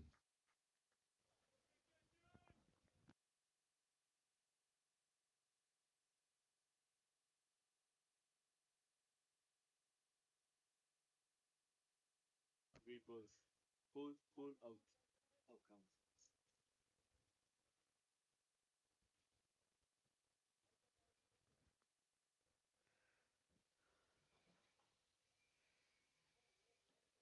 time. Bit of a misfield at mid wicket, and they pick up a single.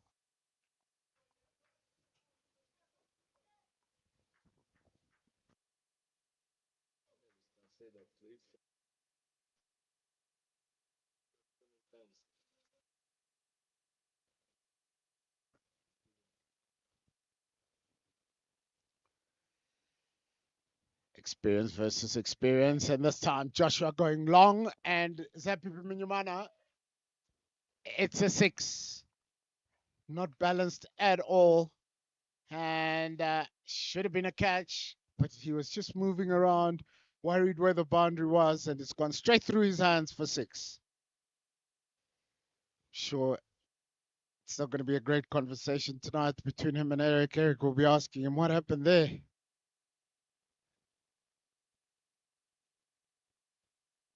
And this time, toss it up, opens the face, and no run. Very well bowled. 27 runs of 12 deliveries. It's Nyonguru Kamana Joshua.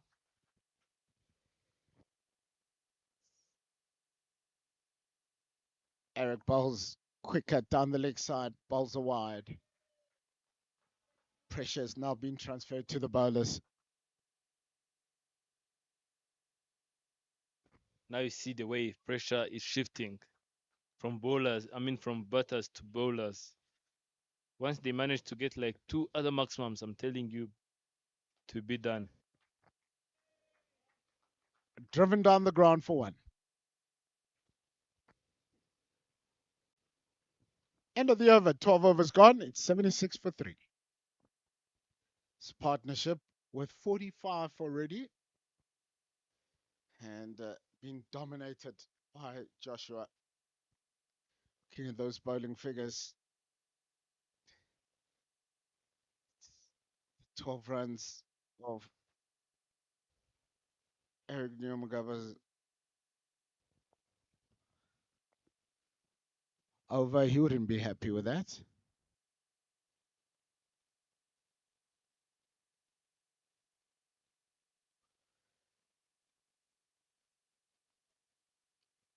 Jasper about to start his first over, and it's punched off the back foot down the ground for 1. We've talked about this before. This time around, I think now you can say that Joshua is being positive. There we go.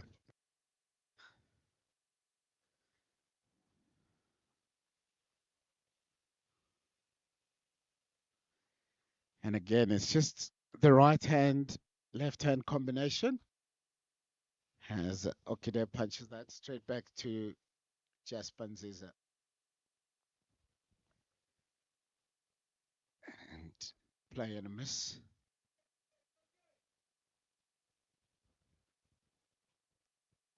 Three deliveries to go. One thing Jasper Nziza does well is he rushes the batsman, and Okide is showing a bit of experience. Taking off the gloves, tying the shoelace, just to slow it all down. Because the momentum is definitely with the batting side. Jasper trying to turn it around. Had spoken about it before the last 3 deliveries of the 10th over. They'd only scored 3 boundaries, and since then, in the last 2.3 overs, they've had 5 boundaries. So good momentum shift, and mainly thanks to Joshua, as Jasper bowls quick, full, and it's blocked back to the bowler. 2 more deliveries to go in the over.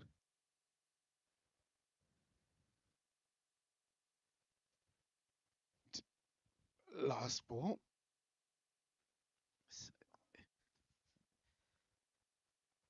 Jasper Nziza, just wide delivery. Always amazes me how, if you've bowled a dot ball, why change? That one with offered, and played to the sweep on the cover boundary for 1. 3 runs of Jasper Ziza's first over. And it is 78 for 3. Team Ingabo Titans moving by 6 runs per over. The projected score is 122 runs. Tisenja Rikide is the man on the crease. 19 off 28. His partner doing a great job having 29 off 15. I think Joshua will need more time on the crease if he can manage to keep this momentum up.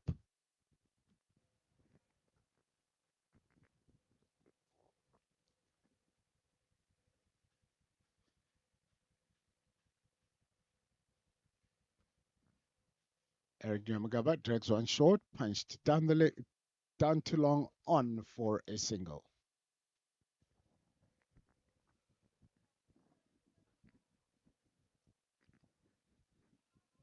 One of the error comes back with Joshua. He's been very entertaining, Joshua. 29 of 15. Come on, Joshua. You're getting under the 200 strike rate.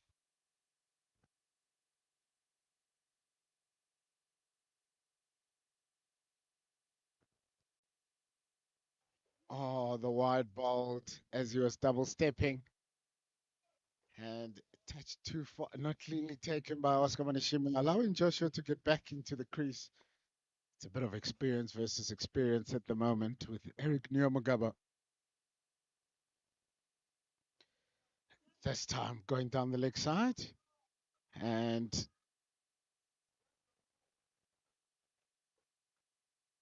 through for a leg by.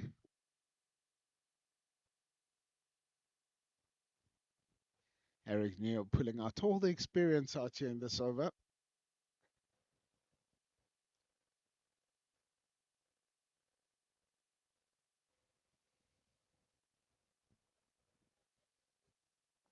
Three deliveries to go.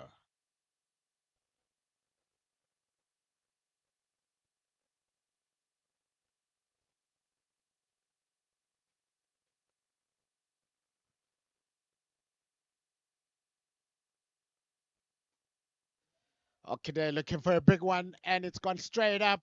Somebody underneath it. No, it's gone for 4.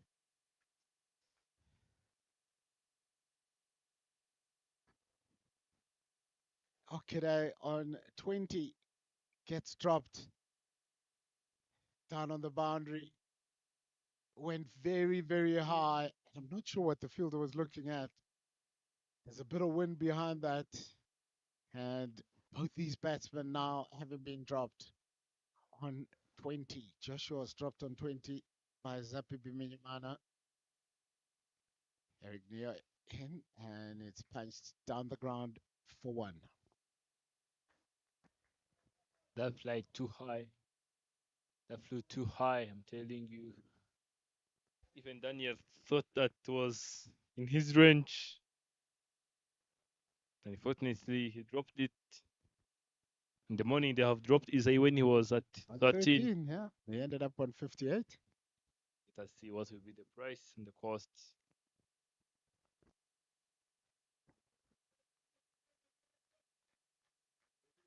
End of the over. 14 overs gone. It's 85 for 3.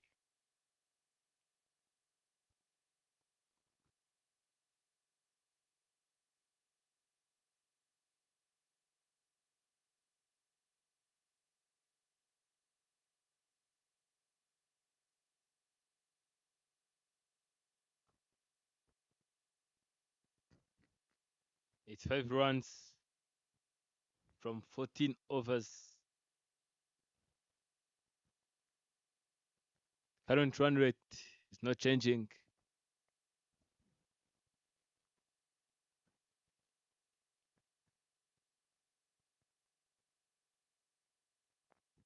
These are just coming back.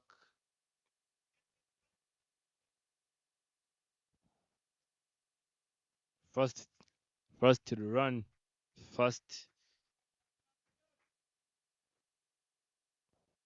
Joshua, the man who is very hungry for the runs, is now back on the crease.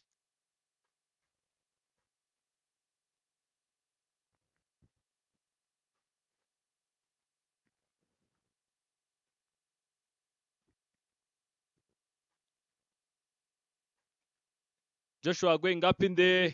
It's going to be taken. Not taken. It lands where no man lands.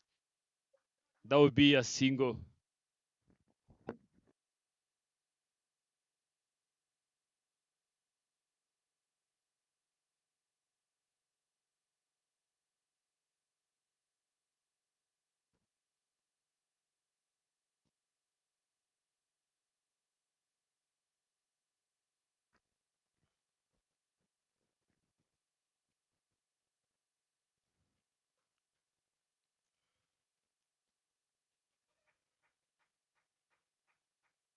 Hitting that one, thinking that we get enough connection of it. But unfortunately, didn't get enough of it.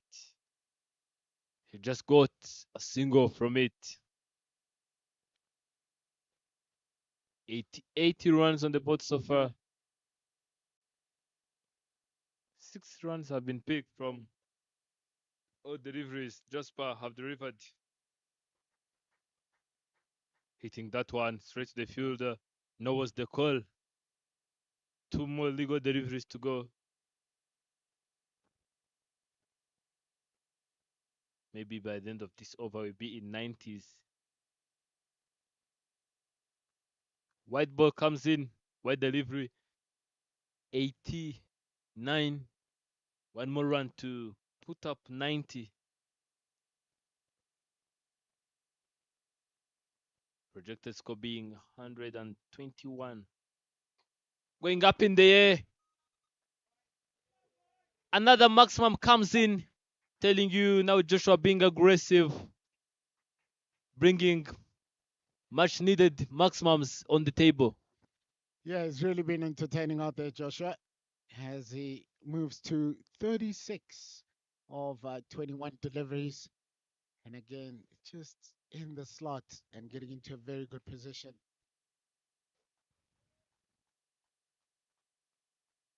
He's really coming and given this innings a lot of impetus.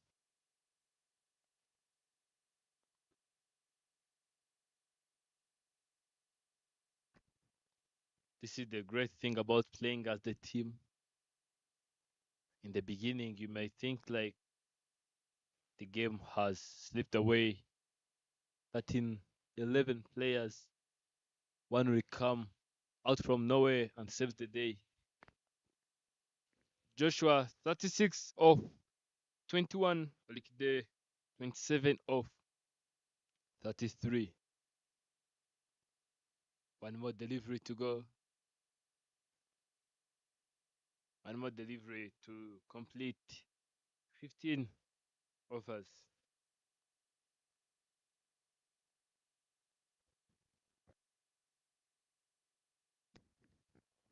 The ranches will be entertaining and exciting, I'm telling you, because Manzi Guardians, they are looking forward at least to put the first one in their pocket. And Ingabo Titans, they are looking forward to defend what they have got in the morning. Actually, I think Ingabo Titans is the defending champion. They've won the previous edition. From that scenario, you can spot the competition which will be there in the next innings. I mean, the ranches.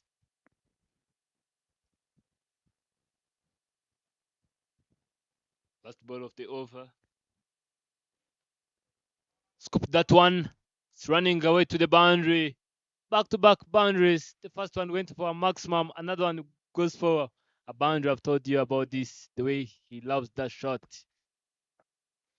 Yeah, very well played by Joshua. And beautifully executed. It's 99 for 3. Very well played. 99 for 3 after 15 overs. And this partnership already worth 68. It's been a very good partnership. And of that 68 runs, 40 of them coming from that man, Joshua. He's moved to 40 of 22, been around that 200 run strike rate throughout this innings. It's been very, very impressive.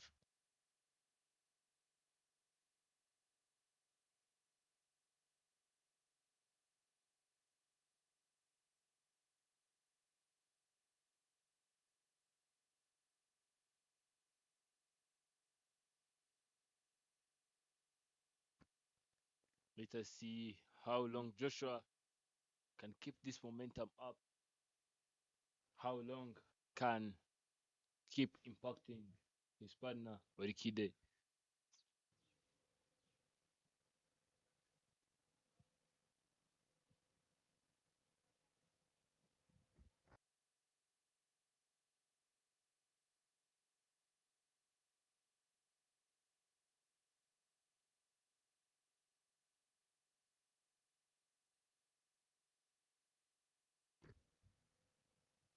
Changing the attack, it's Arnold Shimge. Orikide goes up in the air. Another maximum. Another maximum. The ball is lost. Telling you things are getting hot here.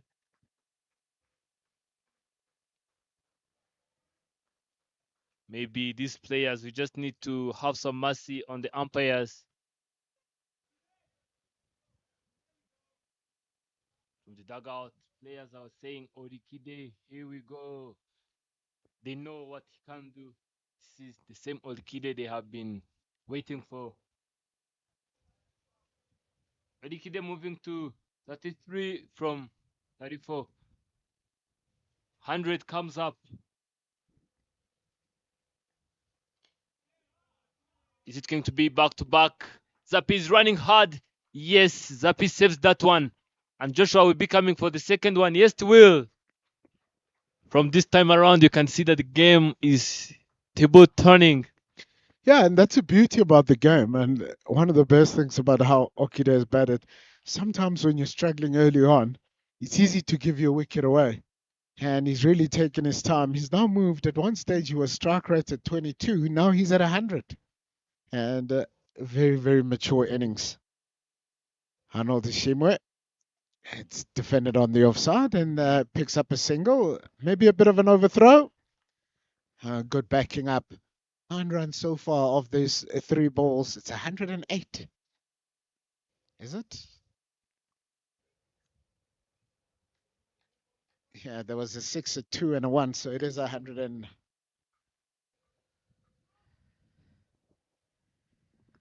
Wait for the scorers to just clarify that because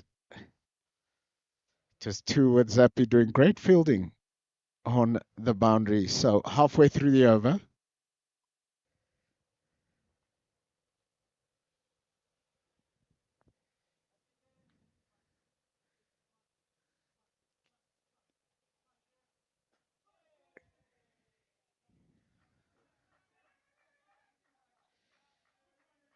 Pulls that into mid wicket and they pick up 2. Now Joshua, and you see the great thing about having an active partner, we always push you to catch up, push you to catch up. This is what Joshua came up with, a different approach, different strategy. Now Orikide have caught up.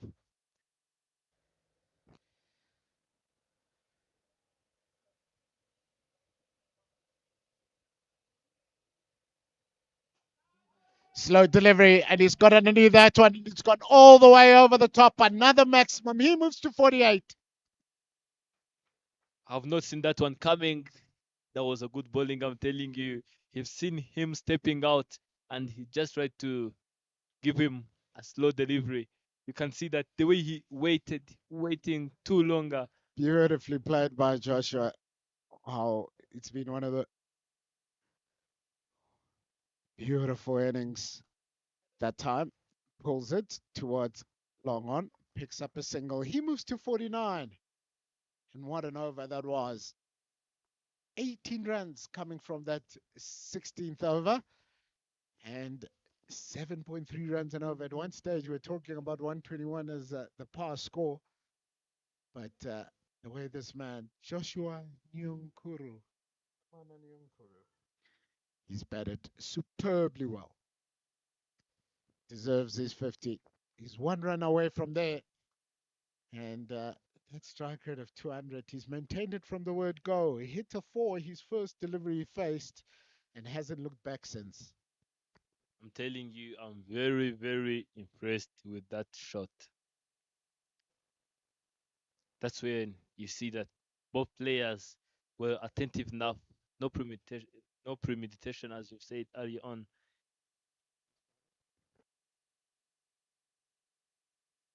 He was supposed to block that one because of not seeing it coming, but the way he adapted himself to it and end up getting a maximum was something everyone can learn from him. Changing the attack, it's Mutimana Clever. Gone for 21 in the previous overs.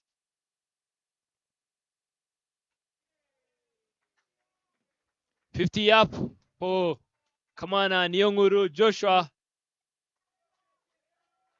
Look at the celebration. A soldier on the battlefield. You can hear the applause from the dugout. 50 from 26 deliveries, 5 sixes and 4 boundaries. Strike rate of 192, close to 100. He's the game changer now. Definitely the game changer, deserving all of the applause that he's got. What an innings. What a knock by the young man. Actually, old man, is it? I'm sure he's Okid's turn. 36 of 36. Gives himself room and plays this one inside out. And 2 runs they should pick up as the ball gets knocked on. 2 runs. Odikide moves to 38. Now the strike rate is 100 plus. Maybe it's plus some point plus what and what, but 100 and plus.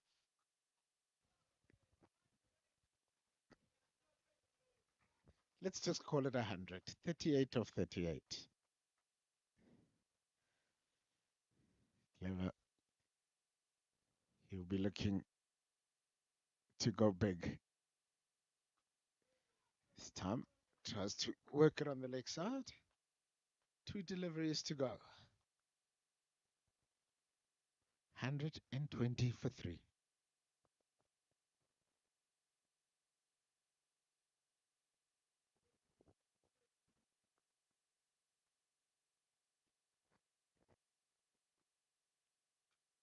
Odikide giving himself a room and playing that one straight down the ground at Lakeside region and getting a single.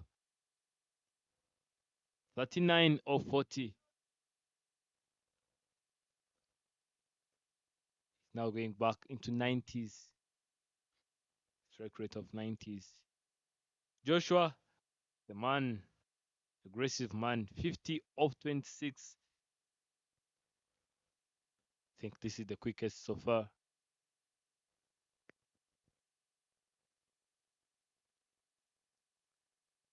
Last delivery of Clever. Stepping out, going up in there. Is it going to be taken? Chance, a chance, dropped, my goodness. Ooh, second life once again. Previously, they have dropped Orikide. Now they have dropped Joshua for the second time. Look at that. Jasper not being lucky enough to get all his eyes and hands on that ball. That would have been the 3rd wicket for Clever. Changing bowling. Kundo, Jean-Pierre will be back into attack from the pavilion end.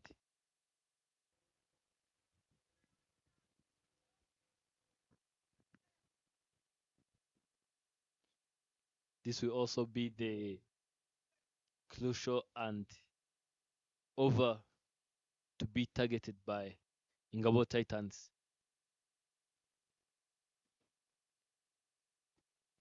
Yeah, with 3 overs left, you'd say minimum they should be looking at about 155 to 160. And from being 24 for 1 after 6 overs, it would have been a great recovery. Okida 11 runs short of the 50. Kunda first delivery punched into the offside. He moves into the 40s. He moves to 40. 124 for 3.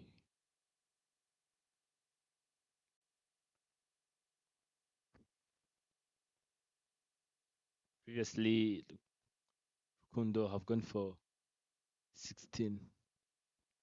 Yeah, in his first 2 overs. That first over that went for 12 runs. First 3 balls, he had gone for 9 runs. So he's done well to fight back. But the question is, right now, can he help with the damage? Straight down the ground for another 6 by Joshua. Brilliant hit. One of the flattest we've seen today. In the morning, we've seen Berthe Mugisha hitting one of the best sixes. I mean, the flattest. This time around, we are having many more. How long can Joshua do this? Must keep going all the way to the end because you still have Emilia and Martin out in the hut. So you've got some big hitters still to come.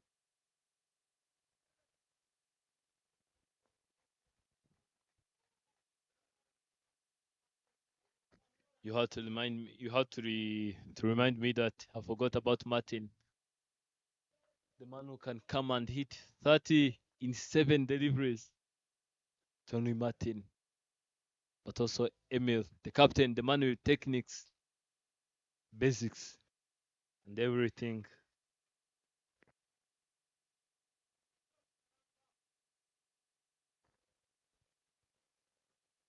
Joshua stepping out and missing that one completely. Even the wicketkeeper missing it. Now Orkide will have the strike. 10 more runs for Orkide to put up half century.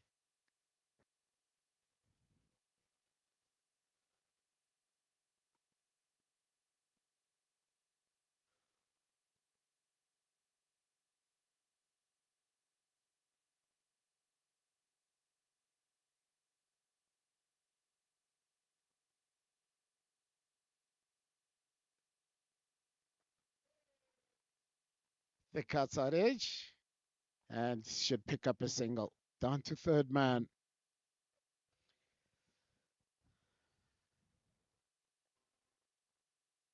It's 132 for 3. 1 delivery to go. Then 2 overs. Anything is possible.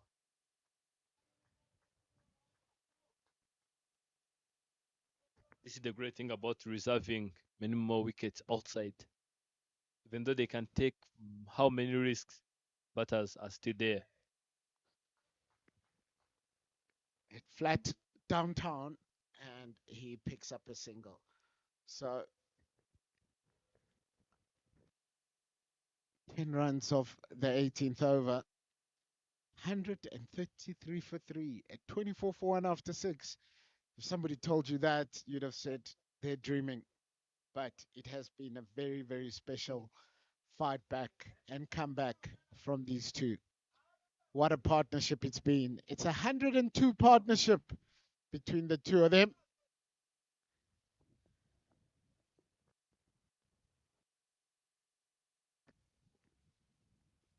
Every time every team will need someone to come and save the day, as we've said earlier.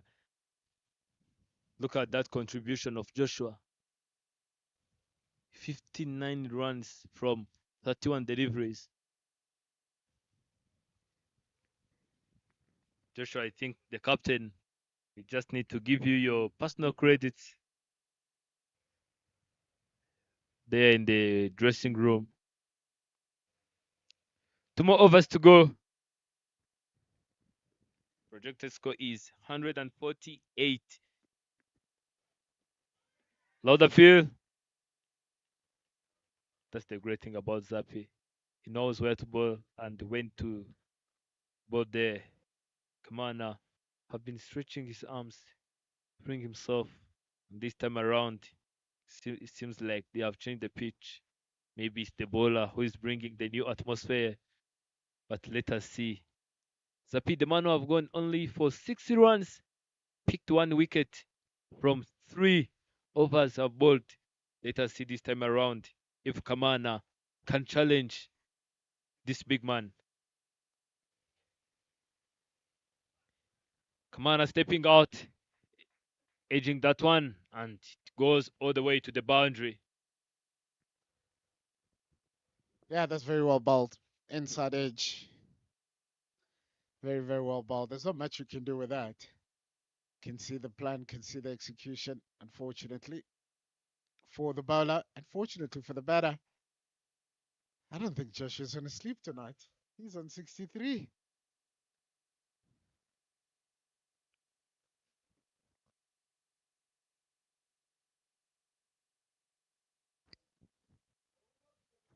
When people say that I've had enough, when someone uses that statement, I'm telling you, wait for miracles or danger.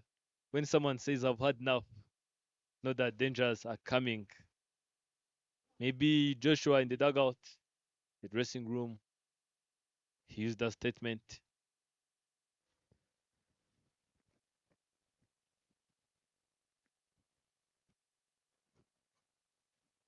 Time just opening the face, straight to backup point. Looking for one and picks up one. 3 deliveries to go. 9 runs to his 50 for Okide Tuisenge.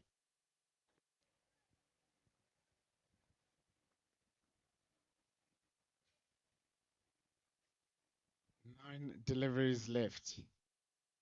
Sapi Piminyamana, 1 for 11 of 3.4.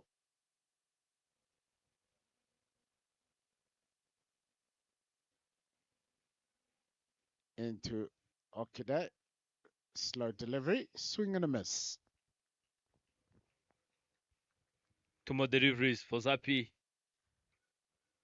This will be the greatest spell of the day, I'm telling you. Picking up a wicket. 11 runs in 4 overs. As a pace bowler, the man everyone have been Who's bowled in the targeting. power play and at the back end, so it has been a very special bowling performance. Slow delivery and hit straight down the throat of the fielder at long off, and this time Jasper doesn't miss out on that. Or is it Daniel? It's Daniel, it looks like it. And as Zapi Bimiyamana picks up his second wicket, it's 138 for 4. Telling you this will be the greatest spell. Guess who's coming in this time around? It's just number 7 for Ingabo Titans. On the national side, he uses number 17 for his idol. It's AB the Furious. And what a special partnership that. That partnership lasted 60 deliveries and delivered 107 runs. Very, very well batted by Okide.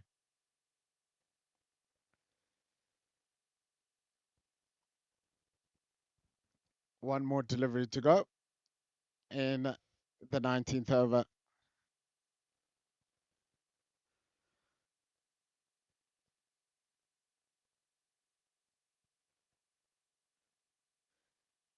Martin was outstanding in the first game,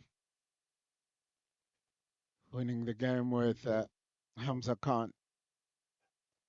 First delivery, swing and a miss. And what a special bowling effort that by Zapi Bimiyamana. 2 for 11 of 4 delivery of 4 overs. And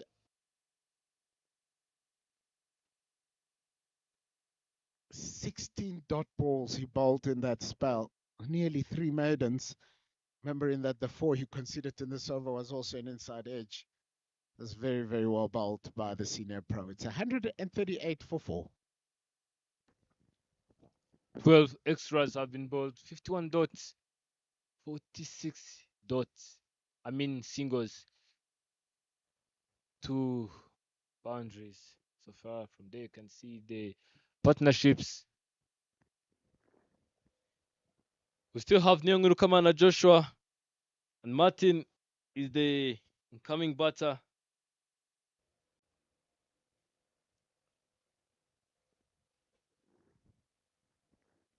Last over of the innings coming up is Rukundo Jean-Pierre.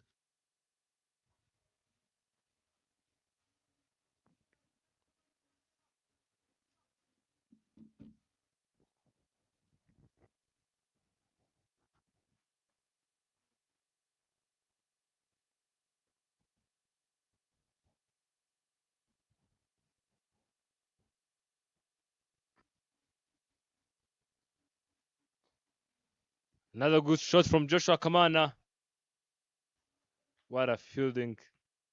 100 fielding.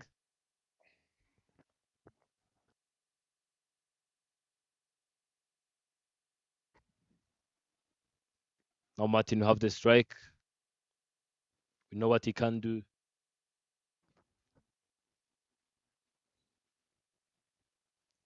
5 more deliveries to go. The Titans have been moving by 7 runs. Arova. Let us see if it can change. Another edge that one. The ball will go all the way to the boundary. There was no third man in the deep. That's very well bowled, but at this time of the innings,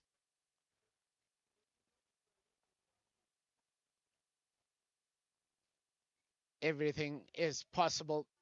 And as long as you're getting bat on ball, you always have a chance of scoring some runs.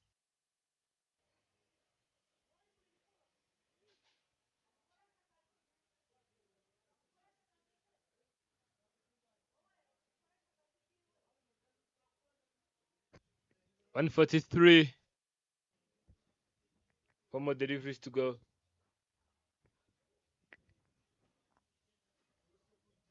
Wide delivery it is.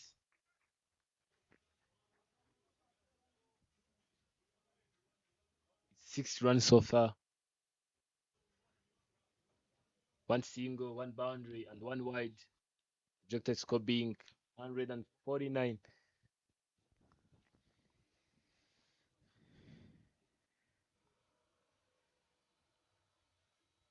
4 more deliveries.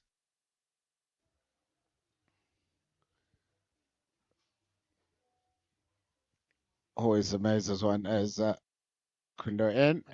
And this time Martin inside out, over long off. And it's gone all the way for 6. 150 comes up on the board. What a great shot there is. That's the meaning of power. Being strong. Look at the back lift. You can't see a Batman playing that shot.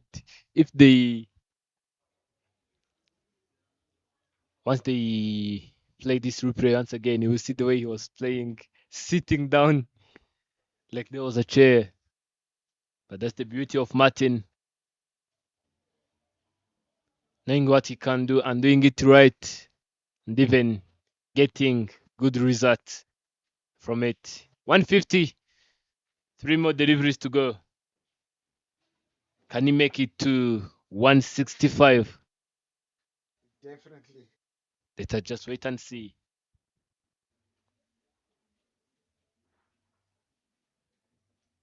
New ball comes in. Tip there, guys.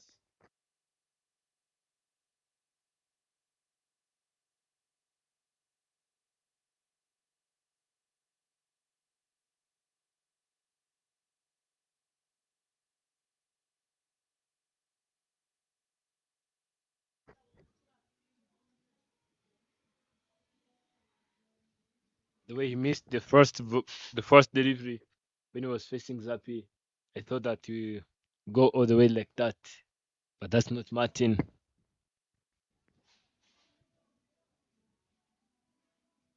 Stepping out and missing that one completely. 2 more deliveries to go. The question is, can he make it to 162 now? Previously, it was 165. Now it's 162 at least. 2 more maximums. Can he make it? Let's just wait and see. You've said it earlier that bowlers also didn't come to joke around. Wide delivery it is. Wide is the indication by our umpire Ganji Abdallah.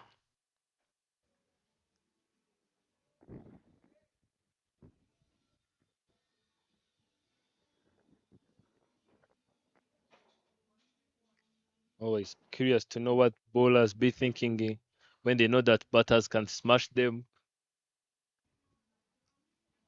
Edge that one. Is there in protection? Yes, it is.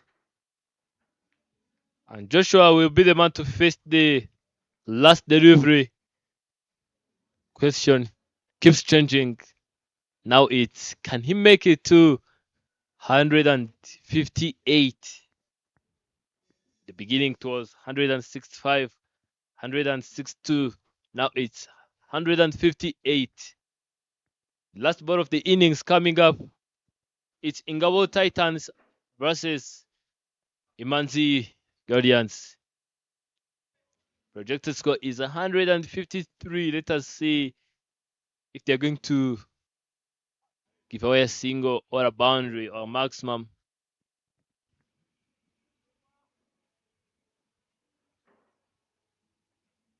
Here we go. Last ball coming up.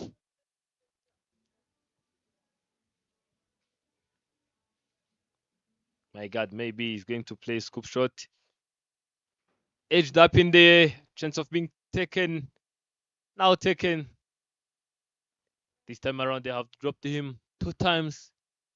Lastly, Clever got the catch. Ingabo Titans posting 152. 4 wickets down in 20 overs. Imanzi Guardians will need 153 to win this game. Previously, they have posted in 80s. Captain have said that they have picked some positives and they are going to correct some negatives. Let us see if he's going to do what he's said. Yeah, some good batting there. And all based on that partnership. Partnership of 107 between Joshua Kamana Nyankuru and Okiretu Senge. That's allowed them to get to 152 for 5. There's that partnership. And it came off 62 deliveries, with Joshua contributing 64. And again, it just shows how this game can work. Just takes one good partnership. The bowling right at the top there, the man who led from the front, 16 dot balls, 2 for 11, Zapi Menyamana. The rest of the bowlers, they were not spared. Clever Mutiyimana also picking up 2 wickets for 27 runs. Extras 14 and all that came under pressure, those extras. We can see those partnerships at 31 for 3. Thought it was all with the bowling side, but what a partnership it was. And at the end of the innings, 152 for 5 for Ingabo Titans. And join us in about 10 minutes when Imanzi Guardians will be giving chase to try get 153.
Good afternoon.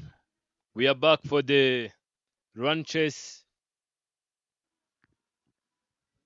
It's Ingabo Titans versus Imanzi Guardians. Imanzi Guardians winning the toss and opting to bowl first.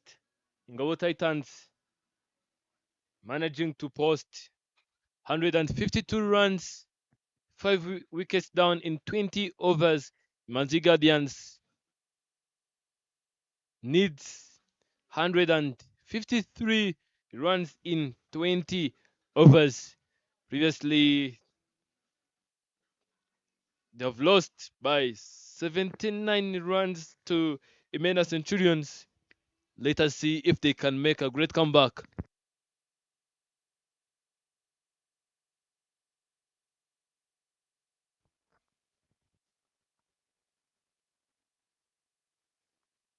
$153 to win in 20 overs. When you read the batting lineup, Oscar Manishimwe, Emmanuel Manishimwe, Eme, Daniel, you think one of those four will have to do what did Joshua and Okide did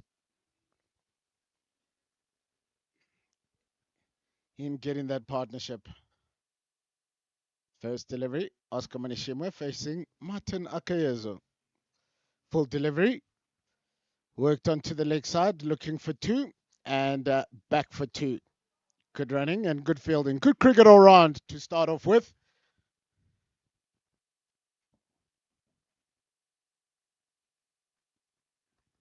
Fielded there in the deep by young Ivan Biminyumana.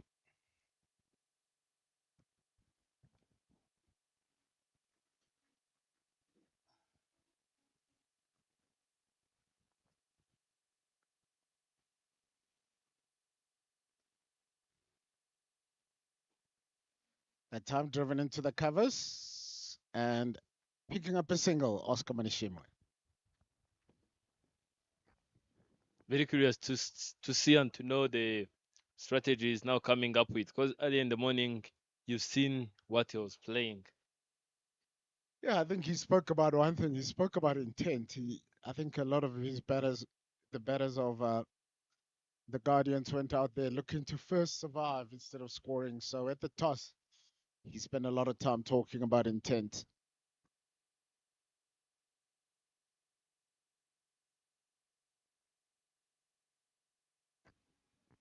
How he is with Manshimwe Emmanuel. It's Manshimwe and Manshimwe. Early in the morning, he was playing with Nziza Jasper. This time around, there are some sort of changes. Yeah, Manuel Manishime did very well a couple of days ago in the internal game. Got a 30 odd. Batted superbly well, the young man.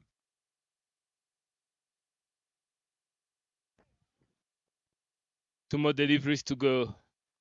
3 runs on the board. 150 runs to win from 117 deliveries. I mean, legal deliveries once they don't bring those extras on the table.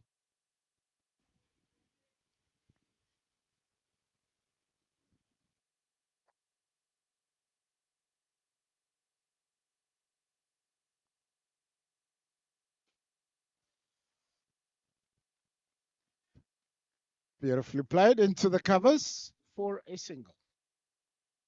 One delivery to go.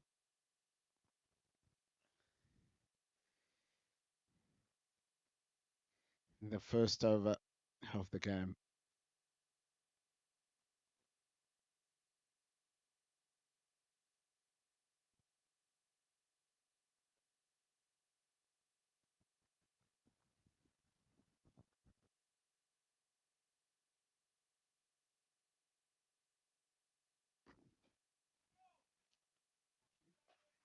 Shorter this time, Oscar Manshimwe just managing to drop that one for a single. 5 runs on the board. First over is done now. happening with the score.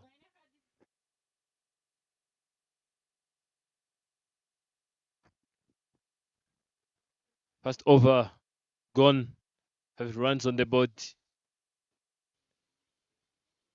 Zabarinda Chancelier coming into attack from the airport end.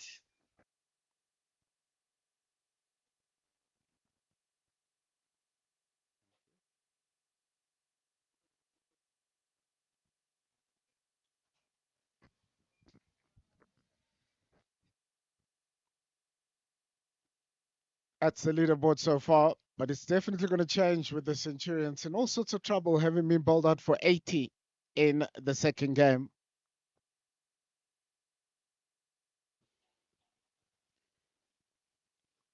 Wide delivery to start the proceeding by Chancelier Zabarinda.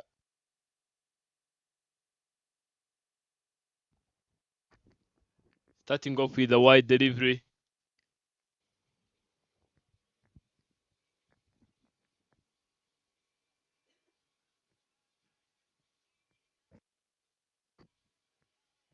How long is it going to take these Imanzi Guardians?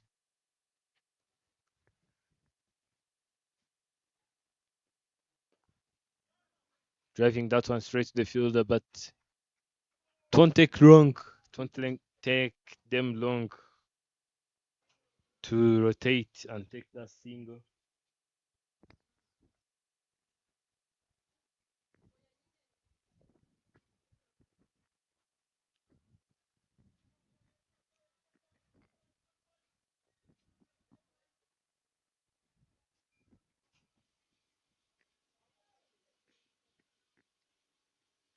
Stepping out, hitting that one between two fielders.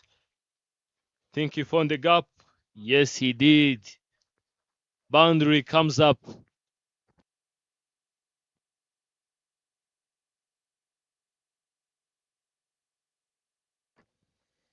Yeah, just a touch too full and wide. And Emmanuel Manishime not missing out on that one. 142 runs required from 112 deliveries. Current run rate is 8, while the required run rate is 7 runs per over. The question will be, how long can them carry through with this patience, this attitude?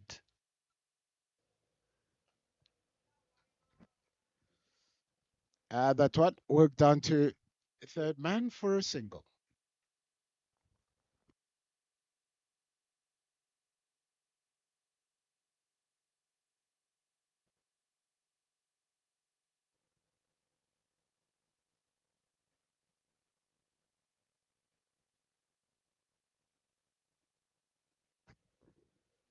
Seven runs in this over. 6 from the bat, 1 was extra. Stepping out, hitting that one straight down the ground between two fielders. And yes, he did find the gap. Boundaries keeps coming. Wide, single, boundary, single, boundary. I think it's going to be a single and a boundary. Last time he was in that position when his bat was broken. I think you do remember that. Yeah, I think just needs a bit of water.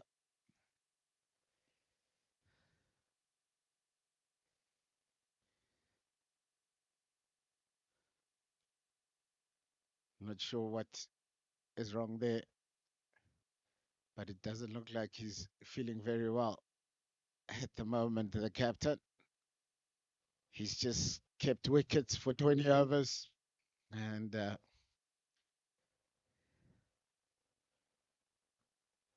just played a beautiful 4, wondering what could have gone wrong. Physio makes his way on the field, but it has been a positive and a good start. We spoke about it earlier. After 6 overs, the Titans were 24 for 1. And in that power play, only managing 3 boundaries so far, 2 boundaries in the first 10 deliveries for the Imanzi Guardians. And they'll be looking for their captain to hopefully keep going. at the moment.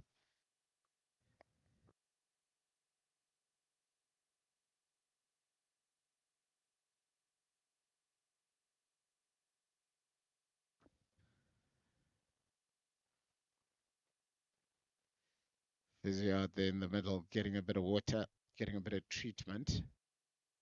But it's been a very positive start here by Imanzi Guardians.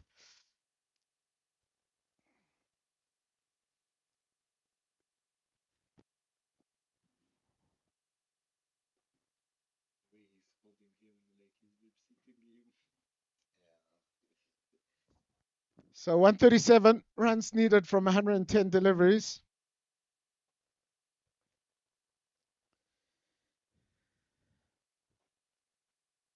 And not sure if he had lunch or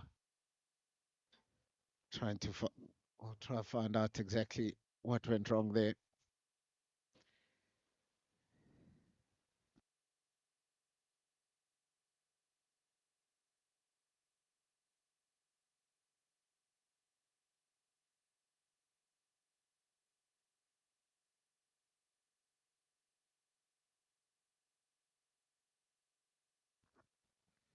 Yeah, looks like he's making his way off the field. I'm not sure exactly what happened, but looks like something in his chest.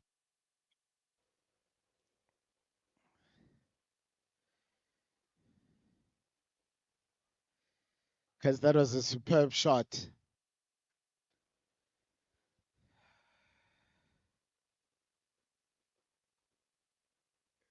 But I'm not sure, maybe he swallowed something.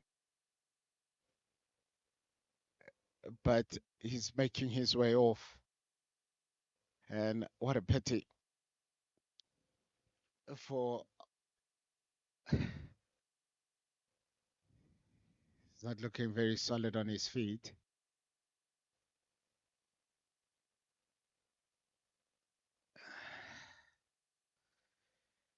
Wow. Of 905, we're talking about who's going to play Joshua Innings. He's nearly on 200 at a strike rate.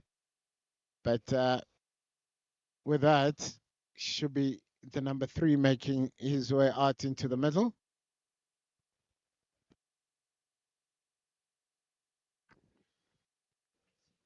Oscar had to retire at 9:05.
Manshimi Oscar had an issue with his throat and had to depart, had to retire. Maybe he will come back when he's strong. And the replacement is Muchot Senge Eme, the one who was supposed to come one down.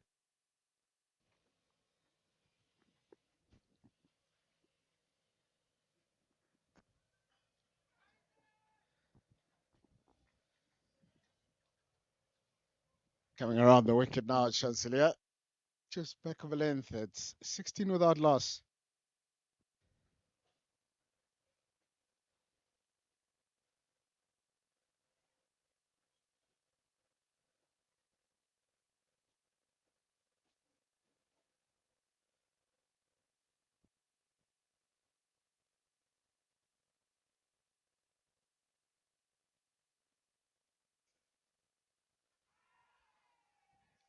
Another play and miss.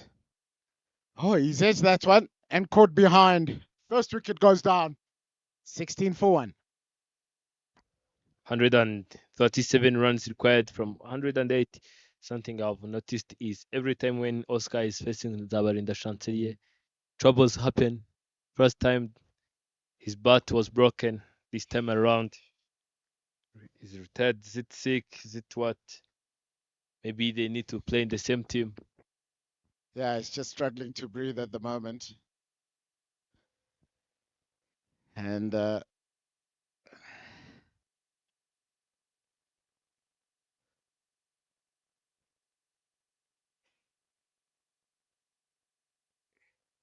just an edge through to the keeper. And Chancellor picks up a wicket. So new batsman is Daniel Kumusing. And with the medical staff still around Oscar, be a lot of concern around there. Emmanuel Manishima, he's on 6 of 5. Martin Akayezo to continue bowling to bowl the third over. 16 for 1.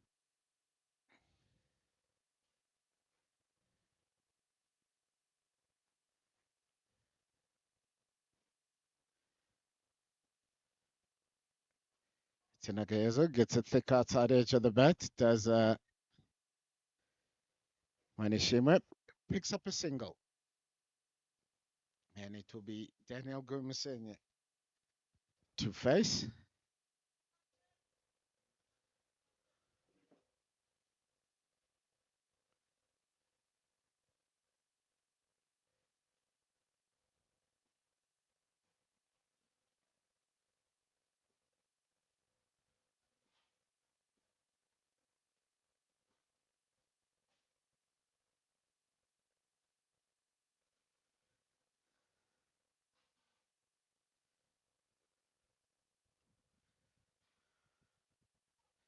His delivery left alone outside off stump. 17 for 1. At the exact same time in the innings, and Hamza Khan also went out and it was 17 for 1.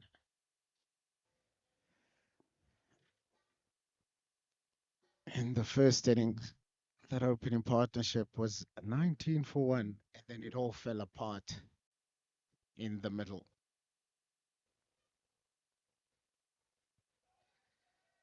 Swan beats the outside edge of the bat. Bit of excitement. Through to the keeper, no run.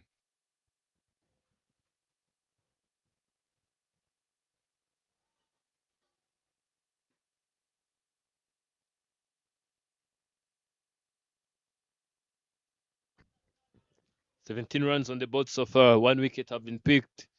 It was Michot Senge Eme. 36 runs required from 105. That one helped onto the leg side. Should pick up a couple. And picks up 2. Gets off the mark. It's 19 for 1.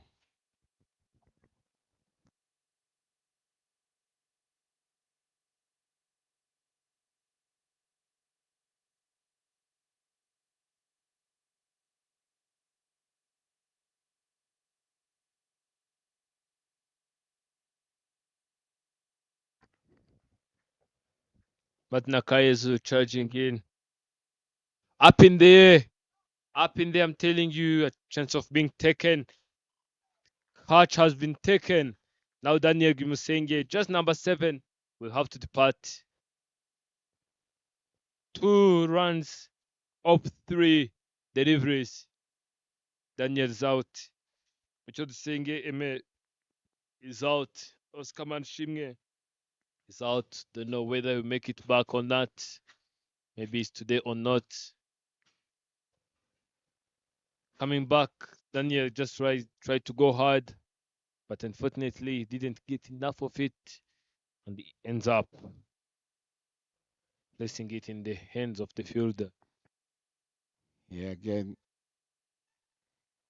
just Short delivery and very good catch there by Ivan Bimimana.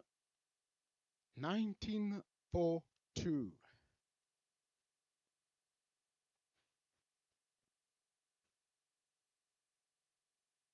we're now into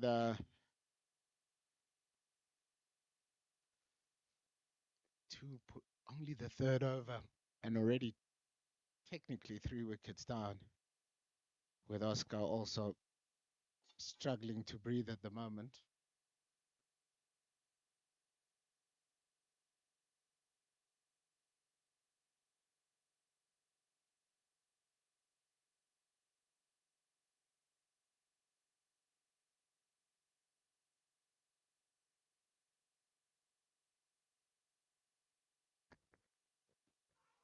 A loud appeal. Umpire shows no interest at all.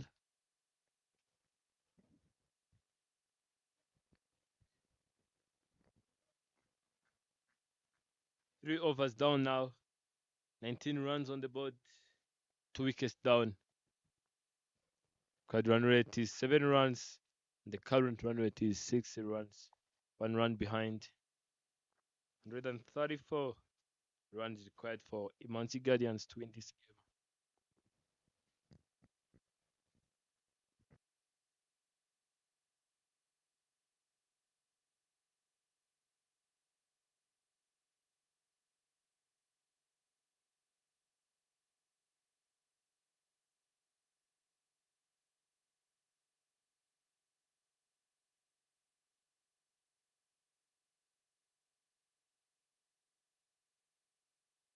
Chancery coming back in the attack. My goodness. Swing and miss. Swing and miss. 10 runs on the board. Manshime Emmanuel and Ziza Jasper will have to take the lead, have to take the responsibility of carrying the whole team through.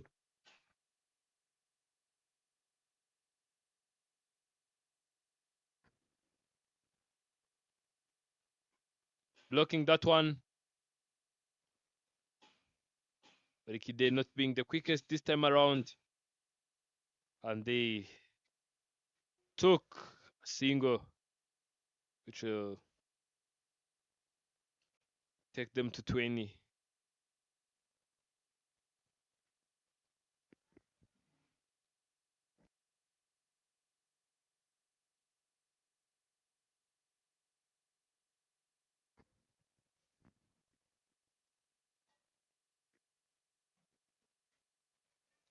Just trying to go for a cut shot. Unfortunately, it was not that close on the extent. Can't cut it. Ends up being a swing and miss. In the first beginning, when Olkide and David was playing, even Joshua, when he comes in, we have been talking about starting over. I think this time around, these two youngsters, need to start over. They are playing with seniors. They are playing with people with a lot of experience. They just need to change the momentum so that they can change or shift the pressure from themselves to their opponents. I think this combination of Chancelier and Martin.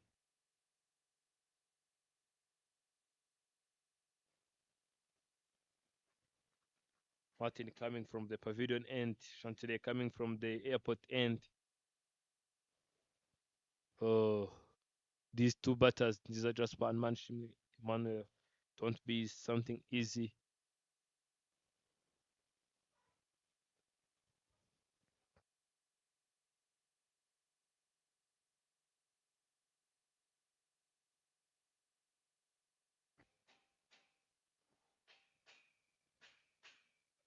Thick outside edge. Yes, it goes all the way to the boundary. Third man was not attentive enough to stop that one. It's Patrick Nyamibwa Rukundo. Look at that. That was quick, too quick. There you can see dugout Ibrahim Chimimana laughing at Patrick. 4 overs down now, 24 runs on the board, 2 wickets down. Still have Nziza Jasper and Manshimi Emmanuel. Manshimi Emmanuel being at 8 from 8 deliveries, and Nziza Jasper 4 of 5 deliveries.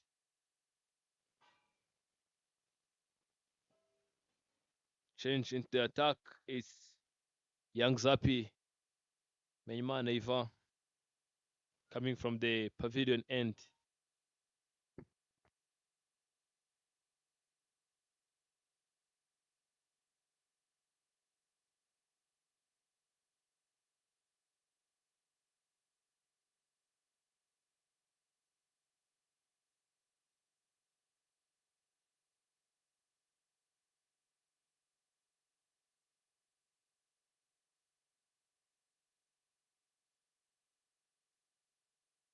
Goes up in there. That was a great flick shot. It goes all the way for a maximum. I'm telling you, that was one of the cleanest shots you will ever see today. Manshimi Emmanuel. Yeah, just a bit of a drag down and helped on its way for maximum. Score moves to 30 for 2. One thing we've seen already, we've seen a lot more boundaries inside this power play. Unfortunately, 3 very senior men all sitting back in the hut. 1 retired hurt and 2 being dismissed. This time, thick outside edge and looking for a quick single. And just by having to pull out a dive to get back into the crease, it's 31 for 2. I've been talking about this like in the first inning, the way you have been saying about starting over. That's what these youngsters need to be looking on. They are playing against senior players. Cannot compete here. You just try to do your things right. That's the only one way to take the victory away from the opponent. I expected that to be a wide, but umpire saw it in different angle. 122 needed of 93. So just under 8 runs to the over. And have to say,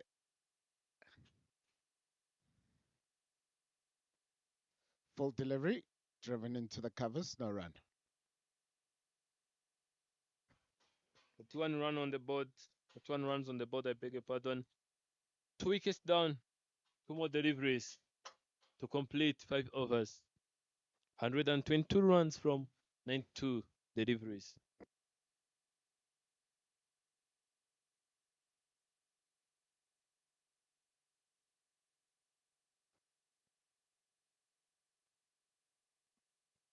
Another swing and a miss. And 1 more delivery to go in the 5th. It's 31 for 2.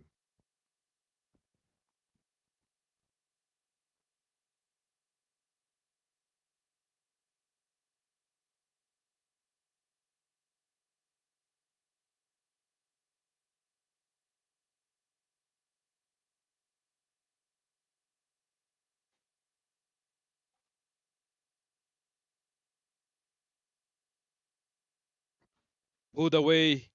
No man was there on the rope, at the rope. That would be a boundary. Yeah, touch too short to finish the over. It's 35 for 2 after 5.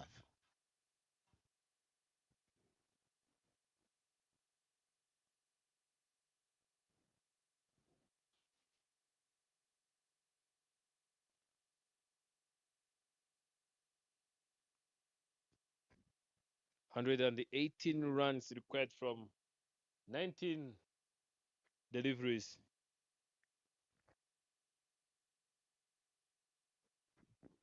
From there, you can see that Ingabo Titans have bowled 14 extras, and so far, Imanzi Guardians have only donated one extra to Team Ingabo.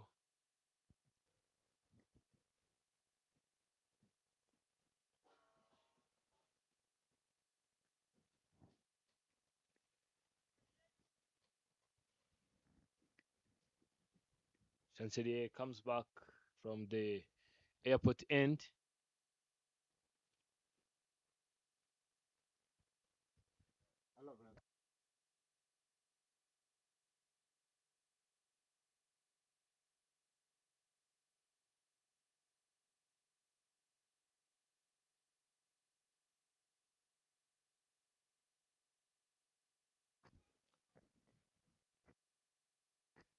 Just trying to go for a single. But unfortunately, all fielders were in.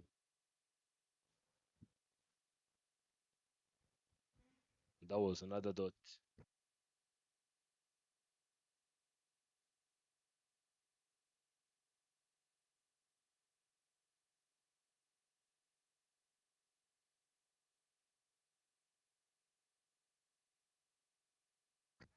Goes up in the chance of being taken. My goodness, catch have been taken. What a great catch that is. Just tried to go for another great shot down there on the leg side region. But unfortunately, he forgot that the bowler was aware of that. And he have put someone there to protect the rope. And Emmanuel Manshimwe will have to depart. Strike rate of 115, 15 runs, one boundary, one maximum. They can see he's going outside, not with a happy face. Eric Nyomgaba is now the man to come and save the day. Let us see what he's going to be doing. Yeah, just a pickup and a very good catch running to his right.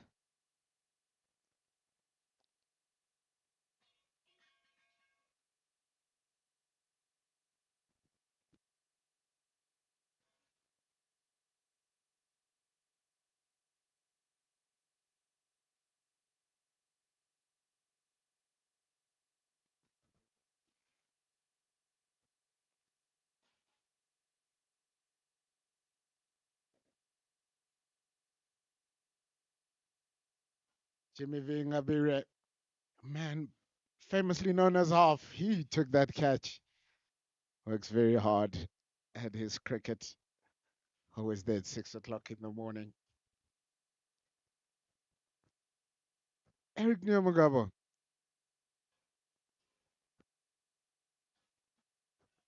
gets off the mark. First delivery. 36 for 3. 2 deliveries to go in the power play. And the big difference between the two teams is that even though Ingabo Titans were not scoring runs, they were not losing wickets. Because at the moment, with Oscar Manishima not expected back, you can say that that scorecard is 36 for 4, losing 4 wickets in the power play, even though they've got 12 more runs than the Titans had. You're going to have to say Titans firm favorite after for the longest time, because when they lost their third wicket, it was the 9th over and the score was 31. So if you do the comparative wagon wheels, or you'll see that the biggest challenge the Guardians have is just the number of wickets lost, because they're well ahead of where the Titans were at the same time. Played onto the leg side by Jasper and pick up a single.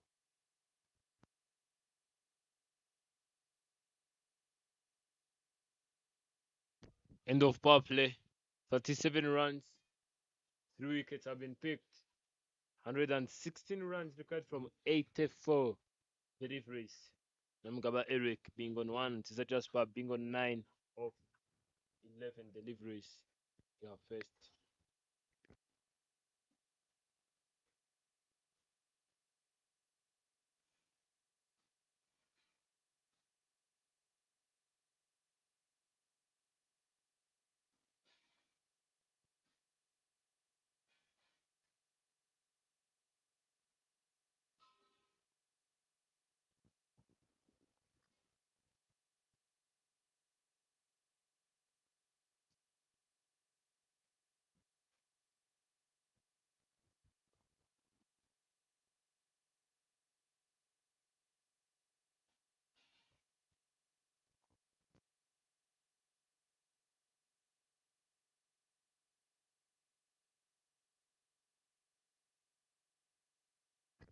First ball.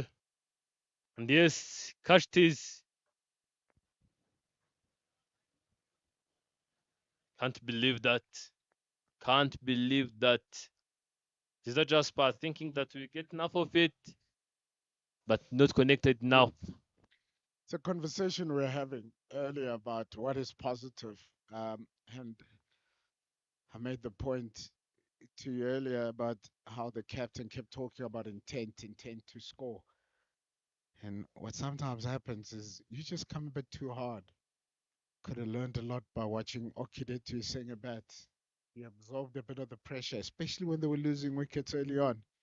He came in at 17 for one. There were two quick wickets and managed to put on a partnership of 100.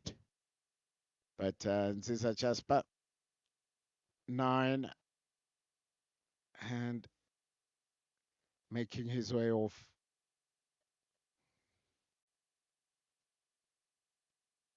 Again, if you think of the 3 dismissals, how many of them would you say they were very good balls, or how many would you say the batsman was trying to overdo it, hitting over the top?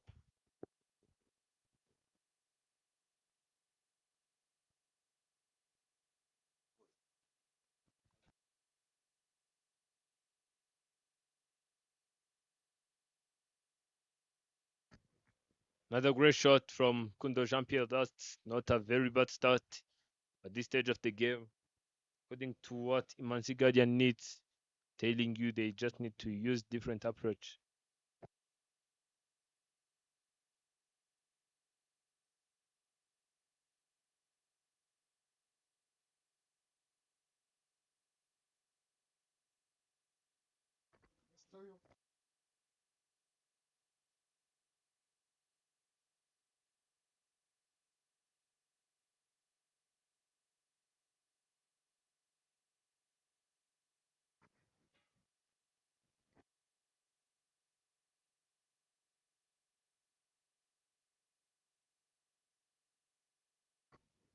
.38 on the board, 4 wickets down.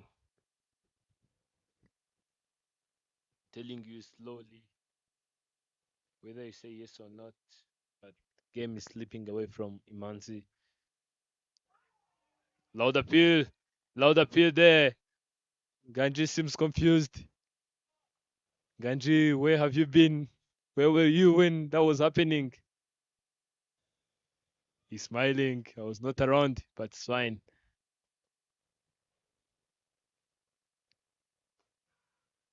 The great shot. Straight to extra covers. That would be a single.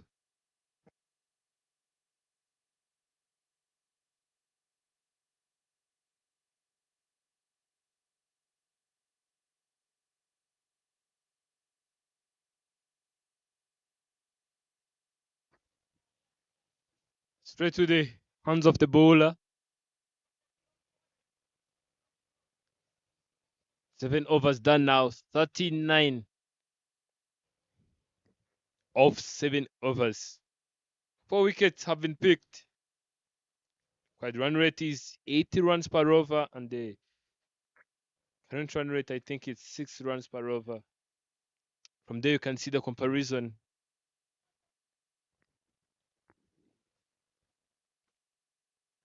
Yeah, the big factor there's just those W's next to the blue buildings.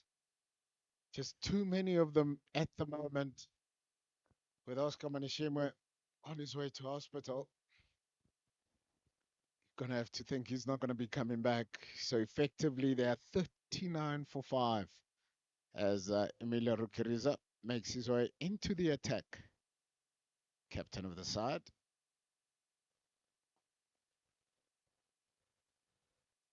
Beautifully driven by Eric Nyomugaba. He picks up 4. Not a very good start for Emil Kiriza. Being welcomed by a boundary. It's also very good approach for Imanzi Guardian side.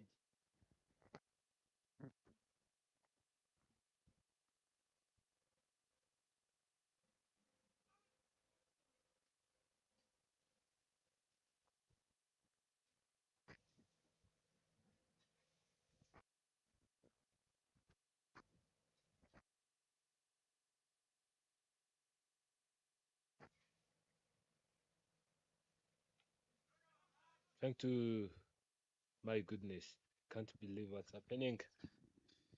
He just played that one on the lakeside region, straight to mid wicket. There is Amsa.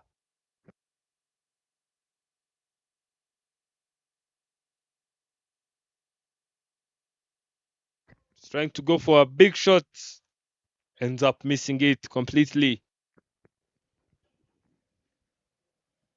Starting off with a boundary, and also delivering 3 consecutive dots. Very great comeback by Kilisa Emil. Playing this one all the way to final leg, finding no protection there. There has to be a boundary. 2 boundaries in 5 deliveries.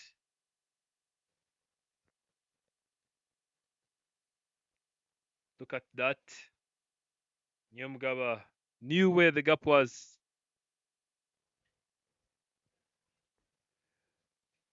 There is this saying that in cricket, you cannot hide yourself.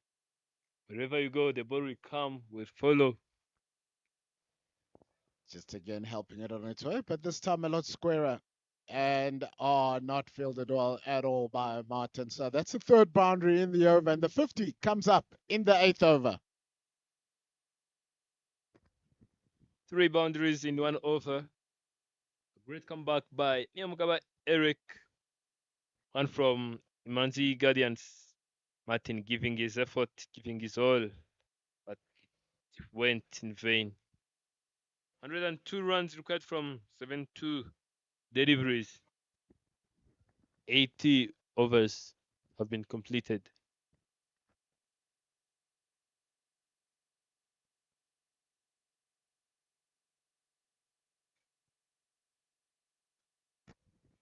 Don't know what's happening. Don't know if David is going to be bowling, because this time around Orkide will be keeping.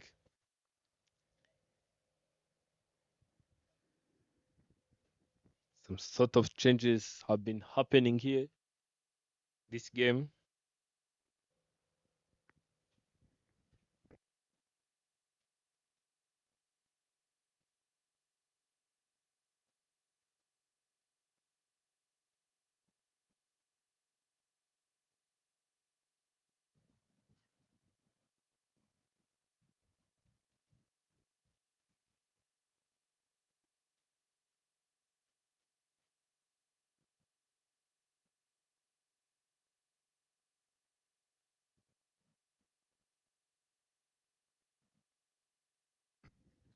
We still have Nyamugaba Eric inside there, and Kundo Jean-Pierre being on 1, and Nyamugaba Eric being on 14 off 9.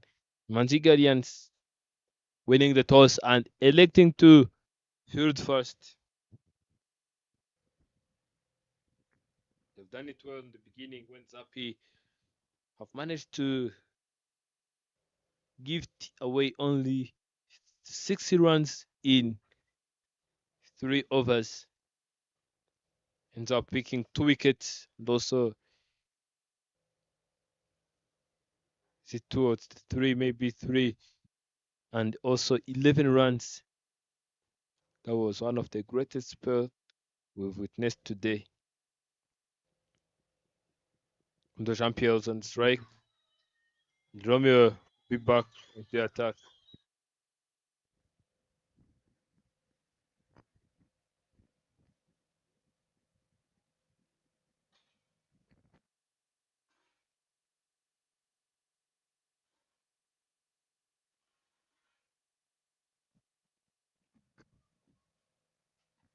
Goes up in there, chance of being taken.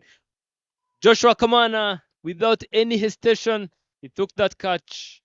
Kundo Jean-Pierre will have to depart. That's the end of Kundo Jean-Pierre's innings. Manzi Guardians not being lucky this time around. They have lost 5 wickets, 51 runs on the board in 8.1 overs. And Zappi will have to come in, have to come and play some batters lull. Previously, you have managed to come in and have hit maximum the very first delivery. Out the next ball. And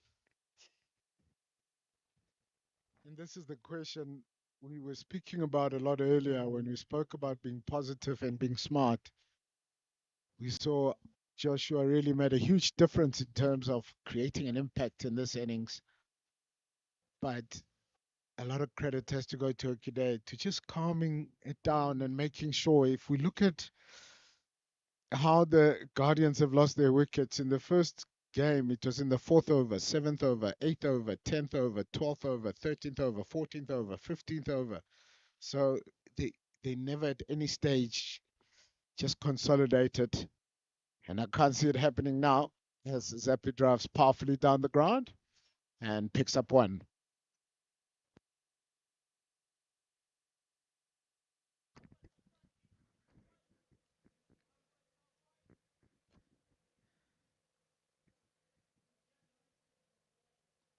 Players down the leg side and wide signals, and they run through for a single.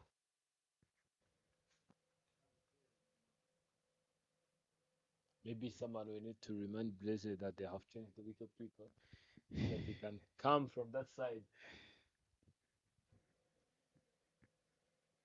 He need to come back.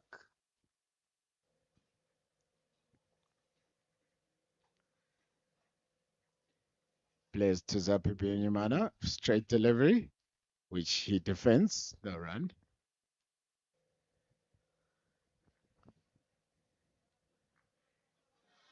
Three more deliveries to go. 3 runs and a wicket so far in this over. He's got 2 for 5 in his second over. Defense onto the offside, no run.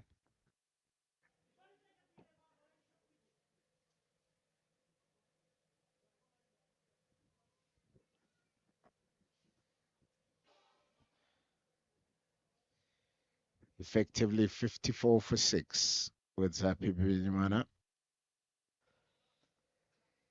Another wide down the leg side. Well taken this time by the part-time wicketkeeper Okide.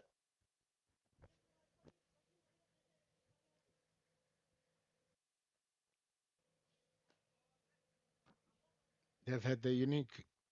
At one stage, there were 77 for 7 after 14 overs. Now they're 55 for 5. Last delivery of the 9th and defended on the offside. No run.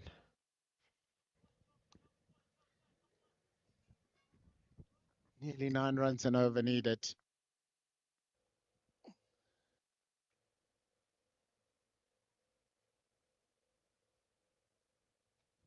And as I said earlier, Oscar Manishima just falling ill after driving a superb cover drive for 4. Then struggled breathing, making his way to the hospital.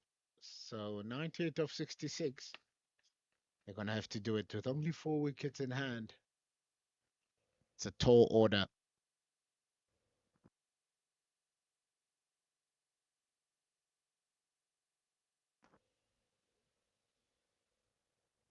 Eric Nyamagaba on 14 of 9.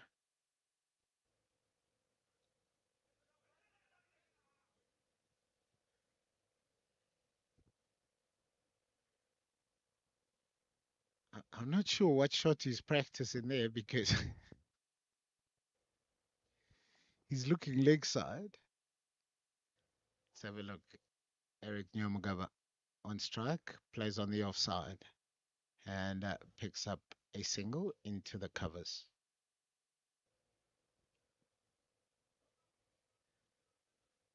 Ah, Zappi practicing the reverse sweep. Is it going to come out? We will have a look and see. He's on 105.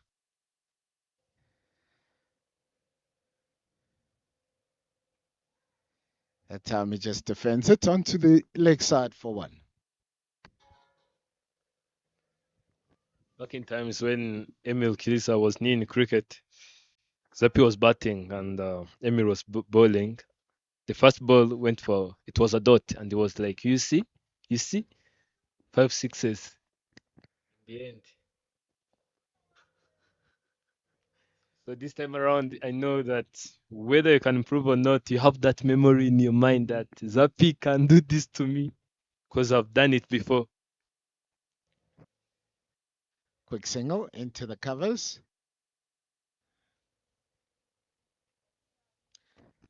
One delivery to go in the 10th over. This is when the momentum shifted. We saw 2 big sixes by Joshua of the bowling of Arnold. Very, very good strokes. Zabi Munyana plays and misses.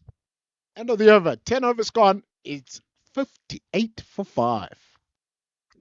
And they need 95 from 10 overs, from 60 deliveries.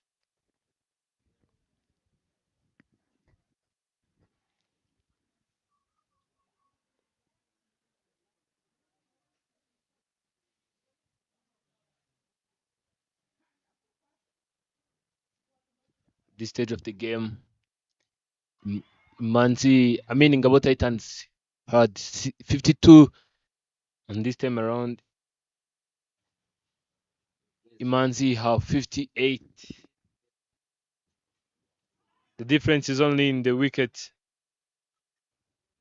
My goodness, there was a chance of run out. And Zeppi's ran 2 runs. Has Eric Nyamugaba shouting at him. Plays all drama in that 3rd over.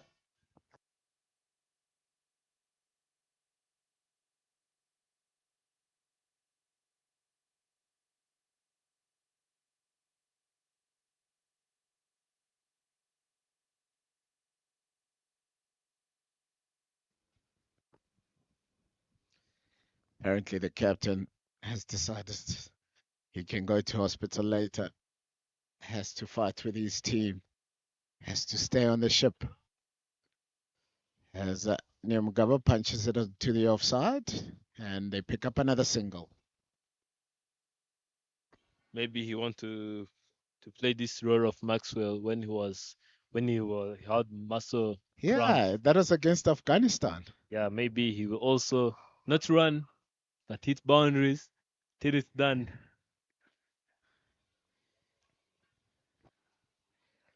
It's been a while.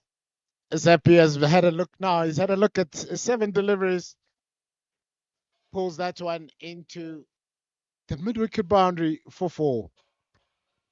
It's 63 for 5. Just a touch short and well picked up. Don't know if he was attentive enough to hear from the middle. He was like, He complained maybe he needed a maximum. And that one, after every boundary, that's how tailenders go. They hit 1-4 or 1-6 and they think they can hit every single one. Next one, he gets clean bowled. It's 63 for 6.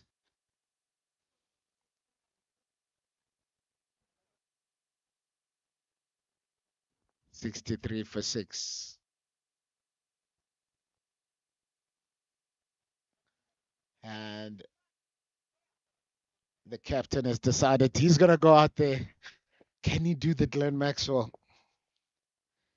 He'll be on strike. As Zappi asks him, are you okay?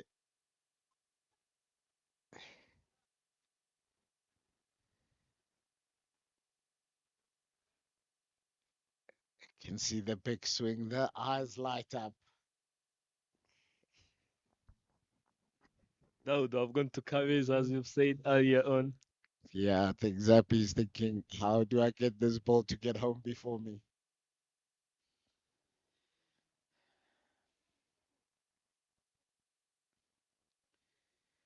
Oscar Manishima making his way back on. When he left the field, the score was 16 without loss. And since then, they have lost 6 wickets for 47 runs.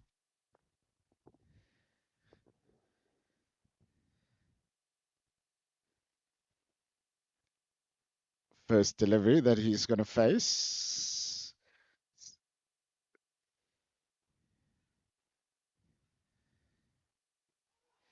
Big LBW decision and given out.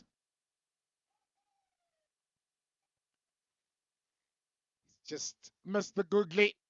And very good decision by the umpire. It is now official, 63 for 7.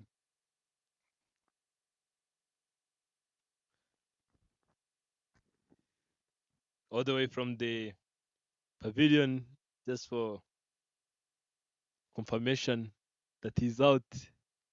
Say that there is no need of staying out where the umpire has not raised his finger. Let me just go in, prove him right, then go back. That is very, very well bowled. And missing off stump, missing leg stump, and straight into middle stump.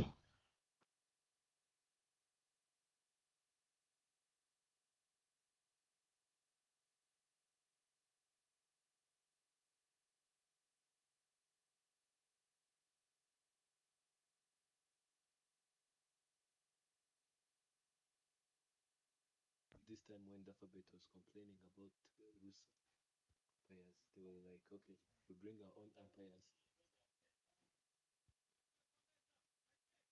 That's when they have changed the president, committee, even some umpires were banned.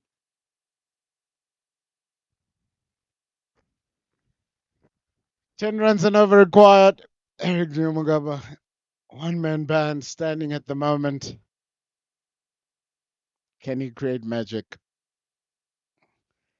I'll have to say, I don't think he can. I think there's too much to do. 90 runs needed.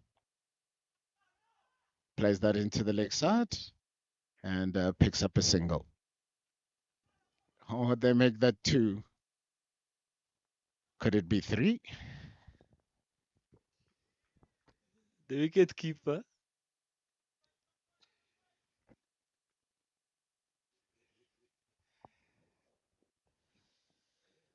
Never easy for the part-time wicket keeper.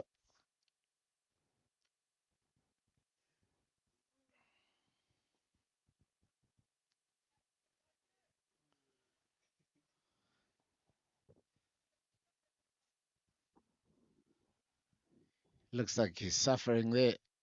Keeper. He got hit on the toes.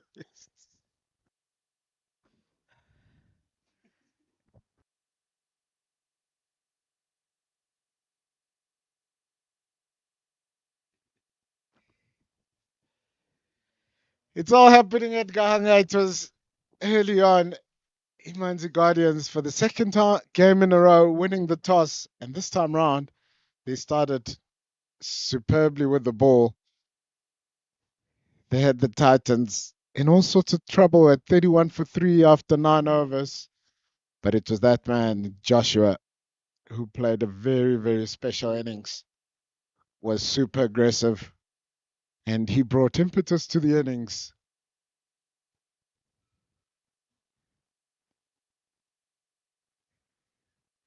To finish up with 152 for 5 after 20 overs. And what an innings it was. Okide supporting him well.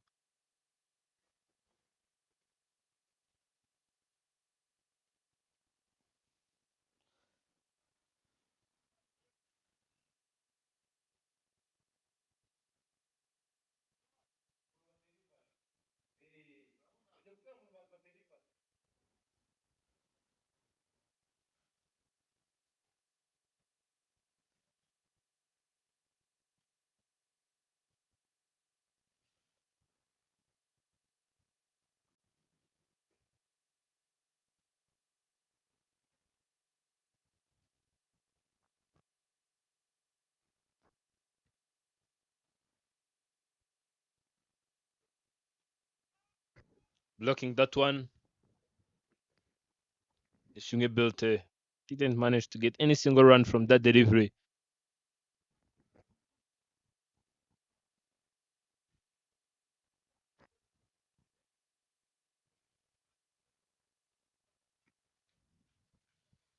same delivery, but not the same result. This time around, he got an edge. Yeah, when you talk about momentum shift,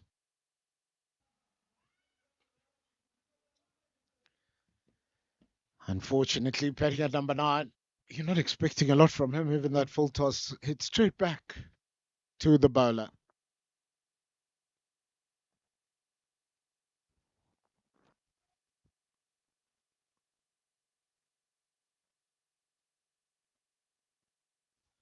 End of the over. 12 overs gone. It's 66 for 7.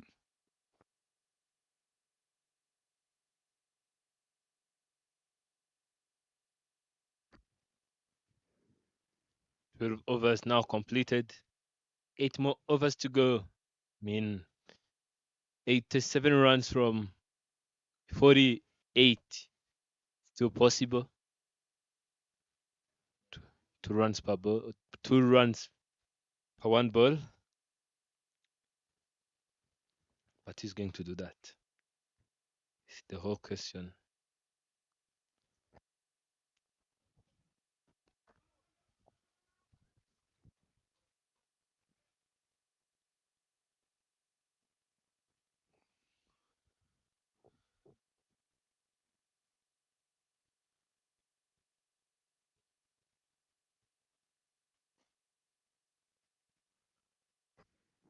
This time around will be a single. But Eric Nishingeberte, the man who have faced 4 deliveries without scoring any single run. Maybe this is the ball. This is the time.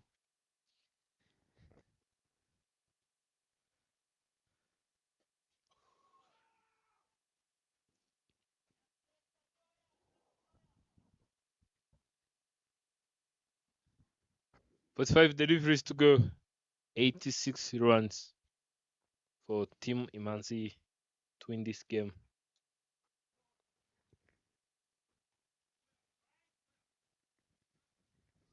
2 deliveries to go from this over.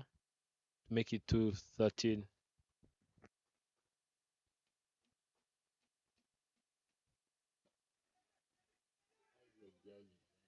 Dropped. Another chance dropped. The captain was not attentive enough to grab that opportunity. Yeah, coming a bit low. But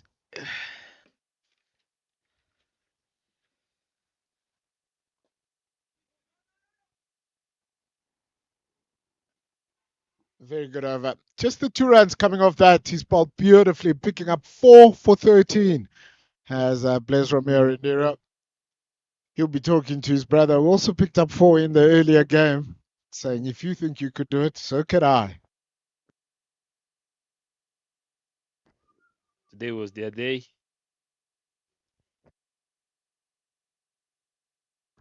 Having scored 84 in the first game, can they beat that? Trying to find some positives here for the Guardians.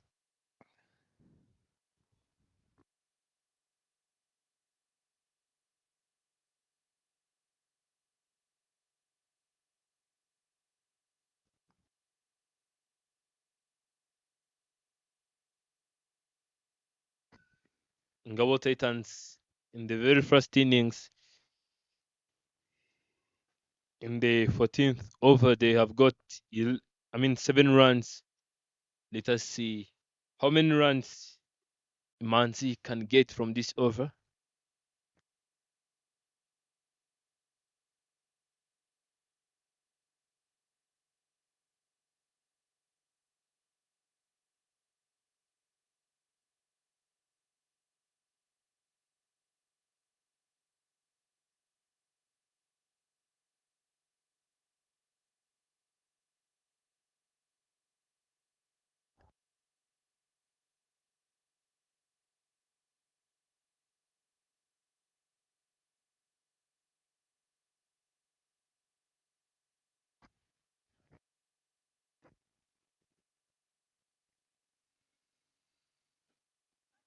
Good comeback from Emir Kiriza in the very first place when he started bowling, they welcomed him with a boundary. This time around, starting off with dots.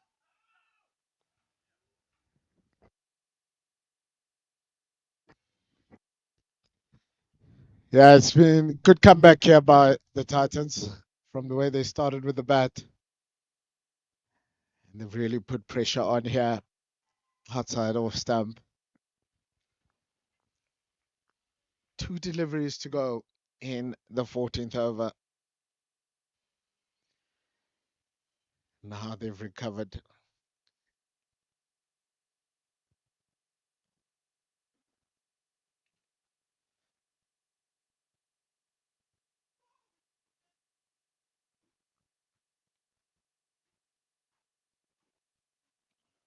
One more delivery to go. Given that his first over went for 12 runs, have to say Emilio Riqueza has made a very good comeback.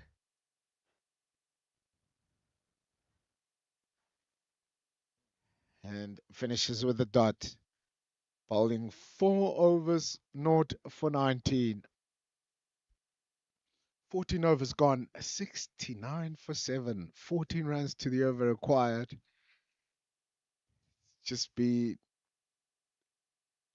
There'll be some tough conversations in the change room.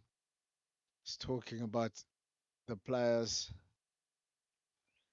Those are the results so far. Mena Centurions getting off the mark with their first victory over the winners this morning, Ingezi Defenders. No, pardon me. Ingezi Defenders won by 8 wickets. Ingabo Titans by 5. So Defenders getting off the mark there with Didier getting 47 not out as they were chasing 80 to win.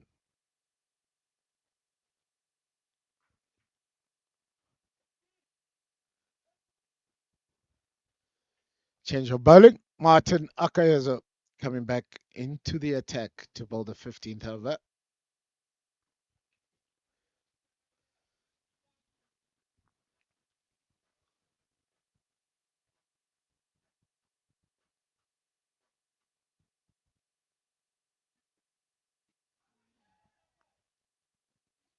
Shot for LB. Leg by signaled.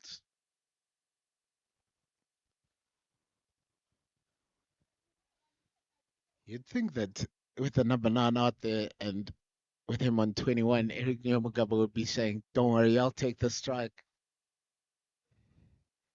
But yeah, he trusts his partner. 70 comes up on the board.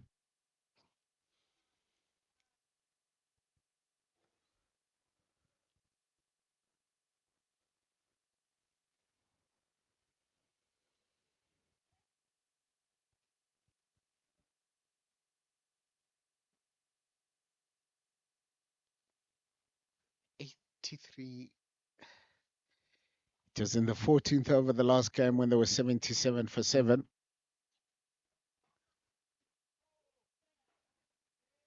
Time a bye through the keeper.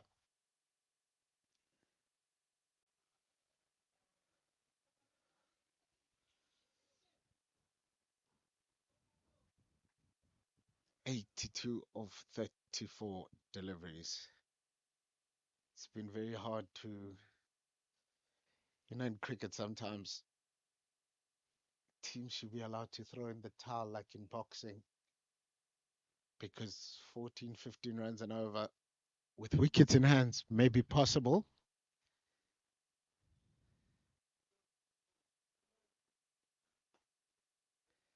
Time cuts and cut well.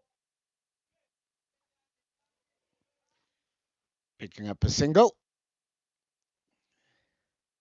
It's not going to happen in singles. Somebody needs to find the maximums.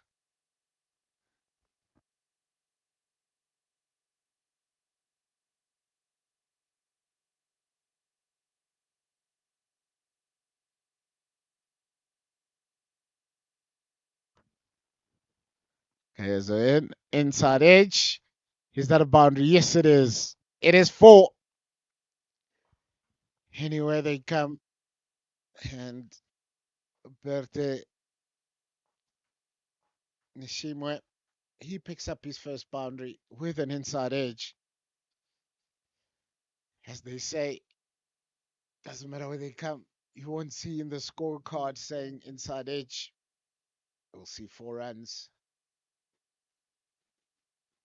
Now the required run rate is 14 runs per over, and they're moving by 5.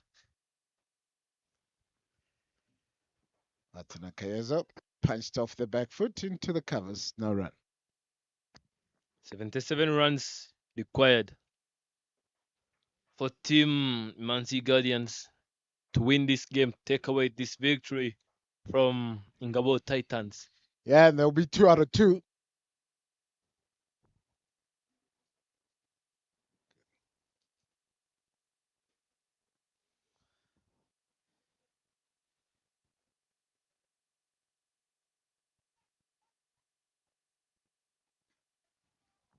Full delivery. Driven to Madoff. No run.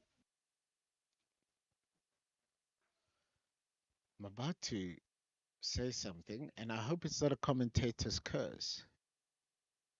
But Martin Akayazu bowling his 3rd over and has not bowled a wide yet. So very well bowled, Martin. 1 for 13 of 3.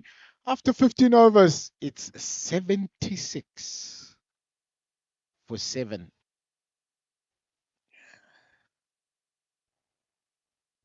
So in that, from over number 7 to over number 15, in that 9 over spell, they've scored 39 runs and lost 4 wickets.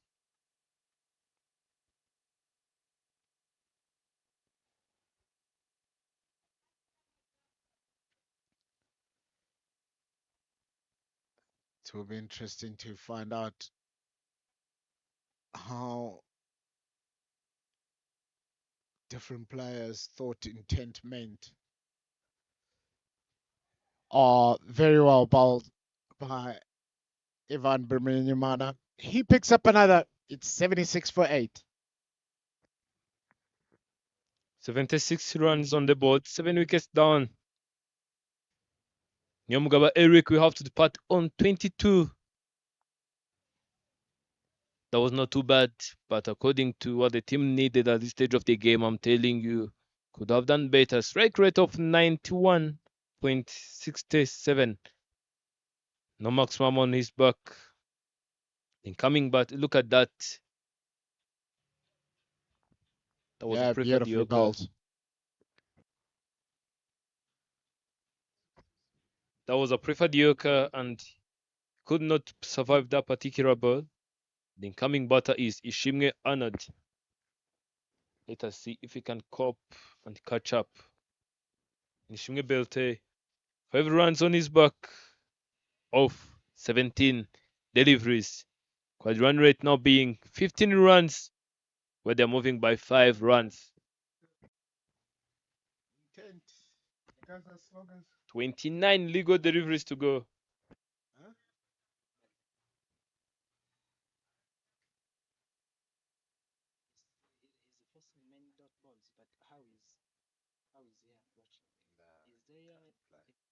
Even though I watched him first innings. Liz, is he under 19? Yes. Maybe he's just scared. But he doesn't look very confident.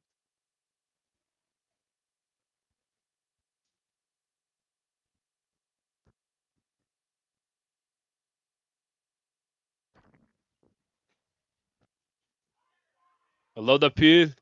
Loud appeal. Umpire shows no interest at all. Because he didn't touch it. The batsman was well out of his crease, but the bowler, it was played too straight that time round by Ishimwe.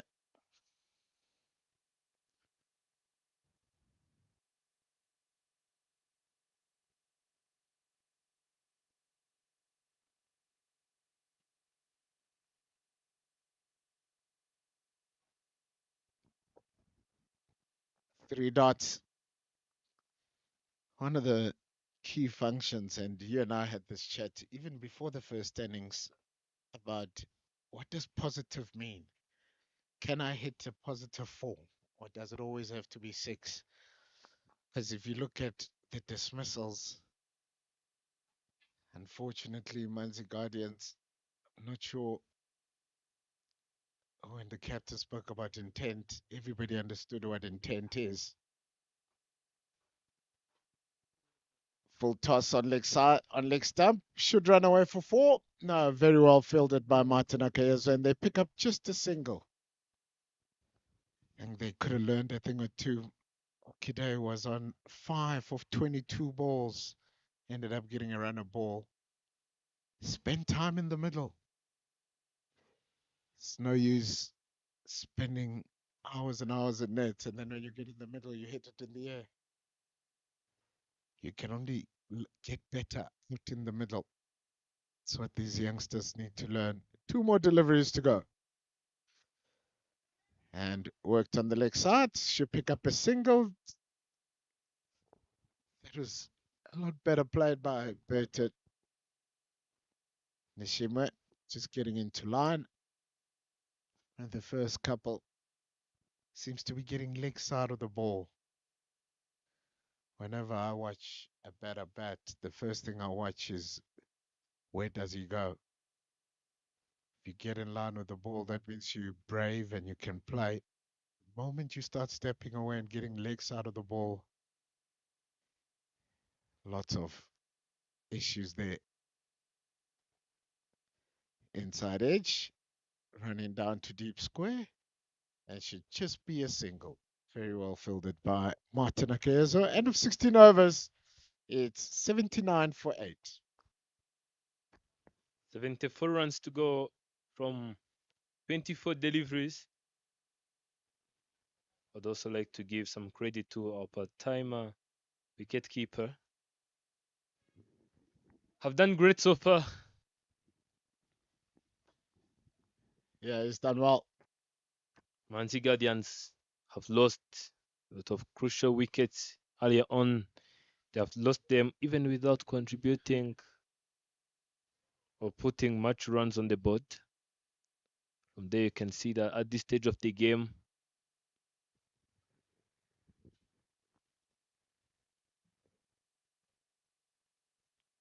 can spot the difference in those statistics.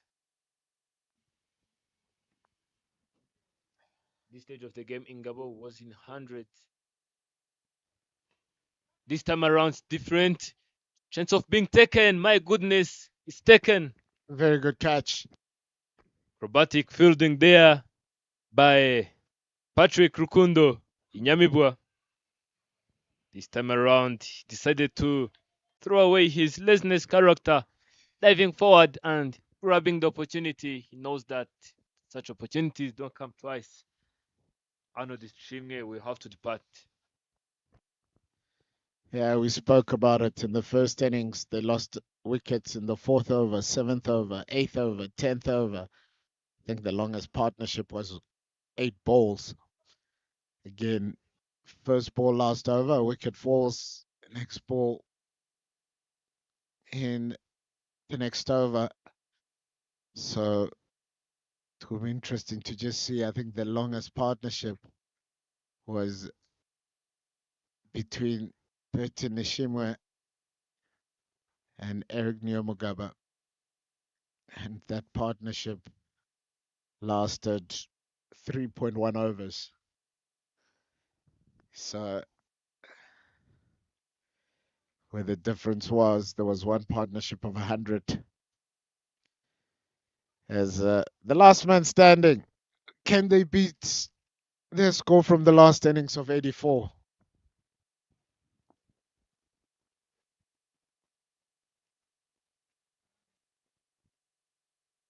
Martin Akayezo, 2 for 13. And straight delivery, defended on the offside, and they'll pick up a single. Who, with the bat not being grounded, could have been, should have been a run out direct hit. 80 on the board. Burton Nishimwe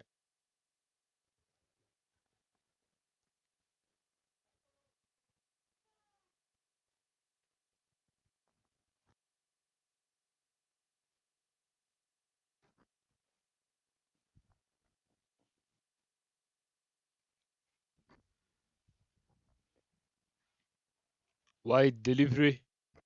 I did tell you it was a commentator's curse.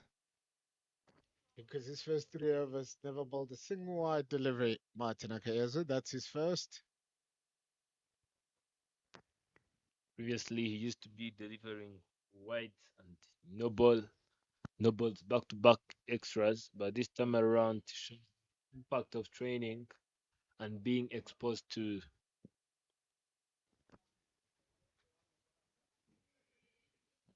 That time the should be field. out and is out. 81 all out. Martin Akayezu nice and straight and playing all around it was the young man, still a youngster. Berta Nishimwe looking to play that on the leg side, and it's hitting off stump and middle, and it's 81 for 10 in 16.3 overs. And if all your batsmen are back in the height inside the power play, very, very difficult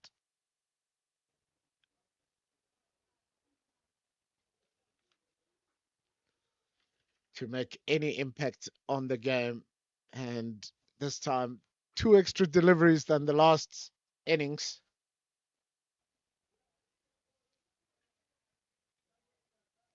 $81 for 10.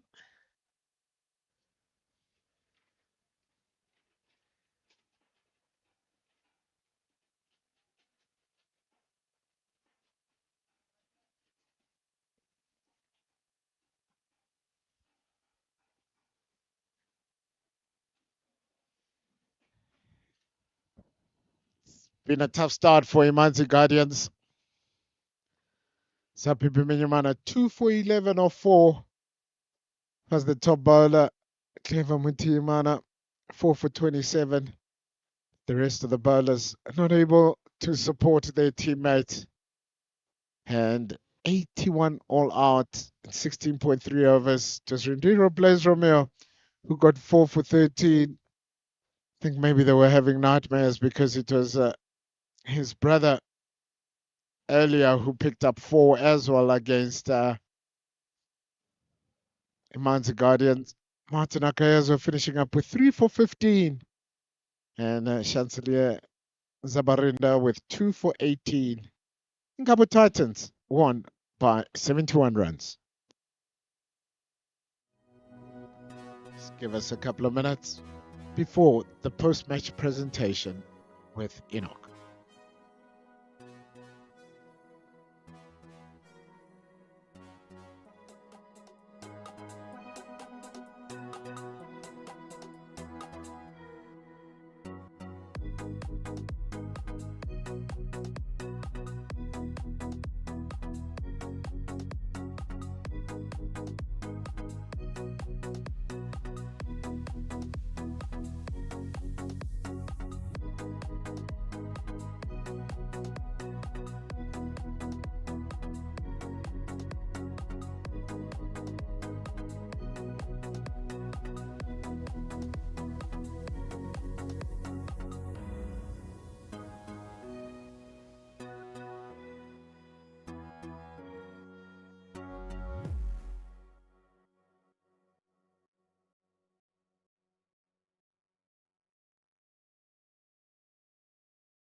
Good afternoon and welcome once again.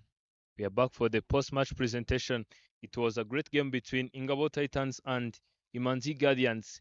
Imanzi Guardians winning the toss and electing to field first. Ingabo Titans came there in the middle and they have managed to post 152. And lastly, Ingabo Titans have managed to win this game by 71 runs. First things first, I would like to call upon the captain of Imanzi Guardians. Please get closer. Hard luck for losing the game. What were you thinking coming to chase such big score, 152? Um, to our team, the plan was simple. It was just required to get 8 runs and over, and just we lost too many wickets early, so we couldn't reach to our target. Yeah. I would like to ask what is the challenge on the batting group, on the batting side? Because earlier on the morning you have also failed, even at the afternoon. What was the challenge? Honestly, I don't know what to say, but I think it's because we've been apart for too long. Guys were sides, so we're getting back together, and we still have 4 games to play. So I think we'll kick back. Yeah. All the best in the upcoming games. Thank you, man. I would also like to call upon the captain of Ingabo Titans, the one who have won 2 of 2. Please get closer. Emi, congratulations. I would like to ask you, can you please take us through the game? Thank you. Firstly, we've lost the toss. We wanted to bat, and fortunately, they chose to bowl. So we wanted to set 180, and we failed. But I can't say we didn't fail as we did while we was setting, because Josh rescued us. We were in trouble, and he took us. Josh and Loki, they played very well, and we managed to score 150. Coming up to ball, we kept it simple. Our bowlers were bowling a top of off straight into the stumps, and batters did their mistakes. So yeah, at the end we've won 2 out of 2. A single message to those who have managed to rescue you guys, especially Joshua. Joshua wasn't very well in the previous games. He wasn't performing, and I can thank him extra, because coming from that time and you can perform like that in a pressure situation, it's rare. It's not easy. So very well done to him, and I wish him all the best going forward. All the best in upcoming games, Captain. First things first, I would like to call the player of the match is this man who have scored 65 runs off 36 deliveries, 4 boundaries, and 6 maximums. He's none other than Nyonguru Kamana Joshua. Please get closer with the woman to hand you the trophy.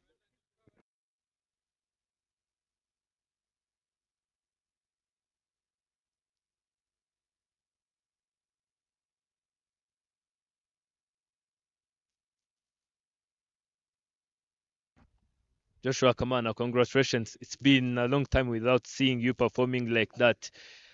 Can you please take us through the game and tell something the captain who have trusted you and send you in the middle at that stage of the game?